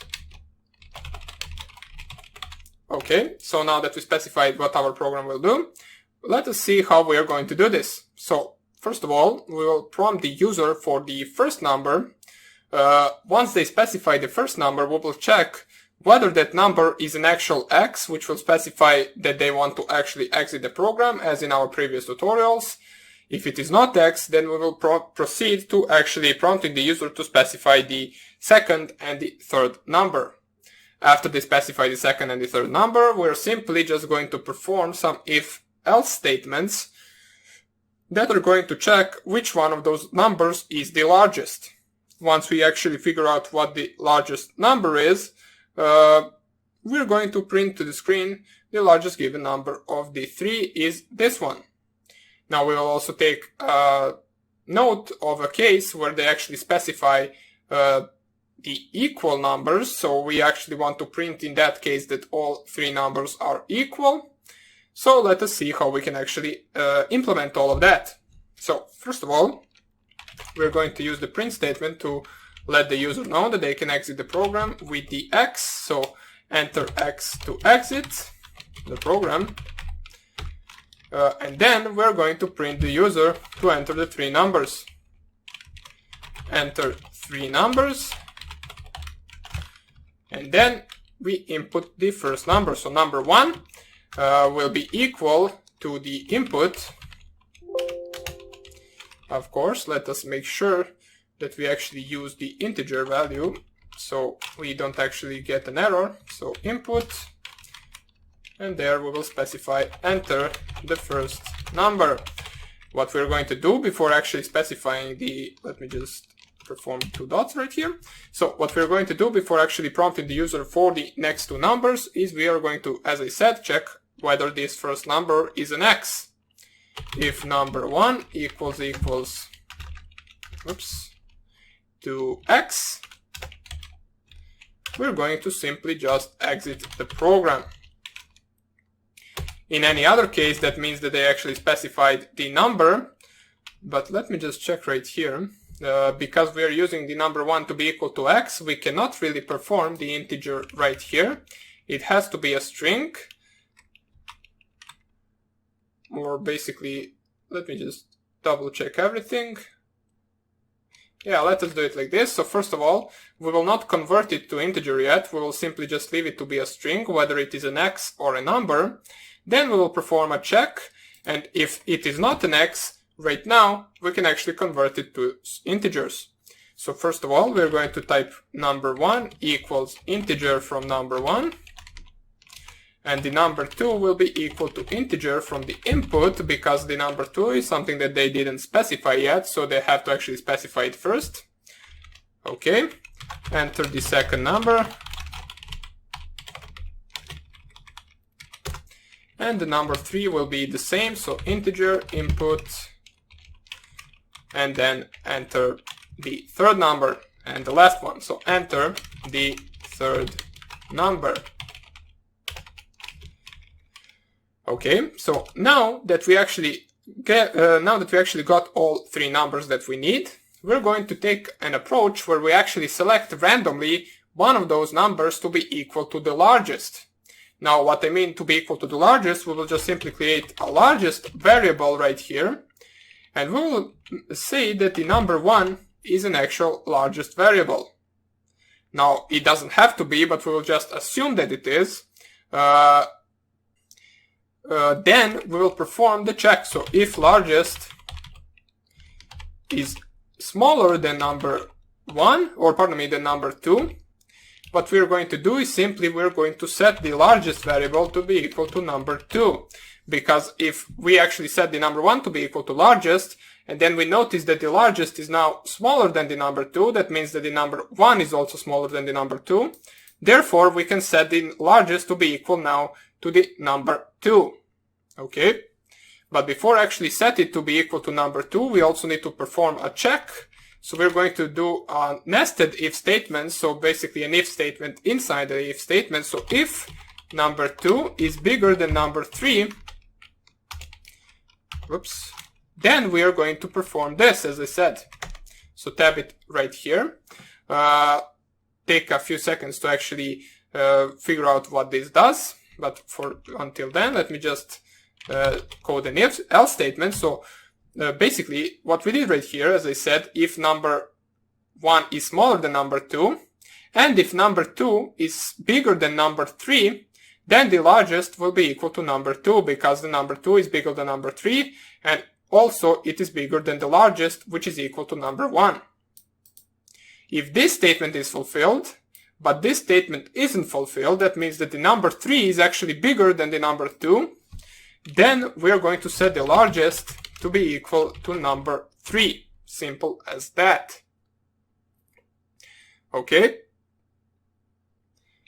Then right here, we can just code else if largest, which is still number 1, is smaller than the actual number 3.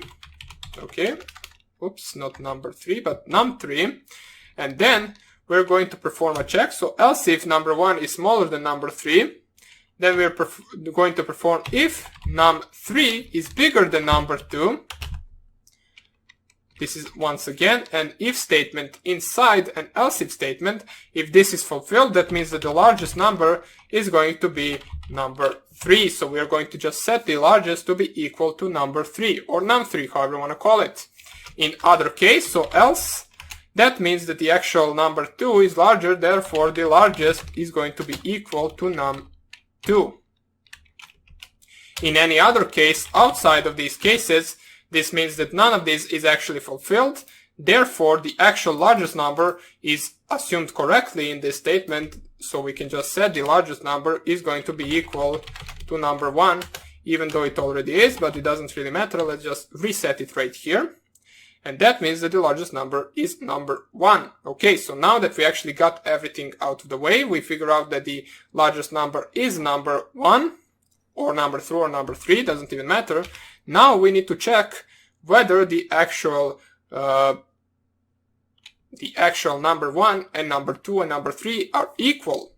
So in order to do that, we can just type here if num1 equals to num2, and also if num1 equals to num3, we want to print all the numbers are equal. But we can also do it in a different method, so we can use a counter, or basically any variable, which we will set at the beginning of the program. So let's go right here. We can set the count to be equal to 1.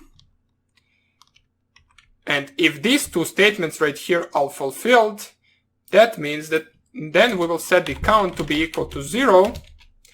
And then right here, we're going to perform a check if count equals to 0. Okay, so I will explain it once again. Just let me code this right here. If it is equal to 0, we will print all three numbers are equal to each other. Okay, so let us go through this once again. Basically what we did, we set a global variable count to be equal to 1 right here.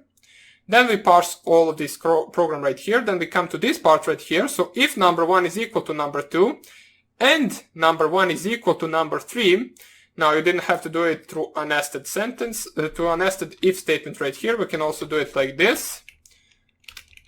Let me just go right here.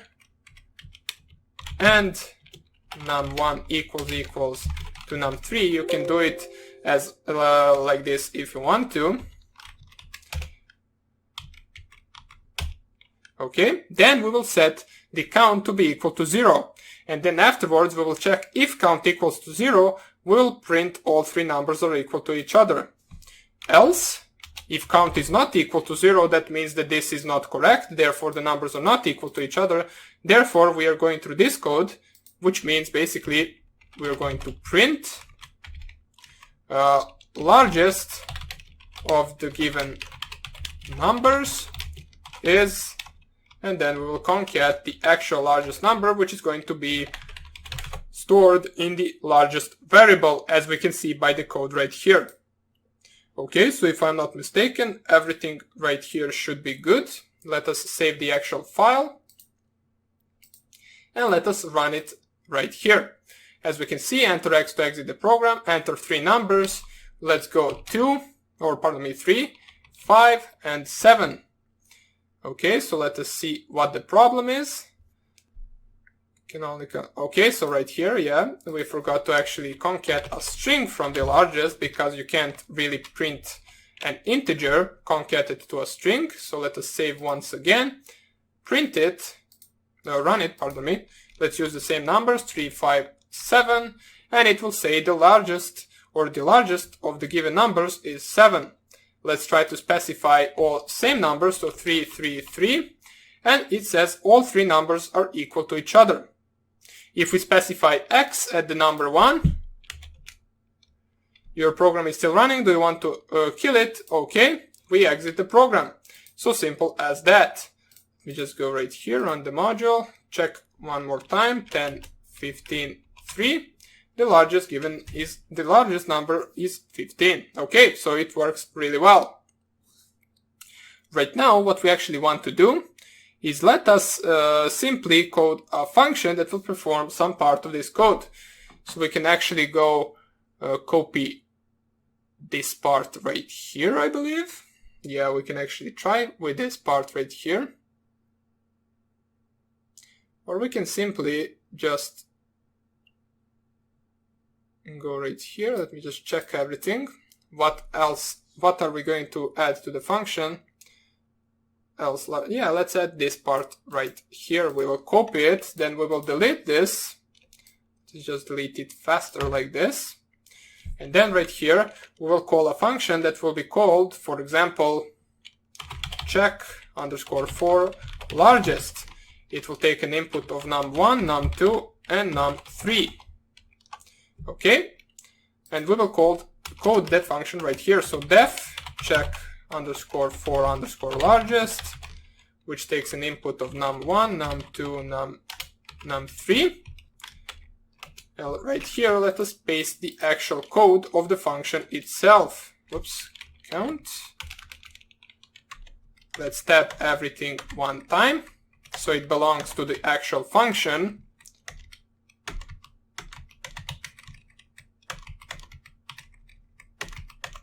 Okay, everything belongs to the actual function right now. Now let me just check everything. First of all, let me make a space right here. There is something that we actually probably need to return from this function. What is this? Count equals 1. Yeah, count equals 1 shouldn't really be in this function. Let us remove it. Let us paste it right here. Or count equals 1, we can just type it. So count equals 1. Not really sure how that ended up in our actual function, but doesn't even matter. What we need to return from here is we need to return largest at the end of the function. Okay. Now we need to store it in a variable down here, so we are going to do it like this. Either we can create a global variable largest, or we can actually, let us try a different way. So let us try with the global variable largest. Global largest. Let us save it. Let's not return it. If we specify the global variable, we don't really need to return it. We have it already, so we can print it right here. And let us run the program once again. Run module, 3, 5, 7. The largest number is 7. Okay, so it does work. Let us try one more time. 10, 15, 20. The largest number is 20. Let us try with actually specifying three same numbers, so 4, 4, 4. They are all equal to each other, so our program works. We successfully implemented a function that will check for the largest number given three inputted numbers, and therefore our program is finished and we can continue to the next section. So hope you enjoyed this tutorial, and we will continue in the next section where we'll start off by learning what lists are in Python. Hope I see you there, and take care. Bye. Hello everybody, and welcome to this section of Python 3 programming. So what we did in the previous section is we were introduced to lists. We also saw some of our coding examples using lists, were functions. We also saw some of the coding examples using functions. So we coded a bunch of programs, not really anything special, but some simple programs. And then we implemented the functions to those programs. Right now, what we're going to do is we're going to introduce ourselves with the lists in Python. So first of all, let us say what lists are. So list, first of all, is a value that can store multiple values in a specific array. Now the syntax for a list in Python is square brackets. So we most likely, you know by now that once we actually use, for example, functions, we specify the values, the arguments, the parameters into the normal brackets. So the normal brackets you see everywhere. And in the lists, once you actually want to specify multiple elements in a list, you will use a square bracket in order to do that. Now, lists are most likely always used in order to store different types of elements that belong to the same group, such as, for example, animals, numbers, strings, any type of elements. It could be also integers, whatever you want. But it can also be used to store different types of elements, so you don't really need to store the strings in a certain list. You can also store strings and numbers in a one list, and we're going to take a look at that right now. So open up your idle. We're not going to code any program this time. We're just going to go over the syntax of lists and how on basically basics of the lists. And first of all, the most simple list you can create is, let me just switch it right here so I don't type the square brackets with the different keyboards. So right here, you specify the open and closed brackets, and if you just press here enter, it will spit out the empty list. If you specify just open and closed bracket, square bracket, that means that you're specifying an empty list. In order to put something in that list, you can simply just put some numbers, for example 1, 3, 1, 2, 3, 4, 5. You simply right here created a list that has 5 integer values in it. This list has 5 elements, and those 5 elements are 5 numbers. As you can see, they are separated by comma, and they are all in between the square brackets. Now, if you want to actually create, for example, a list that is going to store animals, for example, you can do that by simply specifying the names of those animals in the list. But be careful, right now those are strings, so each of those elements have to be in between the single quotes. So for example, bat, comma, dog, comma, elephant, comma, and then snake, for example. And right here you have a list that actually has 4 animals in it. Okay, they are all in between the single quotes and separated by comma. And also, you don't really need to store the same type of elements in a list. As I said, you can actually store different types of elements. So let me show you. If you open square brackets right here, and you type here cat, for example, and then use 3, and then use, for example, 5.4 as a decimal value, and then you can use a Boolean value, which is true, and then you can also use a non-type value and simply just specifying none. This will work as well, even though I'm not really sure why would you need something like this. But if you do need, you can actually have it. As we can see, we have multiple variable types right here: Boolean values, float values, non-type, strings, integers, basically anything you want.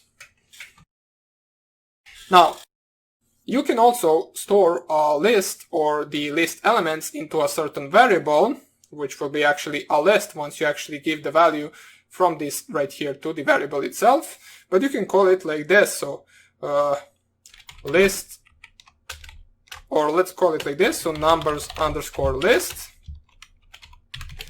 will be equal to open square brackets and close square brackets, and then 1, 2, 3, 4, 5. So we created a numbers list that actually has these 5 elements. If you just print it, it will print out the list itself. So number underscore list. Oops, it's not number list, it's numbers list. So print numbers underscore list. And you can see it will print out the list that we specified before. Now, you can also select a specific element in that list and store it in a variable if you want to. So we know that the numbers list contains numbers from 1 through 5. And let's say we want to create a variable element which is going to be equal to the third element in this list. And the third element is number 3. Now be careful, the indexes of these elements right here don't start from 1, so this is not element 1. Pardon me, the third element will be element 4. And the reason behind that is because the actual counting of elements starts from 0. So this will be element 0, element 1, element 2, element 3, and element 4. It doesn't start counting from 1. So in order to actually give the value of the third element, this will be the value 4. So let me just show you right here. Element equals numbers underscore list. And then in the square brackets, all you specify is the 3. And you can see right here, if I just print element, you can see that the element variable is actually an integer and it is a 4. If I just type right here, type element, in order to check the actual type of the variable itself, it is an integer. And if you just type numbers list, you should see that it is a list. As we can see right here, class list, and this is a class integer. But what you might find confusing is why did we get the numbers list from the third element to be equal to 4? Well, as I said, this is element 0, element 1, element 2, and element 3 is the 4 number. Okay? In order to select, for example, the first element in the list, you will need to specify, let me just copy this so I don't write it twice. You will need to specify same right here, just in the brackets you will specify 0, and right now the element would store a value of 1. So if I just print element, it will be equal to 1. Let me just go right here. I just wanted to enlarge these fonts right here. Apply. Okay, so you can see everything better. Not really sure why I didn't do this before, but okay. Yeah. You should see everything really well right now. Let us go with the 16, and that should be it. Okay. Now, right now, let us go over this once again. So what we did is we managed to actually select a specific element from the certain list. So right now, if you, for example, want to select a second element from the list, you would need to specify 1 between the brackets right here. And now printing element will be equal to actually 2, since that is the actual second element in the list. Okay, so now that we got that out of the way, there is one thing that you should know. For example, you can't really, or you can concat strings with elements from a list. So for example, if you want to print something like this,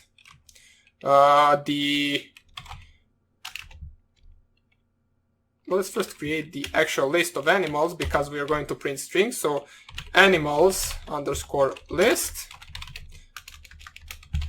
will be equal, open and close square brackets, and let us just paste these animals. So we'll actually write them twice. Let's just paste them right here in between these square brackets. And now we have animals list, which actually contains bat, dog, elephant, and snake. Now, let me just show you before we continue that animal1 or animal can be equal to a variable animals list. If you want to select the animal to be equal to bat, you simply just specify 0, since the bat is the first element. And then if you print animal, it will say bat, as you can see right here. Okay, so let's continue now. You can concat strings with elements from the list. So if you want to print something like this,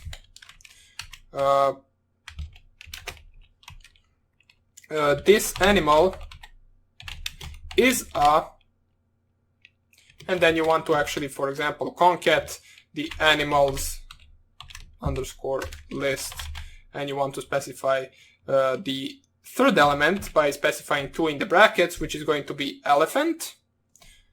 Okay, and then you want to concat, for example, this animal is an elephant. Okay, so we're missing an right here because we need to use proper English. This animal is an elephant and not a, and then we can concat, for example, a dog. So animals underscore list, the dog is at the first position or the second element, and then we can print this. So you can see right here, this animal is an elephant and not a dog, which is what we specified in this sentence right here. Okay, lists can also have multiple lists in them, so the list can actually have an elements that are going to be entire different lists. So let me show you what I mean by that. If we simply create a list with a name list, okay, and then we equal it to be equal to, for example, two different lists. So for example, we want to create a list to be equal to a list of actual ingredients for kitchen and integer numbers, we can do that. So for example, if you open square brackets, now you need to open another square brackets in these square brackets. In there you can specify, for example, 1, 2, 3, 4, 5 as a list of integers, then comma after closing the brackets, and open another square brackets and specify, for example, salt, carrot, basically anything you want, water, and for example, doesn't even matter, you can use, for example, apple, doesn't even matter. So if you press here enter, you successfully created an actual list that has two elements, and both of those elements are entire different lists. So the first element, which will be labeled as element 0, will have a list of integers, and the second element, which will be labeled as element 1, will have a list of, for example, kitchen ingredients, doesn't even matter, so food basically. Okay, and in order to actually select those elements from this list, for example, let's say you want to select only carrot and store it in a variable. So you can call a variable, for example, food to be equal, and then you need to specify how you can get to that simple element in a different element in a bigger list. So you need to specify the list, then open and close bracket, select the element from that list, which is the second element, because the second element is food. So this is the entire second element. And then another open and close bracket, and there you need to specify which element from the second element you want, which is number 1 once again, because carrot is at the second position, which is labeled as element 1. And if we just print food, you can see that the food is now carrot. Okay, simple as that.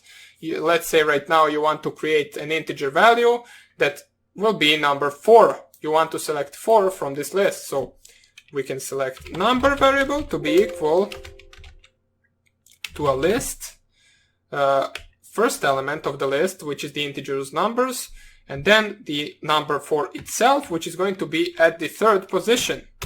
And then if we print the number, you can see that the number variable will store a value of 4. Okay. Now, also one more thing that you might be interested in is that you can also use negative indexes to select certain element from the list. Such as, for example, if you have a list, so let's create a new list to be equal to simply just 1, 2, 3, 4, 5.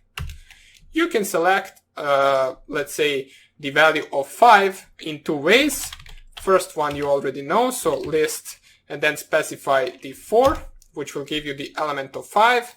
Or you can simply do list and in the bracket specify -1, which will also give you 5 because it will start counting from the end of the list, therefore specifying -1 right here. Okay, so that would be basically it about these basics of lists. Now we're going to continue with the lists in the next lecture, so hope you enjoyed this tutorial, and I hope I see you in the next one. Bye! Hello everybody, and welcome back to the second tutorial of Python lists. And right now we're going to simply continue and show you some different stuff you can actually do with the lists themselves. So let us get right into it. So open up your idle. Okay, now we'll enlarge this, since in the previous video I decided to actually enlarge this so you can see everything a little bit better. Should have remembered to do that straight away, but doesn't even matter, better sooner than never. Okay, so basically you can actually create smaller lists out of the bigger lists. So what we did in the previous video, we saw how we can select specific elements from a list, how we can use also negative indexes in order to select elements, how we can create lists that contain elements of different lists. But right now, let us say we have a big list, so we'll just call it big list. And that list will contain both the names of certain people and the integer numbers. So let us do it like that. We'll first of all start by names. Let's say John, comma, then we can use, for example, Jack, and then comma once again, and then let's use, for example, Jane. So 3 different names, then comma, and then we will specify some numbers, okay? So 5 numbers, 5 integer values, and that is our list. So once again, our list consists of names and numbers. Now let's say we want to actually divide this list. We want to create 2 smaller lists that are actually going to be a list of names that is only going to contain names from this list, and the other list will be a list of numbers that is only going to contain the numbers from this list. Okay? So simply, we can do that by specifying a new list. So for example, let's start off by name list. And that name list is going to be equal to big underscore list. And then we want to select which elements we want to take in our name list. And we can do that by specifying from the first element, which is the element labeled as 0, to the third element, which is or fourth element basically, which is the element labeled as number 3. If you press here enter and you print the name list, you can see that we successfully got all 3 names stored into the name underscore list, just by specifying which values we want to take from our bigger list that we coded at the beginning. Now let's do the same for the numbers. For the numbers, we can actually do it something like this. So number underscore list will be equal to big list, and we'll take the values from 3 until the end or till the 8th element, because we have 8 elements in this list. If you just specify right here and you print the numbers list, so number underscore list, you can see we got the 1, 2, 3, 4, 5. But let's say, for example, that this list was a lot larger and not just 5 integer values. We wouldn't really know what this number is. Therefore, what we want to do is basically we want to find a way that we can actually specify it from the third element, for example, till the end. Now you can do that by simply doing the same thing. So second number list, let us call it like that, will be equal to big underscore list, and basically from third and then 2 dots and then just close square brackets. What this means is it will take everything from the third element until the actual end, no matter how big this list is. Therefore, you don't really need to specify the number of elements in order to get all of this. If this was larger, a lot larger, you would be able to get all of it with simply specifying this. As you can see right here, if I just print it right here, so second number underscore list, you will get the same thing as right here. Okay? Now you can simply do it as well with the beginning of the list itself. So you don't really need to specify name list to be equal like this. You can specify second underscore name underscore list to be equal to big underscore list, and then from the beginning specifying with 2 dots till the third element right here. So what this will do is it will take all the elements from the beginning until the number you specify right here. Therefore, this will be the same as our previous name list. As you can see, it only contains names. Now, of course, if you want to, for example, you can also use negative indexes, such as, for example, you can select the name list or the third underscore name list to be equal to the big list from the actual first element, which is labeled as 0, till the element labeled as -5. Oops, where is -5? There it is. Specify it like that. And if you print the third element or third name list, you can see it will still contain the names. So there are a bunch of ways that you can actually select different elements or same elements on a different way. You can pick any you want. This really doesn't make any sense, but you can use it if you need it sometimes. This one is mostly useful because you will most likely be dealing in real life with bigger lists. Therefore, you will not really know the amount of lists, even though I will show you right now how you can check the exact number of elements in a certain list. So this one is also useful once you have a smaller list, so this can be used too. But for now on, let me show you how you can actually check the exact number of elements that are in a certain list. So let's say we actually, let me just import os.system.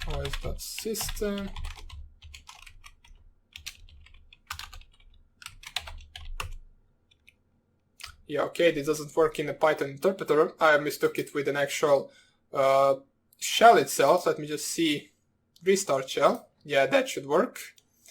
Or basically it will not work. Next is to interrupt execution, next is to previous history. Okay. Yeah, I'm not really sure if there is any option to actually clear this screen. Doesn't even matter, we will just continue it right here.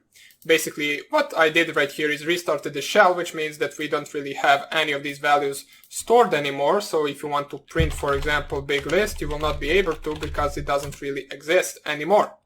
Okay, so right now, let us create an actual list that will store, for example, 2 words, hello and world.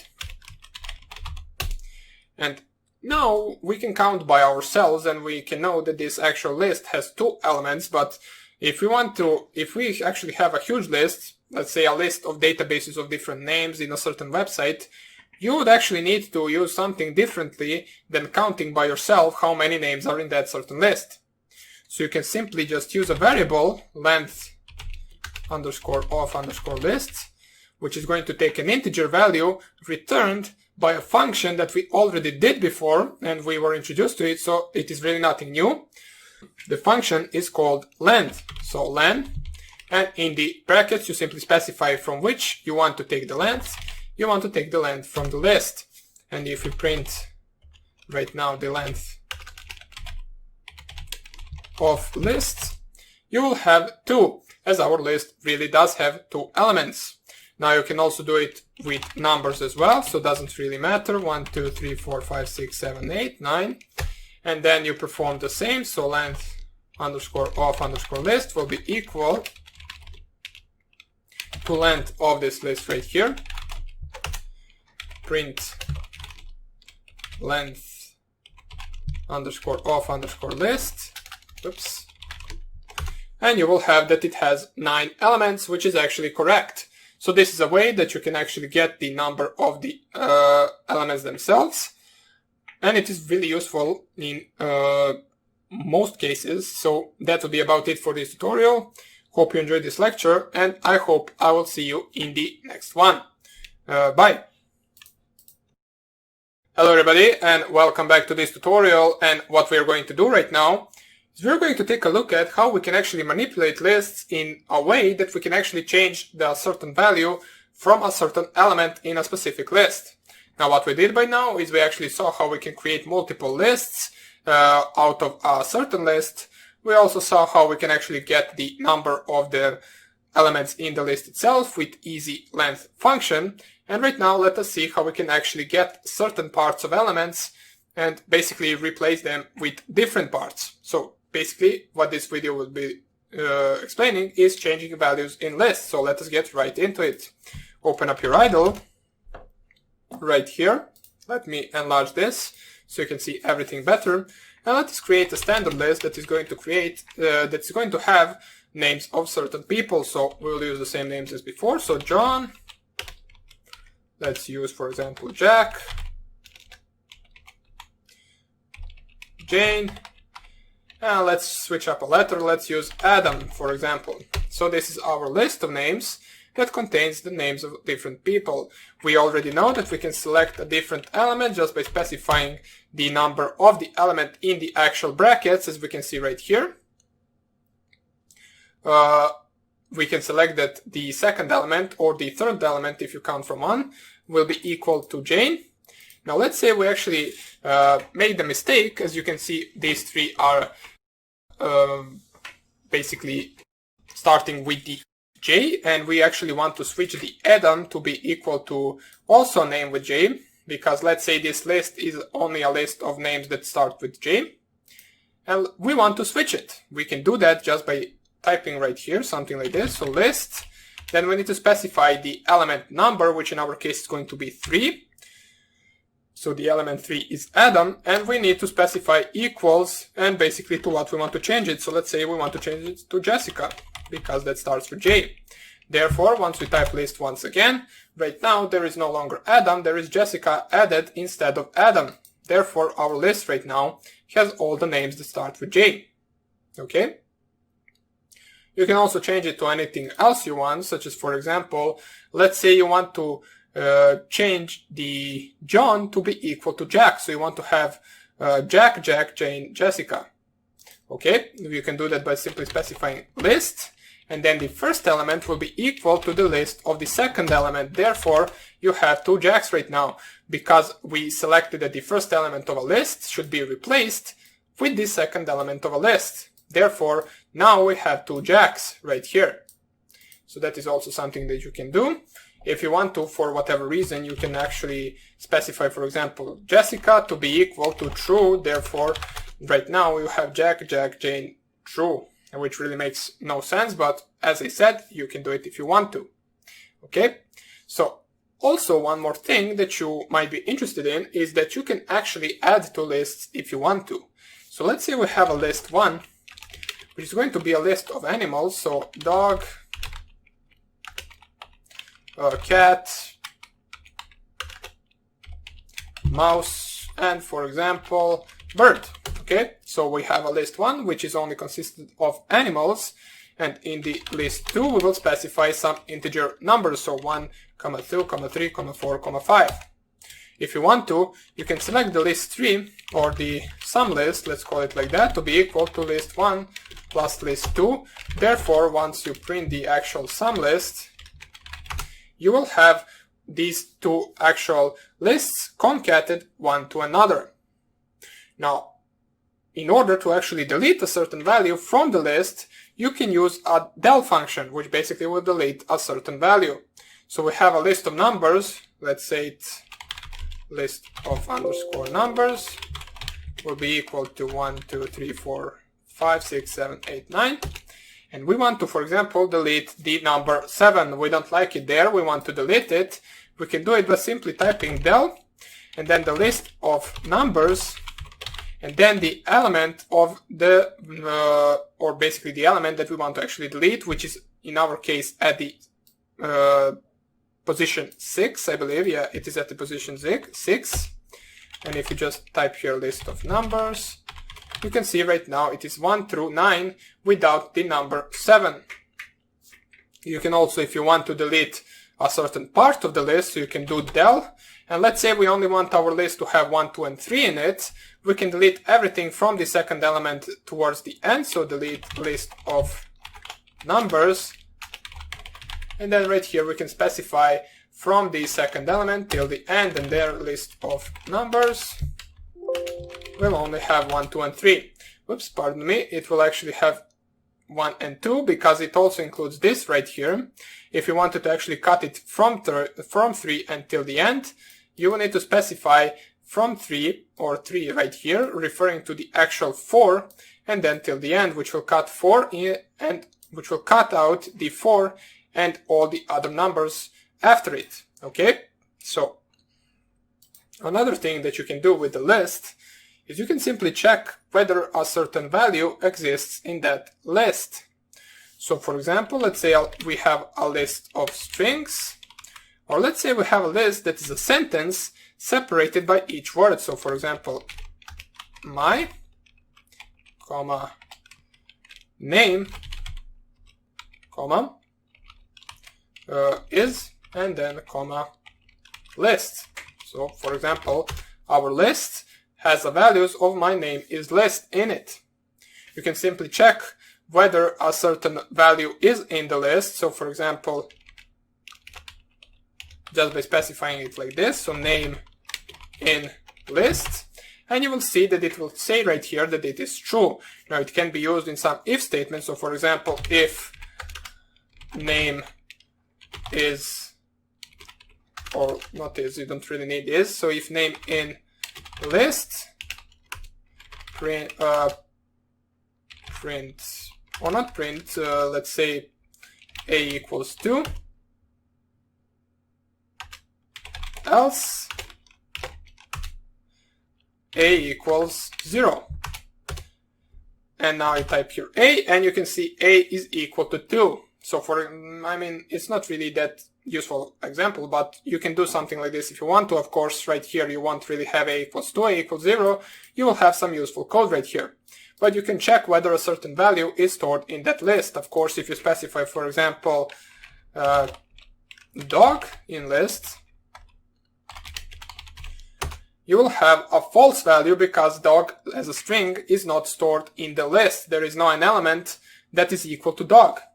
So that will be basically it about this video. So hope you enjoyed this tutorial, and we're going to continue learning and coding in the next lecture. So hope I see you there, and take care. Bye.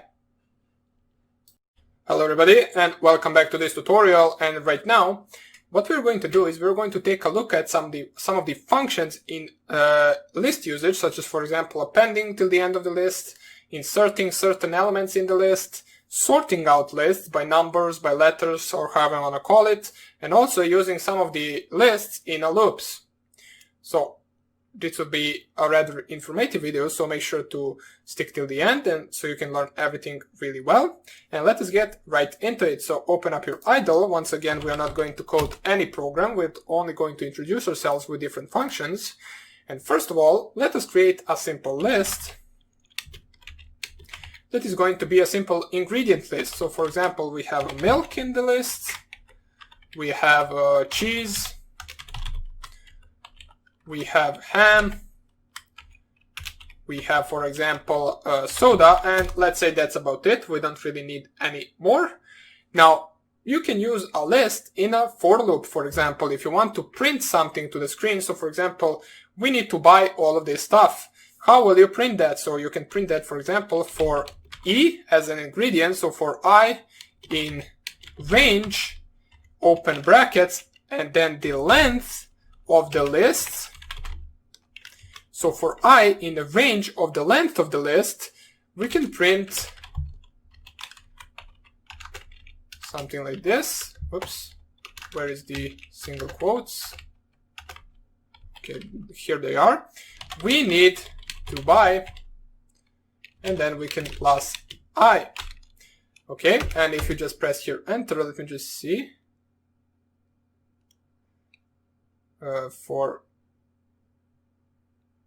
We need to buy plus I. Concatenate string to integer.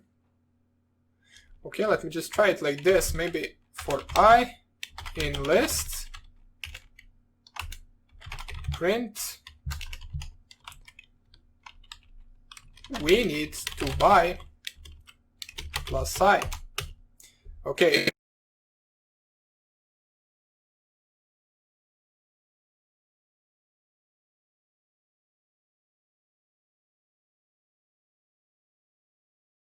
An integer value, as we can see by the arrow right here. So number equals range length of the list, and you can see if we print the number, we actually get the range of the length, which is going to be an actual 0 to 4, as we have 4 elements right here. So this is not really something that we want yet.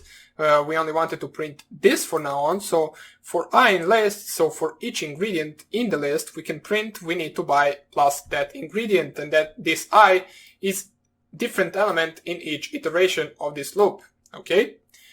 We can also check the list index number by using index function. So for example, if you have we have a list of actual ingredients, so we will use that one. And let's say we want to actually check out what the index of the milk is. So, or let's say ham is, we're going to use the index of the ham. Just in the brackets, all I need to specify is the name of the element. As you can see that the index of the element ham is at the second position, or at the third, or as a third element, since the counting starts from 0 once again. You can also do that with the actual soda, so list.index soda, which will return 3 as an outcome. So soda, and you can see you can get the index of a certain element name just by using the index function right here. Okay. So next thing that we want to take a look at is we can actually use different functions to insert or to append different elements to a list. Okay. So we have our list right here. Let me just copy it right here. We will just redo it. Not really sure if we changed it throughout this code, but just in case we did, we're going to type it right here once again. And right now, let us say we want to append a certain ingredient at the end of this list. Now, in order to append that, we can use the append function. What it will do is it will add an element at the end of the list. So if you just type right here, list.append, and in the normal brackets, you need to specify what are you appending. And let's say we want to append water. And then if you just type your list once again, you will see that list no longer has 4 elements. It right now has 5 elements. And the last element is the element that we appended in the previous line, which is water. Okay. Now, also, you don't really need to append it. Now, maybe you actually want to type it or to insert it somewhere in the middle of the list at a certain position and not at the end, as the append function will do. So the append function will always append at the end of the list. You can't really append in the middle or at the beginning. It will always append at the end. But in order for example, let's say we want the water to be at the, or not the water, let's say we want the apple to be at the 3rd position, which is right after cheese or between cheese and ham. We can do it using the insert function. So you can just type here list.insert, and this function will take 2 parameters. One of those is the actual position where you want to actually place it, and the second one is the actual element that you want to place. So in our case, it will be apple. So we want to place it at the 3rd position, which is labeled as number 2 in lists, then comma, and then we want to type what we actually want to place, which in our case is going to be apple. So apple. And right now, if you just type here list once again, you can see right between the cheese and the ham, we have apple inserted. So of course, you can actually do it multiple times. So list.insert. Let's say you want at the 1st position to insert carrot, which is labeled as number 0, and then carrot right here. Print the list once again, and you can see carrot is now the 1st element in this list. Okay, so this is good. Right now, let us say we want to actually remove a certain element from the list. We can do that just by simply using the remove function. So let me show you right here. If you just type here list.remove, and in between the brackets, you need to specify what element you want to remove. You don't specify the position of the element, you actually specify the element itself. So let's say we want to remove soda, and we print list once again. You can see soda is no longer in the list. We successfully removed it. Now, in order to remove a number, let's say we have number list.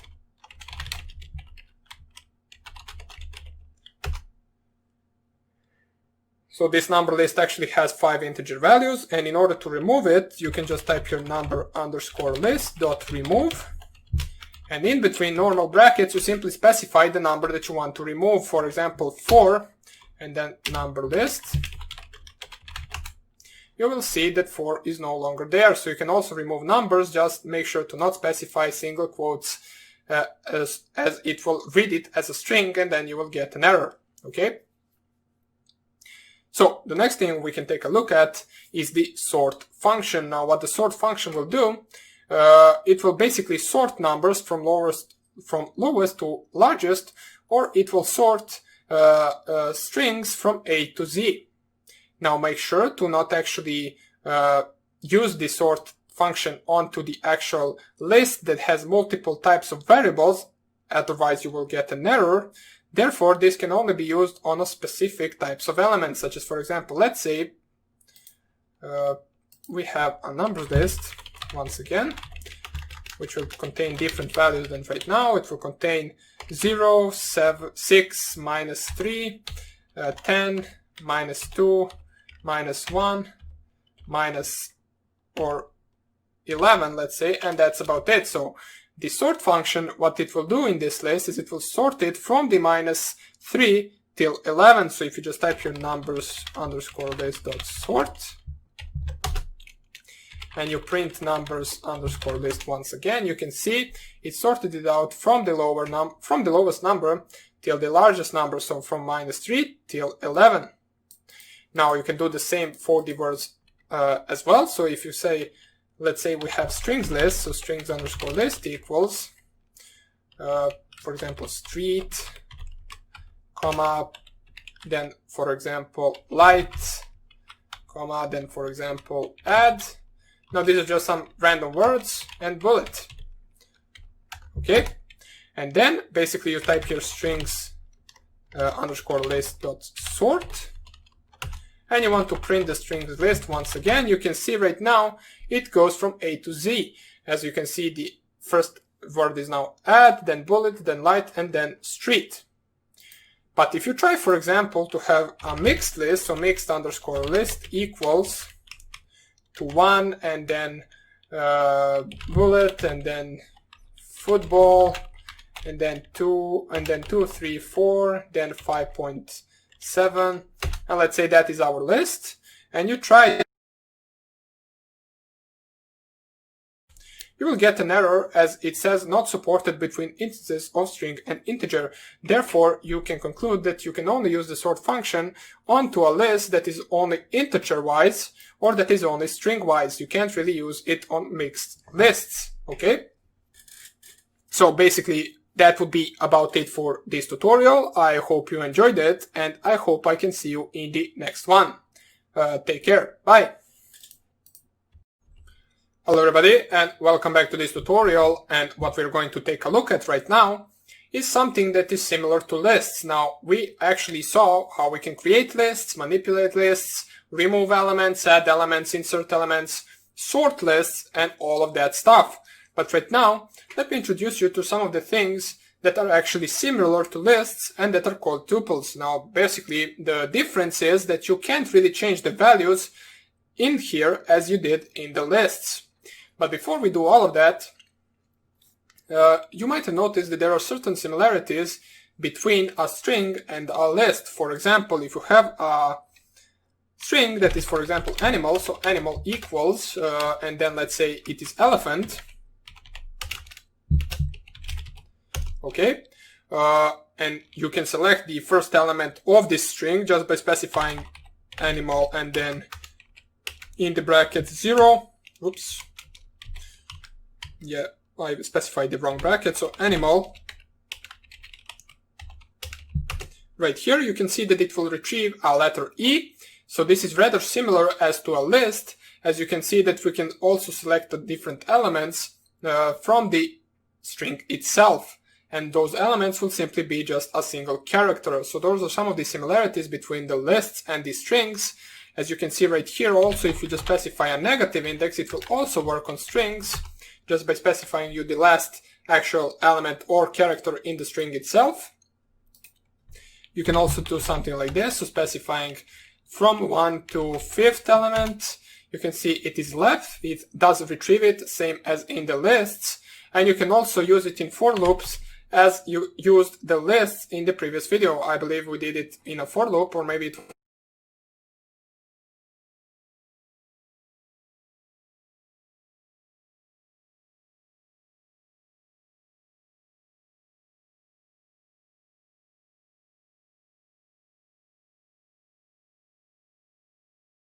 also, so I just wanted to point out that there are a lot of similarities between lists and strings. Now there is also something similar you can create to lists just by specifying normal brackets instead of square brackets. For example, if you just type here stuff equals open and close normal brackets, which we usually saw in the actual function declaration, but right now this is not a function, so you can just specify multiple things as you do in lists. So word, then separate by comma, 32 as an integer, then separate by comma, 0.2 as a float value. This will still work, but this is not a list. The difference is, as I said at the beginning of the video, is that you can't really change values in this list. You can select them just as we did in the strings and in the lists right here. You can select them the same way, such as stuff, and then the first element will be word stuff. The second element will be the integer value of 32. You can also select stuff and then from first till the third, which will be 32 and then 0.2. You can do all of that, but if you, for example, you can also, let me just show you, you can also check the length of the actual stuff. As we can see, we get 3 elements back. But as soon as you actually try to do something like this, so stuff, and then the third element, which is going to be 0.2 float value, equals to, for example, 20, you will get an error saying tuple object does not support item assignment, because this is something that is called tuple, and it is different in lists, in syntax, as you see right here we use normal brackets, and also it is different because in tuples you can't change values that are in the tuple itself. Okay? Simply specifying the element right here and selecting it to be 20 won't work, while as this will work in the lists themselves. Now, you can do something different if you, for example, want to create or you want to add a value to the tuple or change a value to the tuple. You can do it in a different way by converting lists to tuples and tuples to lists. It works same as converting a string of number into an integer of number, as we saw before using the string and int and float functions. Those are the functions that we use to convert different types of variables into another type of variable. We can use same thing right here. So if you remember, for example, if we have a string number to be equal to 20 between the single quotes, which this is a string, if you just type here type string underscore number, it is not an integer, so don't confuse it. If you wanted to create it to be an integer, you can just do something like this. So integer number will be equal to integer function, and then in between the brackets you specify string of number, and therefore int underscore number will be equal to an integer, as you can see right here. Okay, you can do the same thing with lists as well. So let's say we have a list that has 1, 2, 3, 4, 5 as the elements of the list. So it basically has 5 integer values. And let's say we actually want to create a tuple from this list. So let's say we call it tuple from list will be equal to simply using tuple function onto our list. Therefore, if you just type here type list, you can see it is a list. And if you just type here type tuple from list, you can see it is a tuple, and it also has the same elements. Not type, I want you to just print the tuple from list. It has the same elements, just the difference is these elements right now can't really be changed or removed, or basically, you can't really change the value of 3 to a 7 if you wanted to. And also the brackets are normal and not square brackets as in lists, so that is the only difference. And you can also change it back if you wanted to. So for example, it really has something different once you try to change it back. It's not the same, so you can't really use something like this. So list from tuple equals list from which list is a function that will create an actual list. So list from tuple from list. This will not work, as it would say list object is not callable. So this reverse function will not really work once you try to create a list from a tuple. In order to create a list from a tuple, you actually need to type something like this. So list from tuple will be equal, and then open 2 brackets, close 2 brackets, and in between those 2 brackets you need to specify the elements of the tuple, which in our case are just 1, 2, 3, 4, 5, but right now we can specify, for example, 1, and then a as a word, and then basically 1.2 as a float value, and then it will work. We will not get error anymore. Therefore, if you just type your list from tuple, you can see right now this will be a list. Oops, let me just see. Yeah, I forgot to use an actual function right here, pardon me. We actually need to do something like this. List from tuple. We need to use this.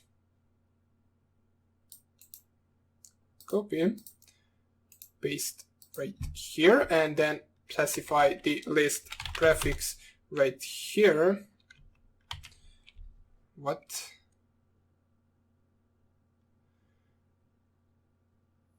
Let me just check this right here. If I just paste it, maybe it is like this. List object is not callable. Oh, okay, that's because I actually used a name list right here. So let me just restart this. Yeah, this is an actual error that I told you even before. Don't use an actual name for certain variables or lists that are also pre-designed in Python 3, as you can see right here. List is a used list to actually make a list, but you should never call list simply just a list, because this is an inbuilt function in Python that will convert anything to a list. As you can see right here, let us create a simple tuple once again. So tuple object equals to, for example, let's use the same value, so 1a and 1.2, and then we want to convert it to list, so list underscore object, make sure to call it differently than just simply list, will be equal to list from tuple object. And you can see right now list object is the same elements right here, just right now this is a list, and then you can change some value. For example, you want to select list object from the second element will be equal to b instead of a. List object just to check if we successfully created it, and then you can convert it back to tuple. So tuple object,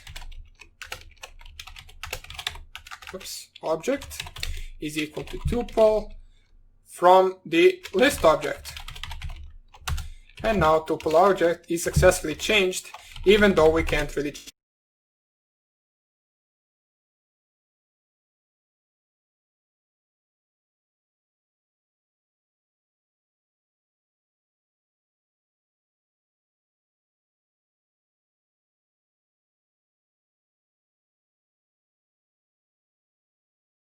a string that is equal to, for example, today is a really good day. And this is our string, and let's say we want to actually convert it to a list. We will also use the simple list function. So list underscore from underscore string will be equal to a list from string. And if we just try to print it right here, you can see our list from string. Oops, oh yeah, I accidentally named this list from sting. Doesn't even matter, let us just type it like that, list from sting. And therefore you can see that right now we have a list that is consisted of all the elements in this actual string that we specified right here. So every single element is a single character, so that is how converting strings to lists work. Okay, so there is also another way that you can actually copy lists using Python 3 library. We saw previously how we can actually copy lists. You simply just select another list to be equal to a third list, but you can actually use a Python library if you feel like that will be easier for you. The library that you can use is called copy, so import copy in order to import that library, and you can simply just, let's say, we create list 1 to be equal to, let's say, some sentence. So in the room there are 8 chairs. So simple as that. This is our list 1. And let's say we want to copy that list to a different list using the copy library that we imported.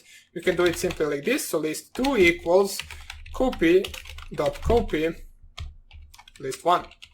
Simple as that. And if you just print list 2, you will see that the actual list 2 will have the same elements as list 1. If you just perform a simple check, list 1 equals list 2, you can see that we get a value of true, which means they are exactly the same. So that will be about it for this tutorial. I hope you enjoyed it, and I hope I will see you in the next one. Bye!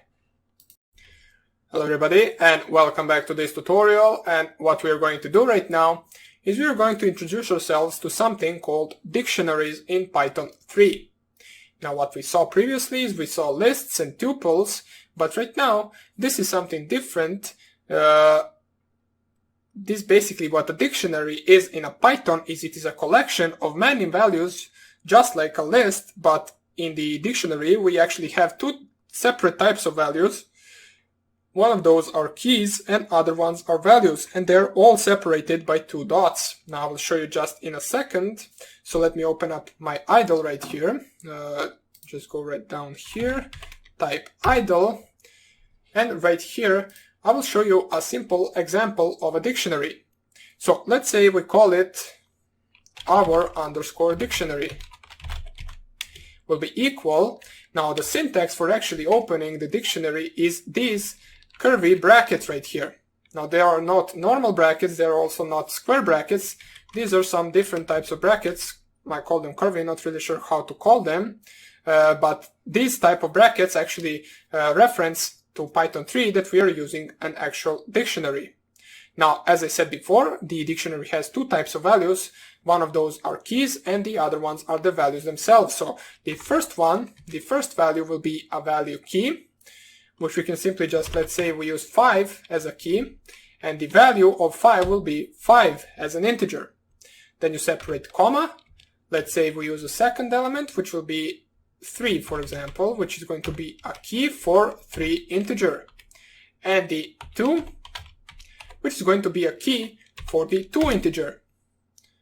Whoops, yeah, I actually mistyped this. Here should be 2 dots and not a comma, so let me just copy this, paste it right here, and instead of 2 dots, I'll specify simply, instead of comma, I'll specify simply 2 dots, and this will work, okay? So once again, keys in this dictionary are 5, 3, and 2, and the values are in this dictionary are 5, 3, and 2 as integer.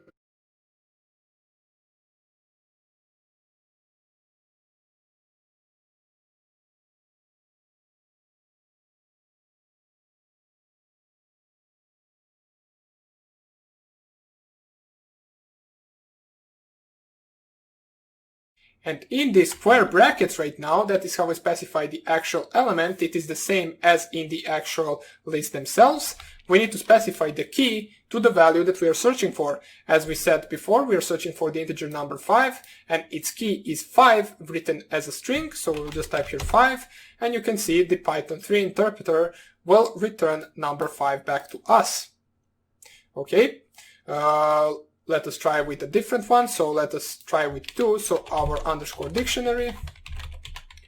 And in between we need to specify the key for integer number 2. It will return 2. Okay. So right now we can also use it. We can also use it basically in printing statements if we want to, such as, for example, let's say we want to print this. So print, open and close brackets. And right here, let's say we want to print there are, and then space, we want to add dictionary. We use the key, for example, 3 right now. So 3 plus glasses on the table, for example. So let's add dot right here. And let's do something like this. Let me just see what the error is. Yeah, we called it our dictionary. We didn't call it dictionary. So let me just copy this. I will just add our in the statement itself. So just go right here, add our. Okay, so yeah, once again, the value is actual integer, and we can't concat strings to integers. So we need to actually convert it to a string before we actually copy it. So go right here, add string. And at the end, also add the bracket. And you can see right here, there are 3 glasses on the table. So we can also use dictionaries in our print statements if we want to. And right now, let's take a look at a simple program using a dictionary. What we're going to do is we're going to write a program that is going to have a dictionary of different people and their different exam marks. So the key would be a name of a certain person, and the value would be the mark that they received on a test.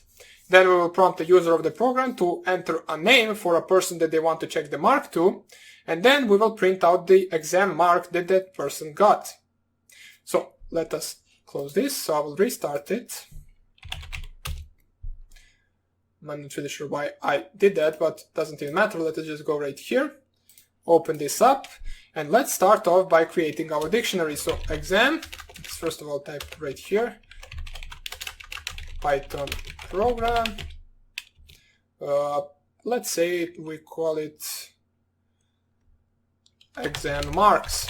So simple as that. Let us save it. So go right here.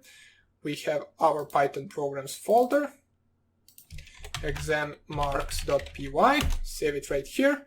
Okay. And we can start coding. So exam_marks will be the name of our actual dictionary. We need to use these curly brackets right here in order to reference to the Python tree that we are using it. And right now, let us specify some names and different marks. So Jake, we'll use usual names, got A. Now, of course, I didn't mention it, but the key and the value can also be a string. So we saw previously that the value was actual integer, but you can also make it to be a string, comma. Then let's use, for example, Jack got, for example, D as an exam mark. The Jane, for example, got B, and Adam failed the test and he got F. So let us just type it right here, F. So this is our dictionary that consists of people's not usernames, of people's names and their marks on the test. And right now, let us print something like this. So enter a name of a person you want to check the exam mark for. Simple as that. Oops, check right here. Okay, you want to check the exam mark for, and then we will basically just use a variable called person name to be equal to input, and then we will just type here name. Simple as that. So name, just like that. And then first of all, what we want to check out is whether the user of this program actually typed anything. So if person_name is equal to none, we want to break out of this program.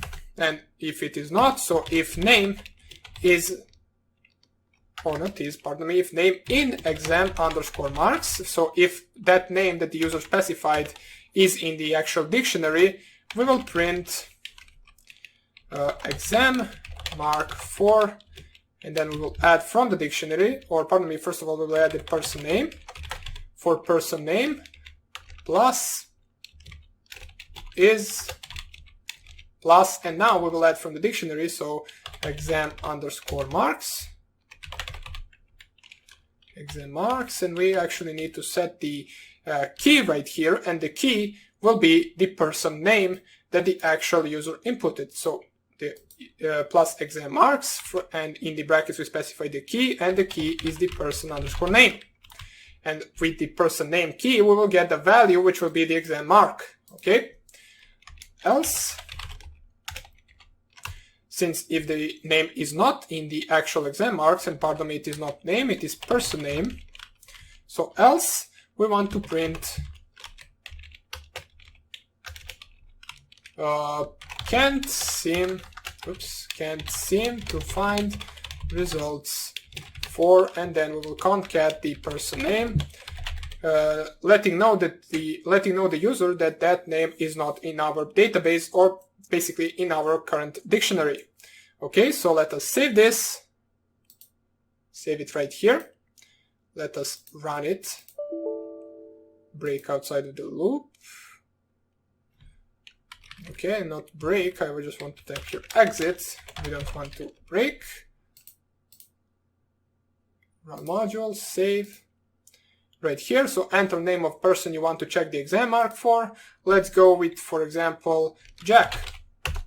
Exam mark for Jack is D. So let's check if that is correct. It is correct. So let us run it once again, run module. Let's check for the Jane. Exam mark for Jane is B, which is also correct.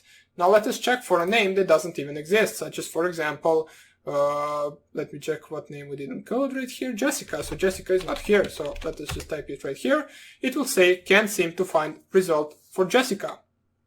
So simple as that. So this is just a simple program using dictionaries, just so you can understand it a little bit better. So hope you enjoyed this tutorial, and we will continue coding and explaining dictionaries in the next tutorial. Hope I see you there, and take care. Bye. Hello everybody, and welcome back to this tutorial. And what we are going to do right now is we're going to take a look at some of the functions in using dictionaries, such as, for example, items, keys, and values. Now we did the same for lists. For example, we saw some of the functions that are used in order to manipulate lists. Right now we're going to take a look at some of the functions that are used so we can manipulate actual dictionaries. So open up your idle once again. Let's open it up right here, enlarge this, and basically what these functions allow us is to retrieve certain desired elements similar to the lists, as I said before. So for example, to get values from dictionary, we can use values function. So let's say we have an age dictionary, age_dictionary, that will have an actual key as a name of a person, and the value will be the age of a person. So let's say Jack, our usual Jack, is 30 years old. Let's say John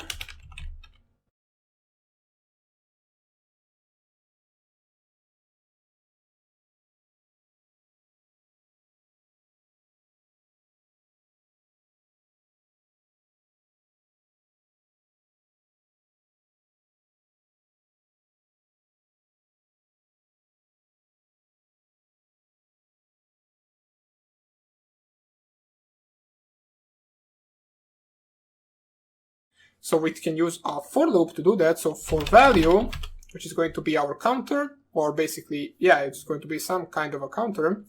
For value in age_dictionary dot values, which is the function that will help us retrieve the values from our dictionary, we want to print that value. So print value. If I just press here enter, you can see that we only get the actual output of the ages stored in our dictionary. So same thing we can do with the keys. So if you just type here for key in age_dictionary dot keys, which is a function that will help us retrieve the keys, we can print that certain key, which will print all the names in our dictionary. As you can see right here, we got Jack, John, Jane, and Adam. Okay. But if you, for example, wanted to, let's say, print these together, you also wanted to print the name and the actual age in a certain line, you can do that with the items function. So for each item in age_dictionary dot items, two dots, let me just find where it is. Okay, so right here, two dots. We want to print that item. So this is all the same. You can see right here, we're going to get the actual key and the value from our dictionary, as you can see right here. Okay, but one more thing, you can also combine and store in two different variables. What I mean by that is basically you can type something like this. So for person and age, so you can do that for person comma age in age_dictionary dot items. What this basically right here will do is it will store the first part or the first element, which is Jack, into the person variable, and the second element, which is 30 years, into the age variable. So we'll have two separate variables containing the keys and values. So you can do this without actually doing all this stuff that we did before. So for person and age in age_dictionary.items, we can print, for example, let's say the age of, then space, we can concat that to the person plus, then to open single quotes, is, and we can actually concat the age itself. Just make sure that the age is actual string value of age, because otherwise it will not print. And press here enter, and we can see right here the age of Jack is 30, the age of John is 5, the age of Jane is 20, and the age of Adam is 15. Okay, so one more thing before we actually conclude this video, which was rather short. You can also use function get, which is inbuilt function, to select certain key or value from the dictionary. What the get function does is basically it will take two arguments, one of which is the key of the value in dictionary, and the second one is the value that it will return if the key doesn't exist. So let me show you what I mean by that. Let us say, for example, person name is an input, so we prompt the user for this. Enter name. And let's say we enter the name Adam, so we're interested in Adam technically. We want to actually find out how old is Adam. And then we can print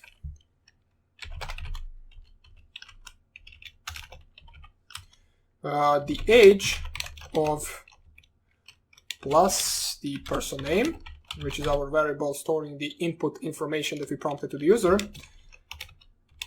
is plus the string, and then by the person name we are going to select the actual value from the dictionary, so string from the age dictionary. Now the reason why we are using string is because we're returning an integer value, so we have to convert it. Age dictionary.get, and in the brackets, as I said before, the get function actually takes two inputs. One of those is the actual key value, which is person underscore name, and the other one is what value will it retrieve if that person doesn't exist. Now, since we know that the person exists, it will retrieve 15, but if the person doesn't exist, let's say we retrieve -1. That way we can actually let users know that that person doesn't exist because nobody is -1 years old.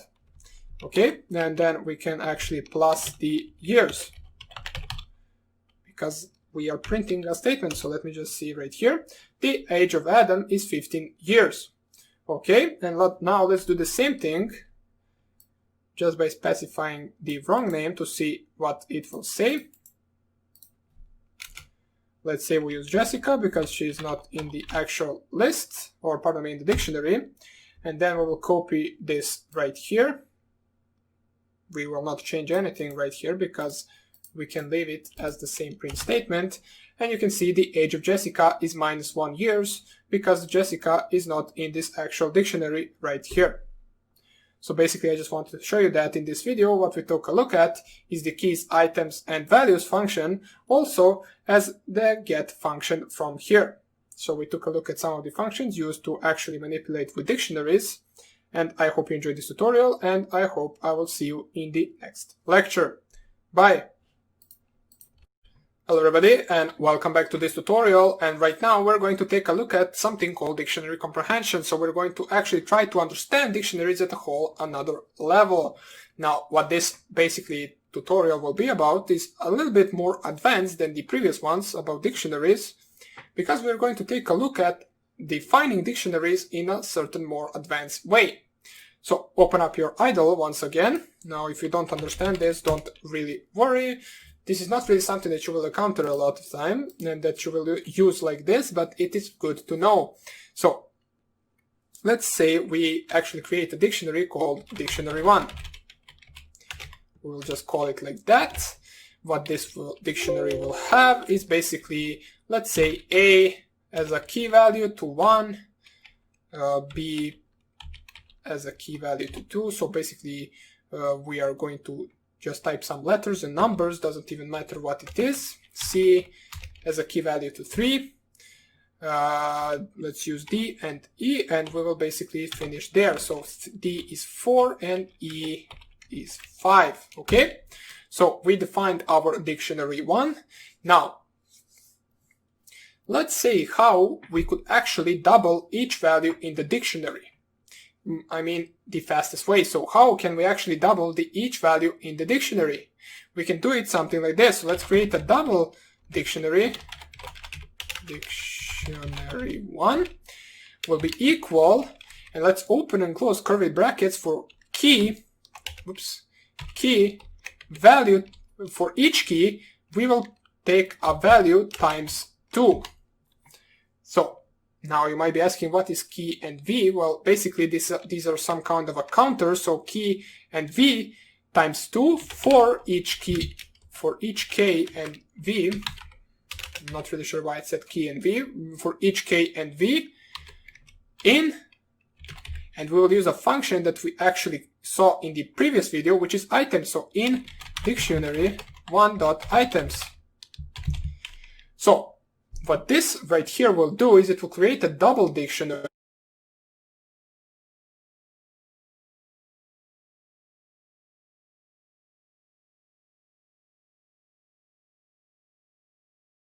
Large, so let me just show you right here. If I just type double dictionary 1 right here, you can see that the A is 2, B is 4, C is 6, D is 8, and the E is 10. So this was a simple way to actually double all the values in the dictionary, which is useful if you, for example, have a huge dictionary and basically you need to double all of those values. You can do it with a certain single line, just like this one. Now, you can also make changes to the key values if you wanted to. For example, let's create the same dictionary as above, but also change the names of the key. So we can do it just like this.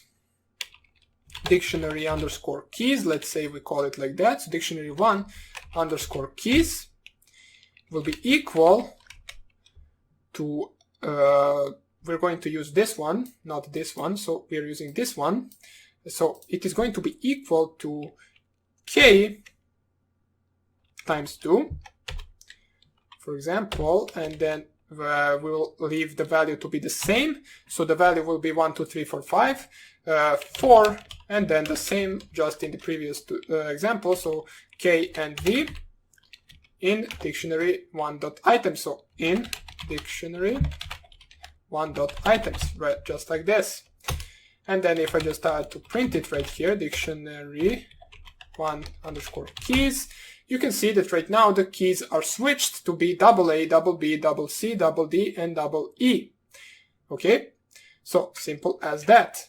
Now, let's say you consider the following problem. So for example, you want to create a new dictionary where the key is a number divisible by 2 in a range of 1 to 10, and its value is the square number. So let's see how the same problem can be solved using a for loop and dictionary comprehension. So we want to actually really understand what we're doing. Let me just show you in case you don't really understand. So let's say numbers will be equal to range from 10. As you can see, if I just type here numbers, you can see we got numbers that are going to be from 0 to 10. Okay? Then we will create a new dictionary. So new dictionary equals empty. Oops, not these brackets right here. So it is empty. And right now what we're going to do is we're going to add values to the new dictionary using for loop.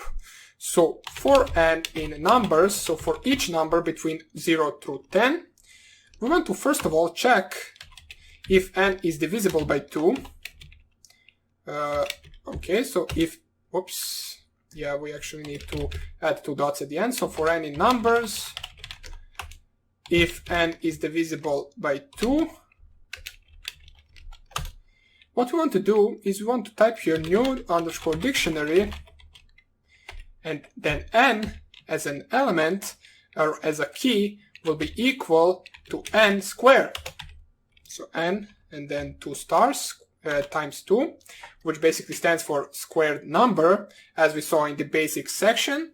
So what we are checking right here, so for each number in the range from 1 to 10, we first of all check whether that number is divisible by 2. If it is, we will actually, for that key, for that number in the dictionary, we will paste a value that is going to be squared that number.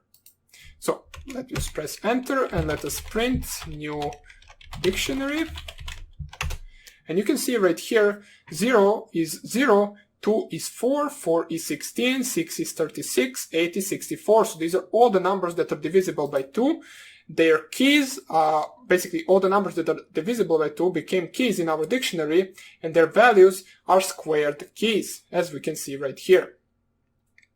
Now, another way to do the program above without using the for loop like this, we can use everything and do everything in a one line with dictionary comprehension. So we can just do it new dictionary 2 equals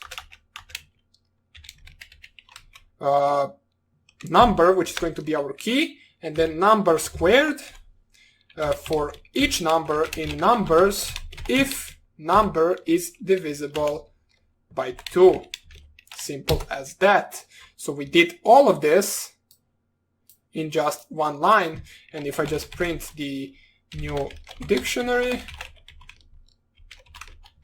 you can see it is exactly the same as this one, as we can check with this statement as well. So new dictionary equal to new dictionary 2. And we will get a value of true. So these are two ways to actually do this. If you want to, you can use this one. If you don't really understand it, you can always use this one. So this one will work always. And basically that would be about it for this tutorial. Hope you enjoyed it, and I hope I will see you in the next one. Bye. Hello everybody, and welcome back to this tutorial. And right now we're going to continue with our dictionary comprehension. Now basically what we did in the previous video is we saw some of the examples or some of the different examples of how we can create a dictionary which specified certain values and keys. Basically we saw how we can actually change all of the values of keys in a dictionary with a simple command. And right now, let's say for example you don't want to change every key, you want to change all the keys that actually have something in common. We're going to take a look at that.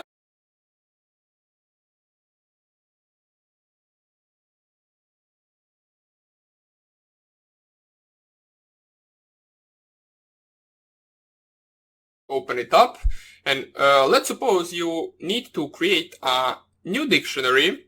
Let me just enlarge this. So let's suppose you need to create a new dictionary from a given dictionary, but with items that are greater than 2. Now, this means that you need to add a condition to the original template you know, or you saw above. Let me just show you right here. If we just create a dictionary, let's call it dictionary 1, just for the sake of the tutorial. Open and close the query brackets, and let's add, for example, letters. So for example, a value or a key will equal to the value of 1. Same with the B, just B will be equal to the value of 2. C to the value of 3. And let's add 2 more letters, just as we did before. D will be equal to the value of 4. And E to the value of 5. So this is our dictionary 1. Now, let's say we want to create a new dictionary from this one, and we have to check which items are greater than 2. So for example, for each key and for each value in our items, and just to remember you that the items are both of these, so both key and value. If you just use the items function, it will print out key correspondent to its value. So in order to check out what items are greater than 2, we can check out if the value is greater than 2, because there is really no point in checking out whether the key is greater than 2, because a letter can't really be compared to a number. Therefore, we're only going to check out the values themselves, as they are the integer numbers. Okay, so in order to do that, let us make a dictionary 2. And we're going to use an if statement inside the dictionary curly bracket. So for key or k, so key value, key 2 dots value, for each key and for each value in dictionary 1 dot items, if the value is greater, let me just find the greater sign. Yeah, that is really good when you don't know where it is on your keyboard. And never mind, I will just switch all back to the different keyboard. Okay, if value is greater, let me just now switch back, is greater than 2. So you can see right here we created the same dictionary out of the first one, and if we print out the second dictionary right here, you can see that the dictionary will only contain values and keys that have the value greater than 2. So A and B are not anymore in this dictionary. Okay, so right now, in this problem right here, let's say what if you actually have to not only get the items that are greater than 2, but also you need to check if they are multiplies of 2 at the same time. So what we're going to do is we're going to use the same dictionary right here in order to perform that check as well. And then we're going to print that third dictionary to the screen. So once again, we are checking whether the value is greater than 2, and also if the value divided by 2 will leave some remain behind, or whether it is divisible or not, basically. So let us see how that will go. Also with the if statement, we're going to perform that. So dictionary 3 will be equal, and once again we're going to use the dictionary 1 to do this. So open and close curly brackets right here, and each key and value, as usual, for key and value. So open and close brackets for key comma value in dictionary 1 dot items. And we can basically use this statement right here that we used before, because that is also something we need to check. So if value is greater, and once again I need to change the keyboard, and if value is greater than 2, and also if value module 2 is equal to 1, basically, or pardon me, is equal to 0. If you wanted to, for example, say equal to 1, it would give you the non-divisible numbers. We will check that out later on, but for now on, if you just press here enter with this statement right here and you print the dictionary 3, you can see we only have the 4, because 5 and 3 are not divisible by the actual 2, or they actually have a remain once they divide themselves with the 2. Only number is 4, and its key is basically D, therefore our dictionary 3 only consists of this item. If we wanted to actually have the other 2, which is the C and E, we would just have to copy this statement right here and use the same statement, just change right here from 0 to 1, and you can see right now dictionary 3 will have the other 2 values, as you can see, C and E. Okay, so basically that would be about it for the if statements in dictionaries. Now, if you find this way easier of defining dictionaries, feel free to use it. You can also use the for and if statements outside of the dictionaries if that is something that you are more comfortable with. We saw the example in the previous video of that. So we saw both the example of using for loop outside of the dictionary and for loop inside of the dictionary. So I just want to show you that this is also something that can be done. And basically that would be a wrap up about the dictionaries, and we are going to continue coding in the next lecture. So hope I see you there, and take care. Bye. Hello everybody, and welcome back to this tutorial. And right now we're going to talk a little bit more about strings. Now, we did talk about them before in the basics of Python 3 programming, and also in the lists we mentioned the strings here and there. We said how they can actually be used, and some of the functions that actually apply to the lists also apply to the strings, such as, for example, the defining of each element. Now you can define each element of string as well as define each element of the list itself. Now those are some of the similarities, but right now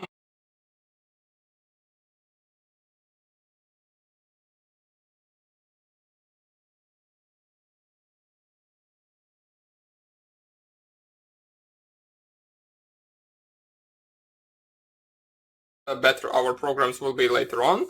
So as I said, let's talk a little bit more about strings. So we learned in the beginning that the strings start and end with a single quote. So for example, if we have a string 1, to be equal, and then you use single quotes, and here you can just type hello. So string 1 is defined by these single quotes. But there is also a definition of strings with double quotes, so you don't really need to use a single quotes to define a string.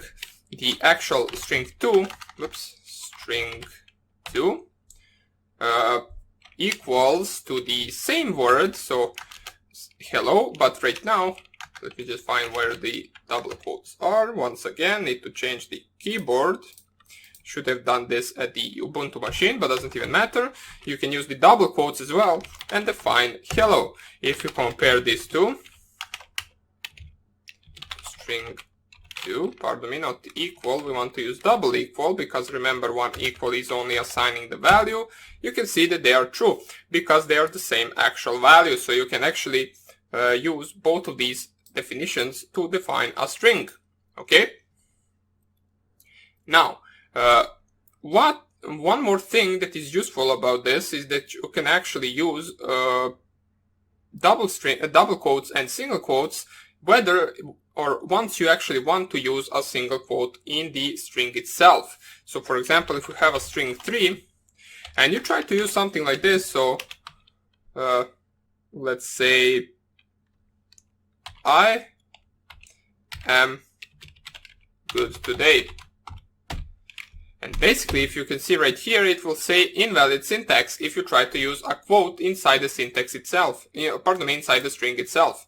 As you can see, this first quote right here was closed by the second quote that we didn't really want to close it, but the Python 3 doesn't really know whether this quote belongs to the actual string itself, or whether that quote is just a quote at the end of the string defining the string itself. So basically, in order to avoid this, you can just use string 3 equals and then use the double quotes and then I and then single quotes am good today dot and then double quotes at the end. And right now our string 3, if we print it to the screen, will have the actual quote right here, and we will no longer get the actual syntax error. So that is also another thing that is useful to know, and also another thing that the double and single quotes are used for. But if you, for example, want to use a single quotes for whatever reason, you can define a single quote in a string that Python will know that it belongs to the string with the backslash. So, for example, string 3, once again, will be equal, and right now we start with a single quote, I, single quote, am good today, dot, single quote. So this will give us a syntax error, but if you go right here and just add a backslash, you can see that the whole string turns green, saying that right now this is an entire string, and if you press here enter, your Python 3 will no longer give you an invalid syntax error as it did right here. So the backslash and then the actual quote right here will let the Python know that this string doesn't really mark the end of it. So that is also something you want to know. Of course, same thing with the double quotes. So you can use something like this, double quotes or single quotes, whatever you want. I and then slash and then double quotes, am good today, even though this is not really how you would write it, but you can do it if you want to. Wherever you need the double quotes, you can implement it with the backslash and then the double quotes. Same with the single quotes as well. Now, if you wanted to, for example, tab a string or tab in a string, such as this one, you can do that by simply specifying string 4, for example, to be equal, and then open and close single quotes, and then backslash T, which stands for tabbing. And then you write hello. And you can see if we print string 4, you can see that the hello will have the backslash T right here. Now, this is not, let me just show you, so you can see it actually a little bit better. Maybe I should have showed this example instead. So hello, and then backslash T, world. Not word, but doesn't even matter, string 4. Let me just check something out. Yeah, okay, so I need to print it out in order to show it. As you can see right here, the string, now don't really mind right here that it says word instead of world, but doesn't even matter. You can see right here, once you print the string, even though we didn't add any space, the tab value will tab it for us. Therefore, we know each amount of space that is tabbed between two words. So for example, if you have string 5 equals to basically today, and then you want to add tab is, and then tab, and then tab, oops, /t. Today is a good /t, and then day, and then dot. And you define the end with a single quote, and you want to print the string 5. All of these actual words will have the same amount of space between each other. Okay, so that is also something useful to know.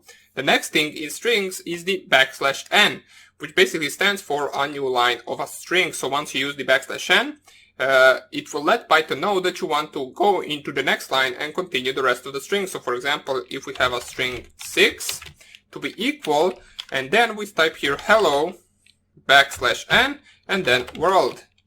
Not once again world.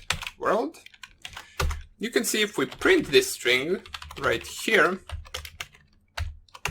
that this string will actually be into lines. So it will not be one next to another. It will be hello and then new line and then world.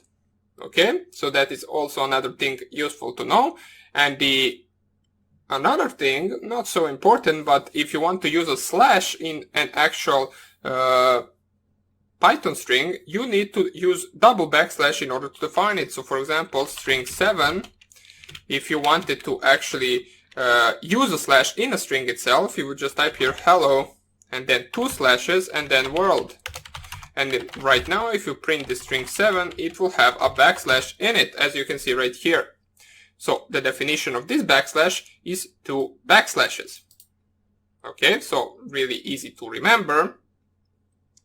Now, in order to combine all of this, you can print something like this. So print, open double quotes, what is your name? And then you can use basically, let me just add the question mark, and then \n for the new line.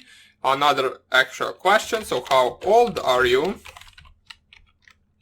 \n, \t.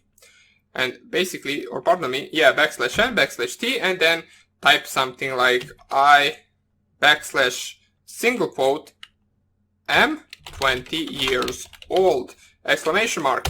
If you just type it, print it right here, you can see how it will print it out. So let's go over the string. What is your name? Then at the end, we only added the \n, which will just go into the next line.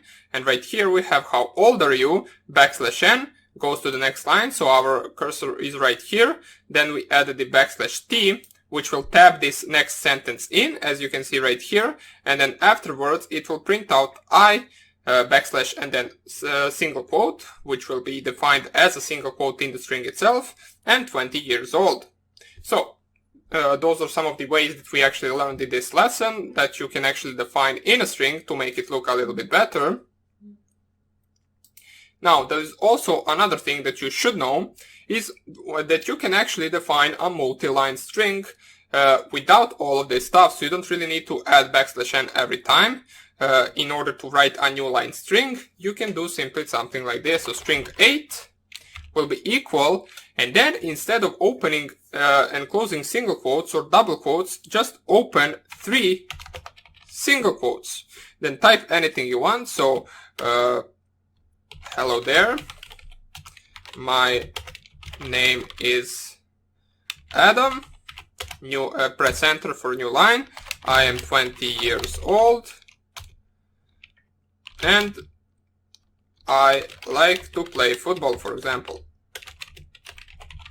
And then at the end of the string, close the 3 single quotes, and you can see it will not give you any error out, because the 3 open single quotes and 3 closed single quotes will define a new line string, or basically a multi-line string. So if you print string 8 right here, print it out, you can see it prints out everything as we typed it.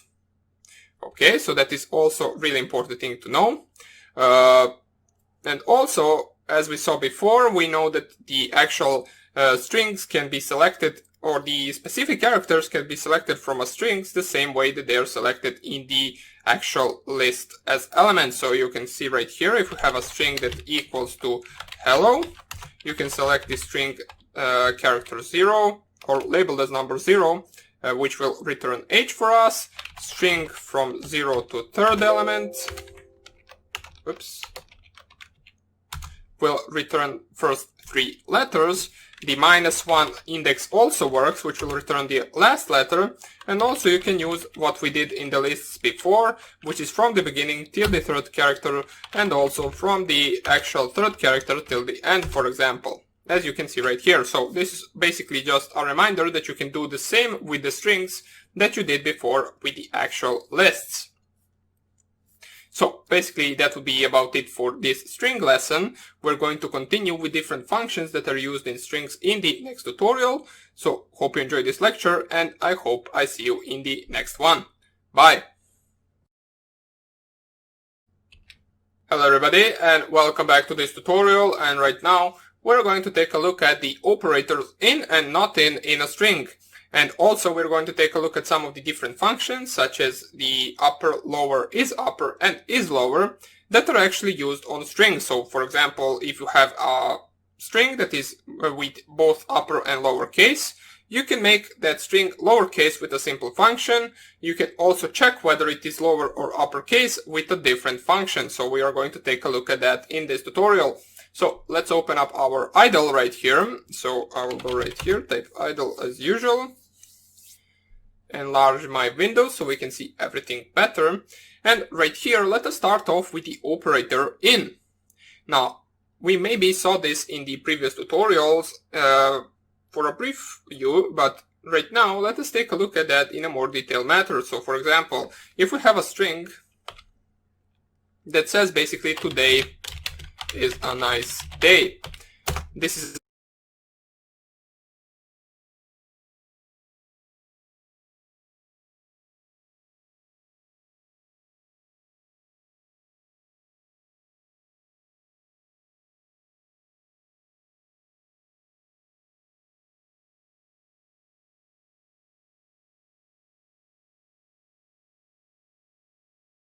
name, so today in, and then the string name or the string that we are going to check it in. So today is a nice day, and you can see that this will actually return a value of true. Now you can do the same, of course, with the string variable. So string equals, or string1 equals, today is a nice day. You don't really need to type all of this right here. And you can set the string2 to be equal to today. And then you can just type here string2 in string1, and you will return the value of true, because string2 is really in the string1 as well. But be careful on the lower and uppercase letters. As you can see right here, if I just type here today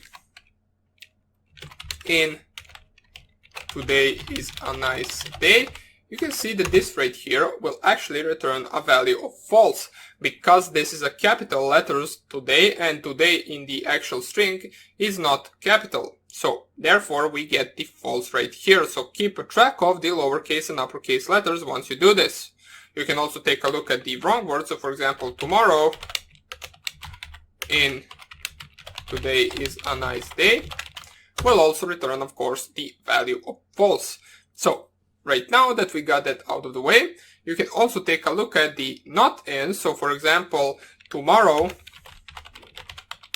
not in, today is a nice day. This will of course return a value of true, because tomorrow is not in this actual string right here. So you can just basically read this like normal English.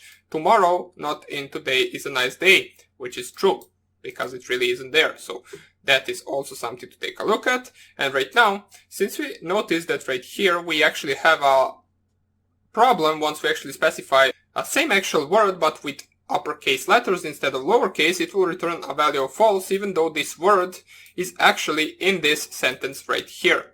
So let us see the actual functions that will help us resolve this. So first of all, we have the actual upper function. So you can see right here, if I set the string to be equal to today, and I just type here string.upper, open and close brackets, you can see that it will print out that the actual string of the today, which we actually made to be a lowercase, and I use string.upper, it will turn that string into the uppercase. So this problem right here can be resolved just by simply specifying. So let's say we have string 2, or we do have string 2. We can actually use a lower function right now. So let's say we want to actually make this to be true right now.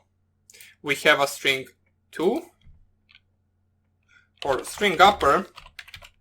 Now let's just call it string 2 equals uppercase today, and string 1 will be equal to normal sentence from before, today is a nice day. You can see that even if I just type here string 2 dot lower in string 1, we will still get a value of false, because string 2 dot lower, if I just print it to the screen, will actually return a lowercase today. And right here we actually have a today, which is not a lowercase, which actually has a capital T at the beginning of the sentence. So in order to bypass that as well, we can just type something like this. So string 2 dot lower in string 1 dot lower. And right now we actually get the value of true, because we turned everything into a lowercase. Therefore we actually compare that then, and then we get the actual true value. So you can do that same with the upper. So string 2 dot upper in string 1 dot upper will also return a true value. Okay, so right now you can perform the check right here whether something is capital or not. So for example, let's say with the is upper and is lower function. So for example, let's say you have a name variable that is going to be equal to the input, open and close brackets, and let's prompt the user enter your name right here, and we type here Adam, for example. Let's say the username is the Adam, and if I just print name, it will print Adam. If I just print name.upper, it will print Adam in capital, and name.lower will print Adam in lower. So we already knew this, we just wanted to make sure. But right now, let us check whether the Adam is lower or uppercase. We can do that with the isLower function. So name.isLower will return a value of false, because Adam actually has capital A at the beginning, as well as name.isUpper will not return a true value, because Adam, of course, is not uppercase. So these are two functions that will actually return a Boolean value for the specific word that you are testing. Now, don't actually compare them with these two. What the lower function and upper function will do is they will turn a string into a lower and uppercase, and the isLower and isUpper function will return a Boolean value, either true or false, depending on the string that you specified in the function itself. So you can also check it like this. You don't have to use a variable. You can just type today dot is upper, and this should return a true value because today's string is uppercase. Okay, so that is also something to take a look at. Now you can also try it with a string that has numbers, such as, for example, if you have A1, B2, C3, and you want to perform a check whether that is lowercase, you can do that, and it will actually return a value of true, because all the actual letters right here basically are lowercase. Even though there are some numbers, it skips those numbers and it checks only letters. If you, for example, had A1, B2, C3, and then let me just add the actual single quotes, so let's not forget that as well. And then is lower, this will return a value of false because there is a capital B. Now, what you can't do is you can't really perform this on the actual numbers. You can't really perform it on a string of 1, 2, 3 and just try to check is lower. It will return a value of false, which basically doesn't give you an error, which is a good thing. But also if you try to check whether it is upper, it will also return a value of false. So the number string is not either false, is not either lower or upper. So that is also something that you should remember. So basically that would be about it for this tutorial. We took a look at some of these functions. And we're going to take a look at the different stuff in the next tutorial. And we're going to continue coding in the next tutorial. So hope I see you there and take care. Bye. Hello everybody and welcome back to this tutorial, and right now we're going to finish up with our strings, and we're going to take a look at the last functions that we are going to use with our strings, which is starts with, ends with, join, split, and strip function. Now basically those are some of the important functions that allow us to manipulate strings on a whole another level. Basically to check whether a string starts with a certain word or not, or basically if it ends as well. So that is the ends with function what we will do. And the join function will actually join two strings, as we will see later on. The split function, of course, splits strings, and strip function will strip out the string from a specified character or a new line character or tab character or whatever is specified in between the brackets. Now, right now, we're going to take a look at, first of all, with the starts with and ends with function. So open up your idle if you already didn't. And right here, let's say we have a string one that is going to be equal to my name is John. So my name is John. This is our string one. And right now, for some reason, you want to check out whether this string actually starts with a word mine. You can do that on two different ways. So you can use string one dot starts with, and then in the brackets, you can specify the actual word that you're searching for. So for example, my. And this will return a boolean value that will either be a true or a false value. Now, of course, you can also have a string 2 to be equal to 2, or pardon me, to be equal to my, and then you can do something like this. String 1 starts with, and then string 2 in between the brackets, which is exactly the same thing as right here, just by using only variables, and you can see right here, it also returns true value. Okay, now you can also use ends with, to check whether this ends with a John name. So you can just type right here, string 1 ends with, and in between the brackets you can specify John. Now this will return a false value, and if you take a closer look you will notice why. That is because we actually have a dot at the end of our string. Therefore John is not really the last string that is in our sentence right here. Okay, so in order to check whether if we add a dot, it will be true, you can just type here string 1 ends with, and then in between brackets specify John with a dot. And right now you can see that we actually have a true value. Okay, so this can be useful in some programs, such as, for example, let's say we have a string 3 to be equal to, let's say, my, or let's type it right here. Like this. So name equals input, and then we will specify right here, enter your name to the user, and let's say they type here Adam, and right here we will just perform a simple check. So if name starts with, now we can use starts with or ends with, doesn't even matter since this is a one word string, starts with name, or pardon me, not with name, we want to specify right here, starts with Adam,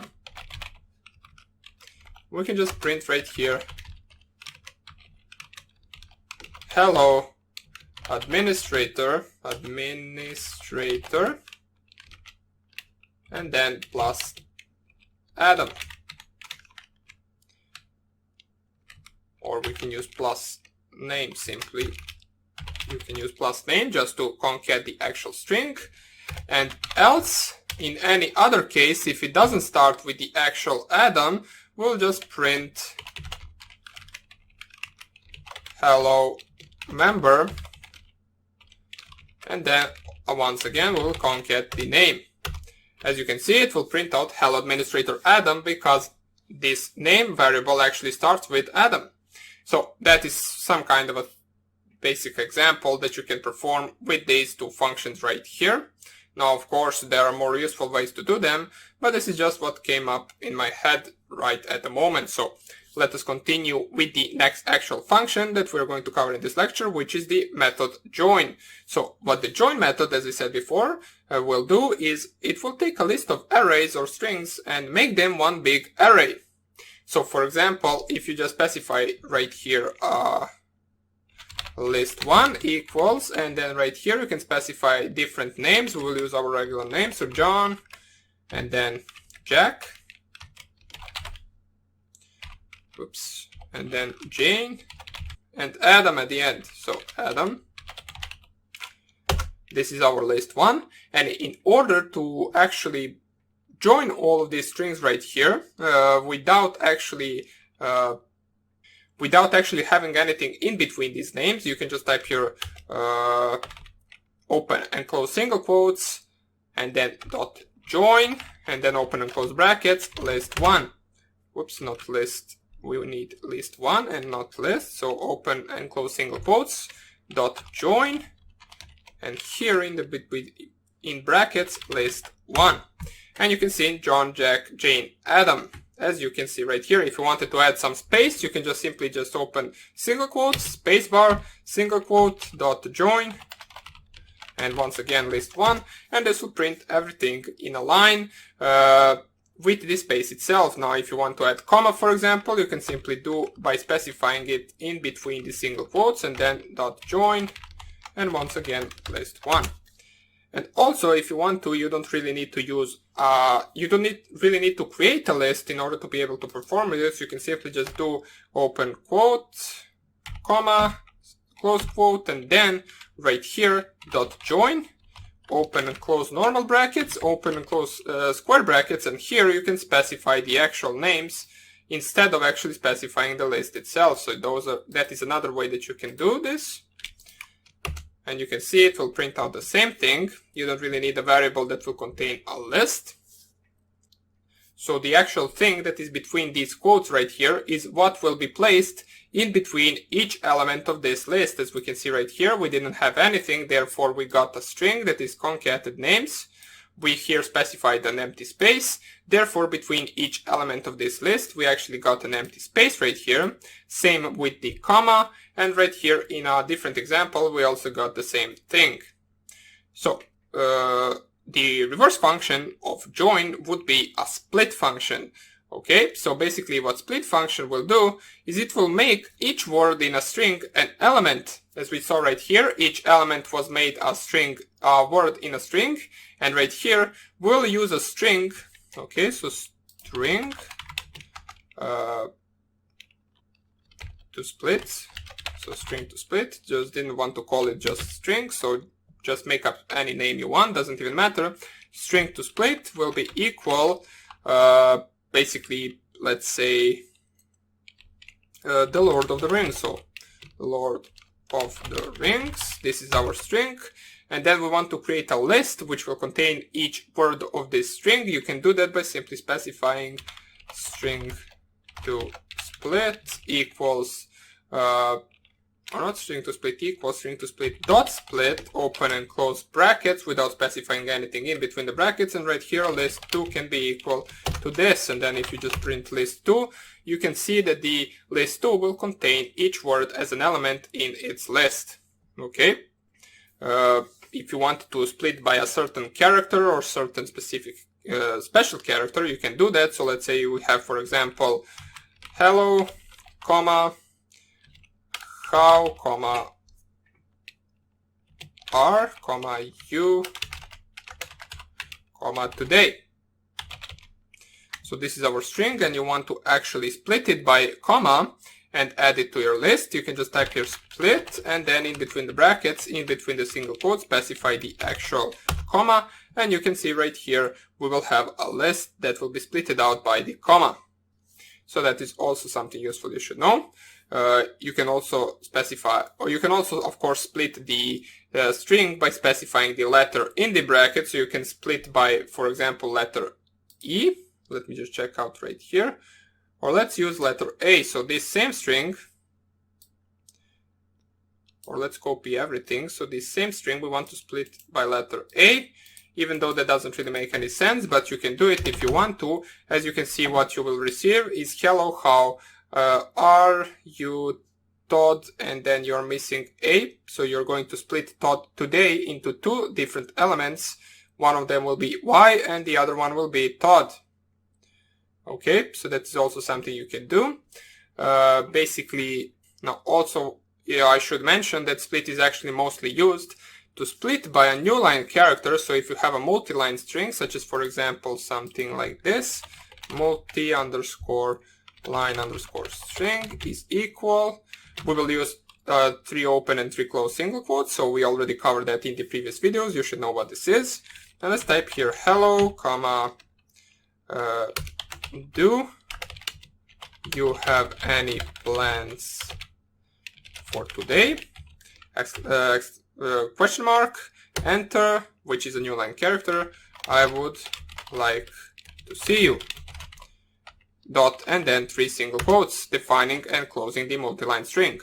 If we print it out, multi-line string, you can see right here everything is good enough.